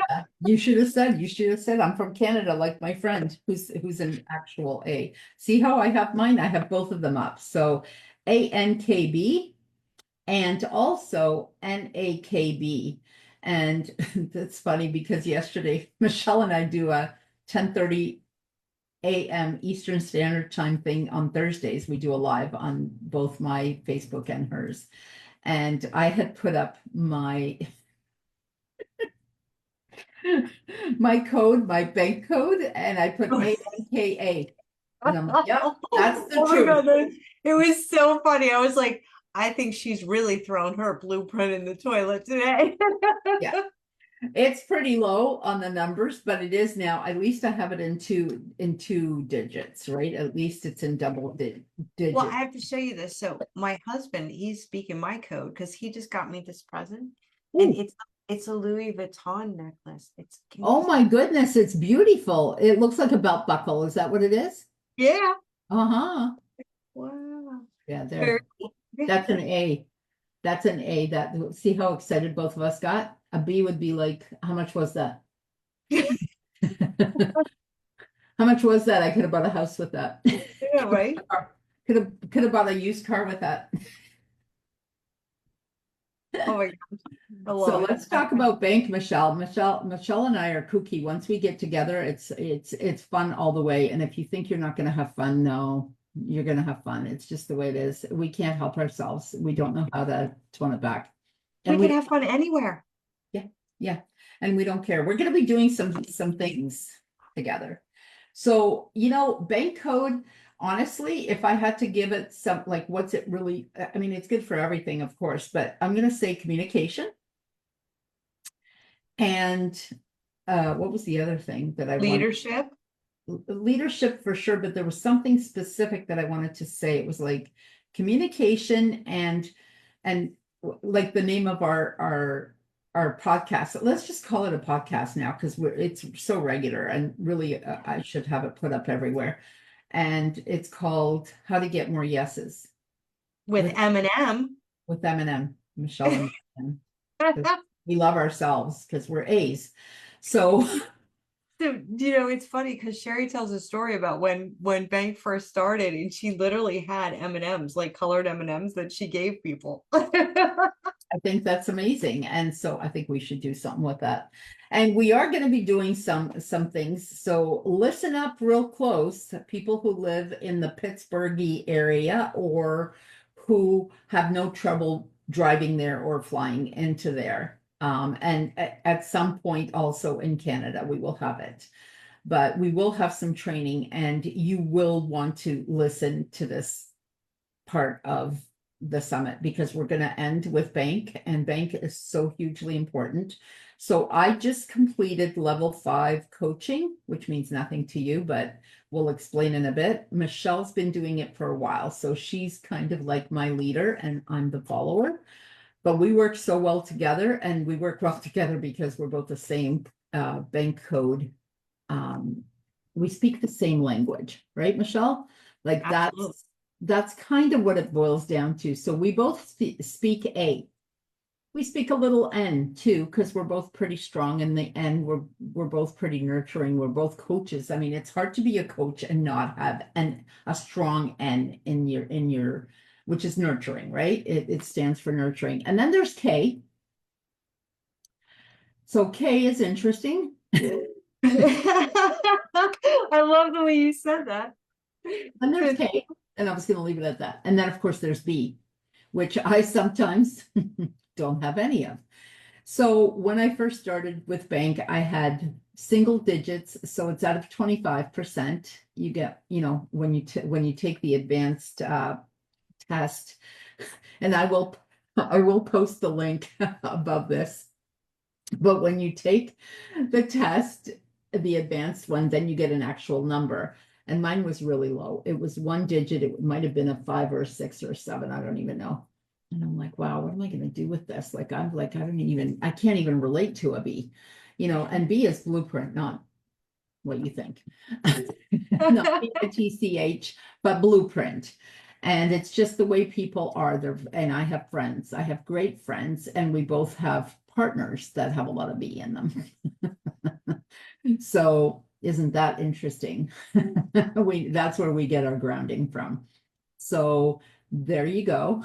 And we both Snoopy, because she has a Snoopy blanket of some sort on her bed, and I have a Snoopy and Peanuts blanket over on my couch, which is that we're both having. That's Snoopy in his yoga Zen pose. Oh my God, I can see it.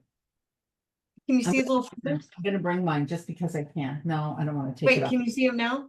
Yes. Oh yes, now I can see that. Oh, that's perfect. He's chilling out. That's a little Snoopy chill. So I went into the the Verizon store to get a new phone, right? Because while I do that, here's the real story. I went into the Verizon store to get a new phone. Here's my A. So me and my kids are all on one account. And so you used to be able to upgrade, and I always upgrade early. so it would work out great because if I didn't have an upgrade available, I just use one of my kids. Well, Verizon changed it, so you really can't do that. And so last time I got a new phone, it got all messed up. So I went in to get another new phone. And on the wall was the Apple Watch and it had Snoopy on it. And I was like, well, I need one of those. I So need to get my blanket. Keep talking. I can hear you. he does all different things. So it keeps me highly entertained because A's can get bored very easily. And yeah, so that's why I ended up with the Apple Watch because of Snoopy. Are you getting your blankie? Are you getting your blankie? I am. So my friend got me this for for my birthday. What? Okay, there you go. Oh, look at how that. cute that is. Look, I have one too. It's the red berry. Okay, we did not intend to make this peanuts show and tell. We are really here to talk about bank. We really are here to talk about bank. Well, but this is a perfect example how A's get This is how we distracted. do business. We have fun. We're We still have fun. talking. We're showing you us. This is how we talk. Look, we're talking over each other. And you know what's so fun about that is we don't care. Nobody cares.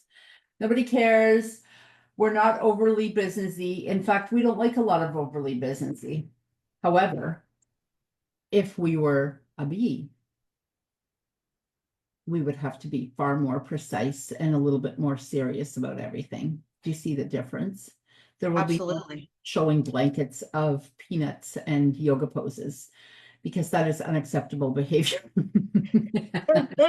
You know what? It's so funny because I have been tapping into my blueprint because God made us all beautifully. We can tap into any of them we want, which is probably why my A is so off the chart because all morning I've been working on, are you ready for the bad word?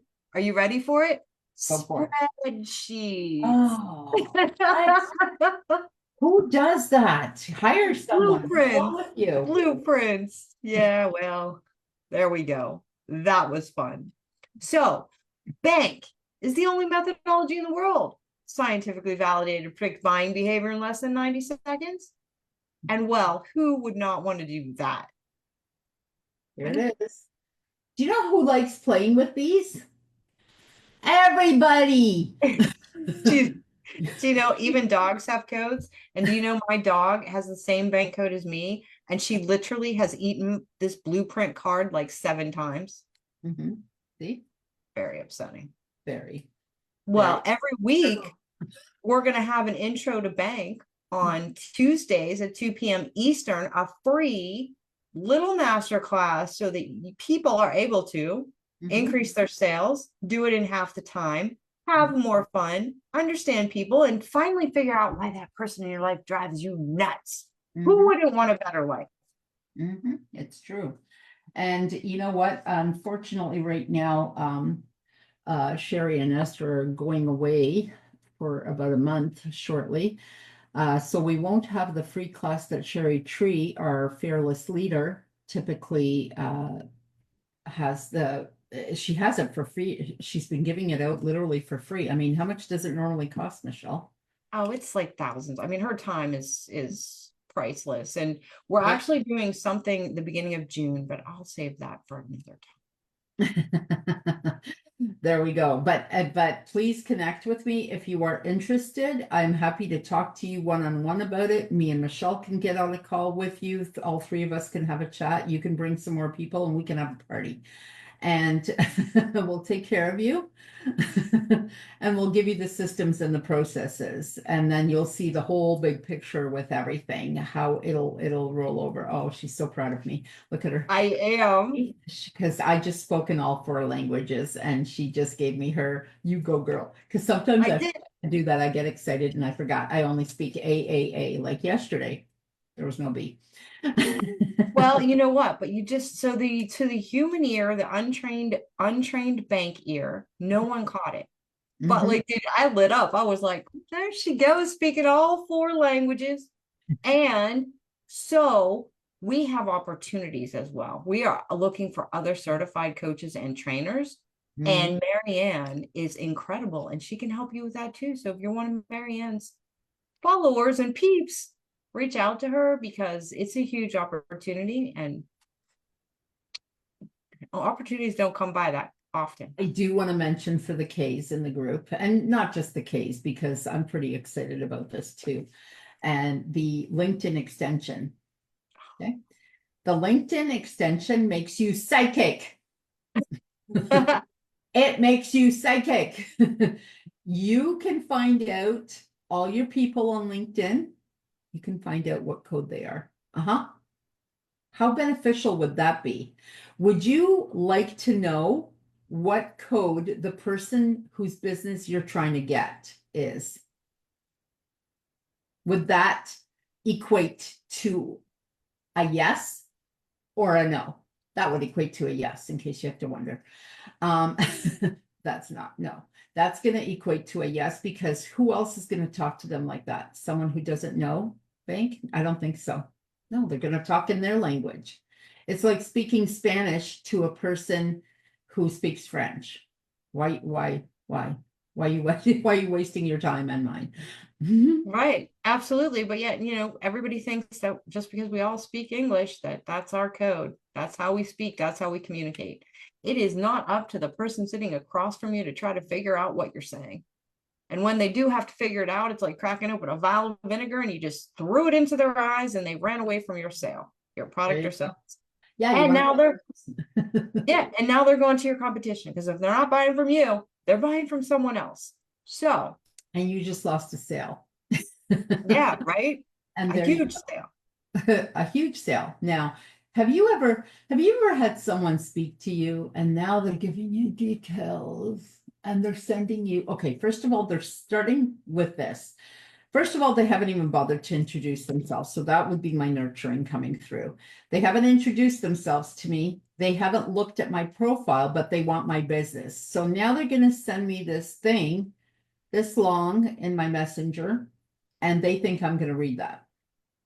So that's funny, because I don't read it. I don't read anything that's long. Sometimes if I know that I have to in real estate, then I will, but I literally will not read that anywhere else for any other reason. Well, yeah, I got on a call. Somebody called me today, but go ahead, finish your story. And that's it. And now she's trying to talk to me, or he, but and I'm like, oh my God, you lost me at the second. Like there was a punctuation somewhere in there. Please stop talking, because I don't even know what you're saying anymore. I'm not listening. And I'm interrupting. I'm trying to get them to stop talking, and they don't know. Now they're giving me too much detail, and I'm like, I'm not a blueprint. I don't want the detail. Give it to me short and fast and to the point. I've actually said that to people. I go, get to the point, give me the one-liner, and leave me alone. Literally, well, leave me alone. I had somebody call me today, and they gave me a whole spiel. Apparently they thought I was a real estate agent. And I said, I am not a real estate agent. I'm a real estate agent, so that's even more fun. And he was like, well, I'm not trying to sell you anything, but he is trying to sell me something, right? And then he's like, could you just get on Zoom for like 15 minutes? And I was like, no, I actually can't right now. And he goes, so he starts his whole sales pitch again, he's not selling me, and then says, can you get on Zoom right now? And I was like, I already told you I can't get on Zoom. So it's all how you communicate with people. If he would have came on and gave me my A language and N language that I needed, but he automatically just, because first of all, he didn't even know anything about me, but he assumed I was a real estate agent. I help them. I help real estate agents, right? Yeah. But I'm not one. But this is so good for real estate agents. This is like meant to be. This situation is so amazing. Like, honestly, bank code, but it's not even just at work. I mean, if you consider at home with your family, wouldn't you get along better with your family members if you knew that your daughter wasn't just hormonal, but she's a B and she's quieter than you are? Wouldn't that be more helpful? Wouldn't it be helpful if your son was a K and wasn't just strapped to his room? Like, yeah. and you didn't have to, and you're all outgoing and you don't know how these kids became like that. Well, we all have our own personalities, right? Absolutely. Well, look at my son. He's BKNA, right? And he sent me a birthday present. And because we have a great relationship now, we didn't for like 18 years. But anyway, so he sends me a birthday present, and in the card, it literally says, "I'm so sorry that this is late. I mean, early, that it's early." So it came like 3 days before my birthday, which to me, I would not even have paid attention. Like I usually send things late, Yeah. just the way I am. But anyway, A. and so his blueprint, like he literally apologized for, and then called me and said, "I don't know why. This doesn't make any sense." There's his K, right? I can't get your present delivered on your birthday, but it was President's Day, so that could be why. But anyway, it was like a big deal. Mhm. But I understood why it was a big deal. Because they like to do things perfectly, Yeah, right? and timely. Like Timely. it's a big deal that it couldn't be on time. Yeah, and what are we doing and when are we going? So we went out, speaking of birthdays, we went out for my friend's birthday just this past weekend, and we went to a very busy restaurant, very, very busy, and it was Saturday night. Of course, it was busy. And everyone's like, oh my gosh, because we got there at 7. We had a reservation. So we got there at 7. There was 8 of us. And so one of the servers had said, you may have to, like, we may have to only give you until 9 o'clock because we're so very busy, which 2 hours is, enough time to get food and whatever. But some of the girls were coming in later. So, some of them were like so upset that this is what this guy said to them. And I said, just relax. It's going to be okay. They're not going to kick us out.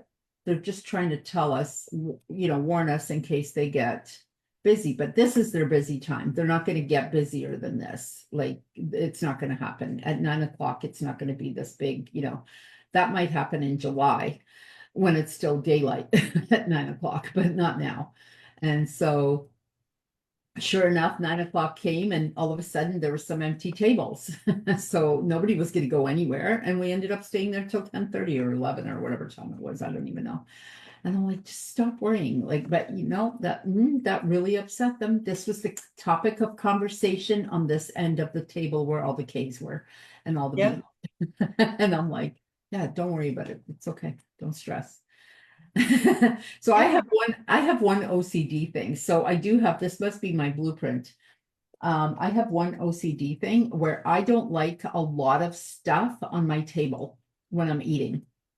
So even in a restaurant, I'll try to clear off some of the, so that there's some space so I can move around, and I rarely order pizza, but I had ordered pizza, and pizza always comes on a big plate because it's never a small pizza, right? It's always this big, huge plate, and it takes up half the table. And the table was small to begin with.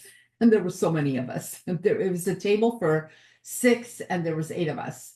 Actually, I think honestly, it should have been for, 6. 6 would have been comfortable. And there was 8 of us. Like, that's a lot. You add 2 people to a table and it's like, holy terror. Yeah. Yeah. For sure. Yeah. So that's hugely important. And yeah, you'd want to have more yeses. You want that LinkedIn extension. And then we have the really amazing AI who writes our posts for us and writes emails for us in all 4 languages. In all 4 languages, or one language if you want. Well, there's 24 different combinations, which means people have a 4% shot of getting a yes, a 96% shot of getting a no, 96% without bank. So Kai, you can just pick whatever code you want out of the 24 combinations, and then you can write in any code, which gives you, it empowers you to always communicate effectively. Nail it. Hit the yes. Who would think this is like super beneficial? It helps you communicate better with your friends, with your family, with your partner. Who would like to communicate better with their partner? Anybody here? Like anybody? Are you kidding me? This could save divorces. I believe that it has actually saved people from committing suicide because, people don't feel heard, seen, understood. Can you imagine the difference Well, makes in that's, lives? yeah, I mean, my whole life I didn't feel seen, heard, or understood. I mean, geez, I was in the wrong family. I was convinced that I was adopted, raised by raised by the wrong family, and someday I would find my real parents. No. It's But true, but that's how yeah, I feel. And I was saying, wasn't I saying this to you the other day, or was it someone else where I said, I really love going to bank events like online. Well, I'd like to go to one in person at some point as well. But online, because I feel like, oh, sometimes I talk out of turn. Sometimes I go really loud and I get so excited. Oh, and I have the answer and I'm waving my hand like I'm 5 years old at school. And, you know, and I'm like, oh my gosh, I feel so accepted because they know I've already put my code up. They know I'm an A. So they don't expect me to be quiet. And I've been told to be quiet my whole life. Like, okay, can you tone it down a little bit? Can you keep the excitement? And all I am is excited. That's all we are. We're not like, oh, we're not intentionally cutting you off. We're just so excited that we do this, or whatever. well, well, you mentioned live events, so I would stay tuned and talk to Marianne because we're going to have some live events coming up that are going to be pretty exciting. We are. It's going to involve sales and something called what's it Speed called? coding. Speed coding. Speed So look coding. at this. I actually won Like, the drop won the everything. award for the best person in speed coding when I was going through it online. And speed coding, basically, I just want to call it, the reason I can't remember the name is because to me it's just being psychic, becoming psychic, because it teaches you how to recognize. It trains you how to recognize traits really quickly without using the cards or anything else. And you just go, oh my God, that's an A. Oh my God, I better be careful. I better hug her. She's an N. Well, and the important piece is you're guessing all four. So it's Right? not just about the first code. You need the whole entire sequence.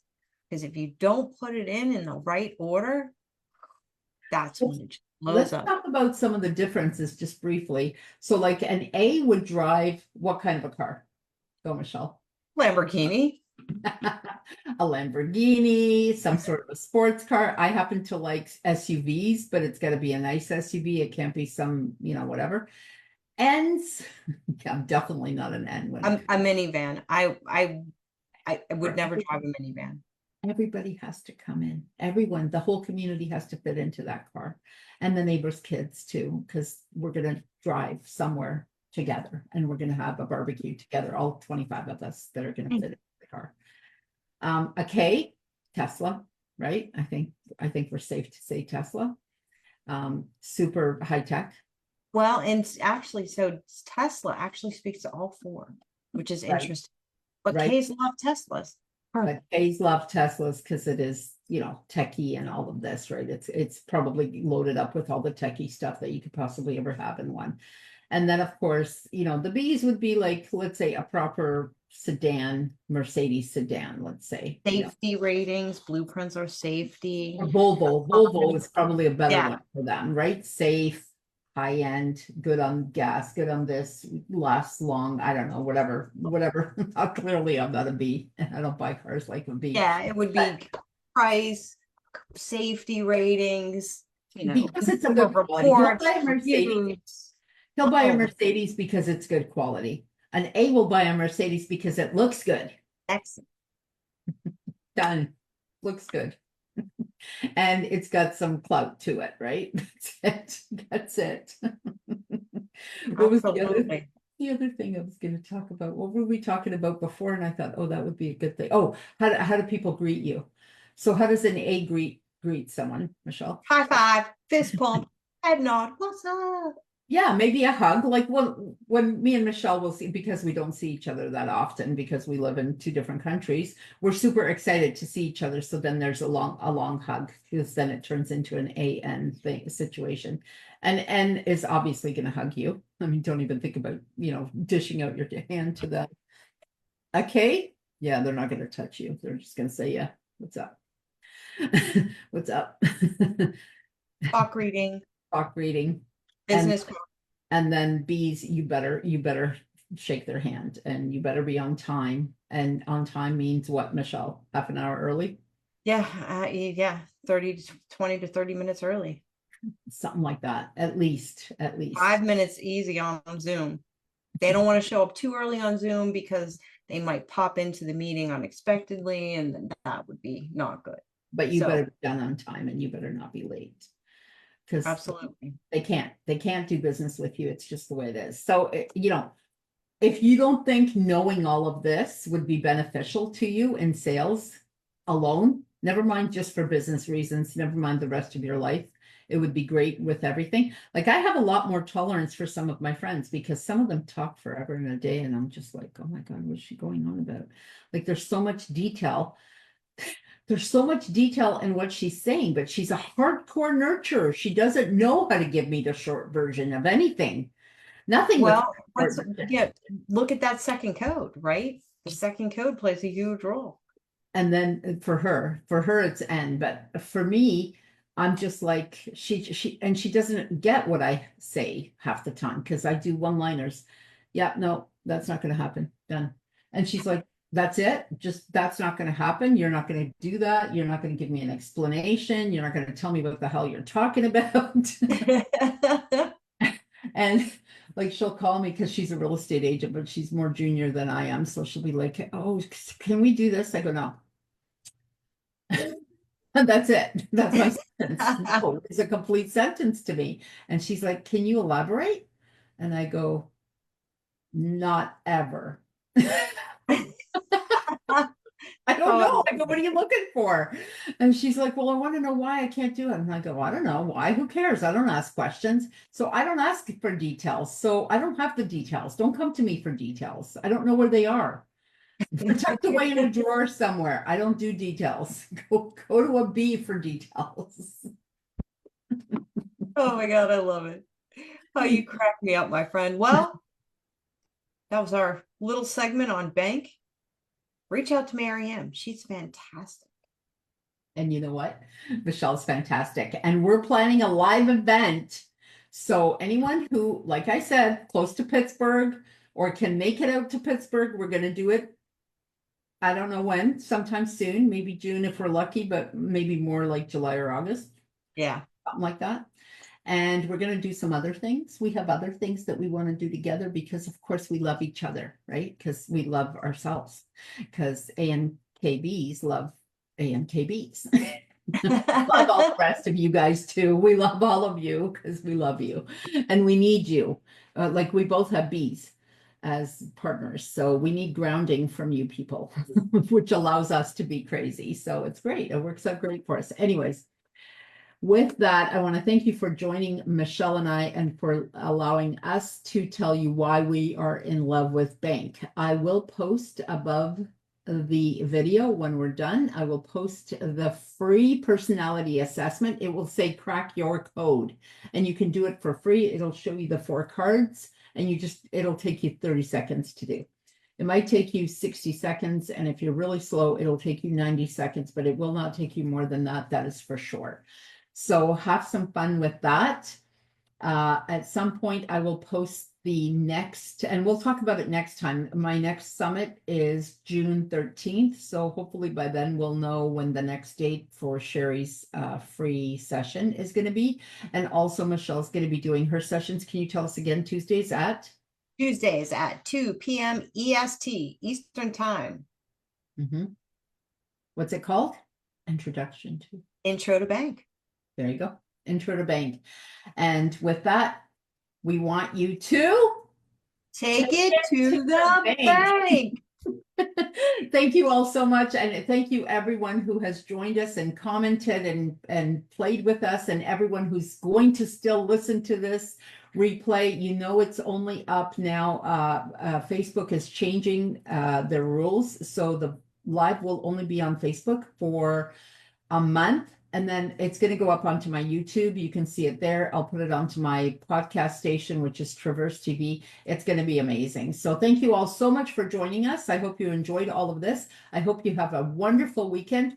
Canada, happy long weekend. Happy Victoria Day weekend. So long weekend. Happy Victoria Day. This weekend, and next weekend it's the US. So Canada and US, we all love each other still, regardless of what else is going on in the air. And everybody is beautiful. Thank you all so much. Mwah. God bless. Have a great day, everyone. Thank you.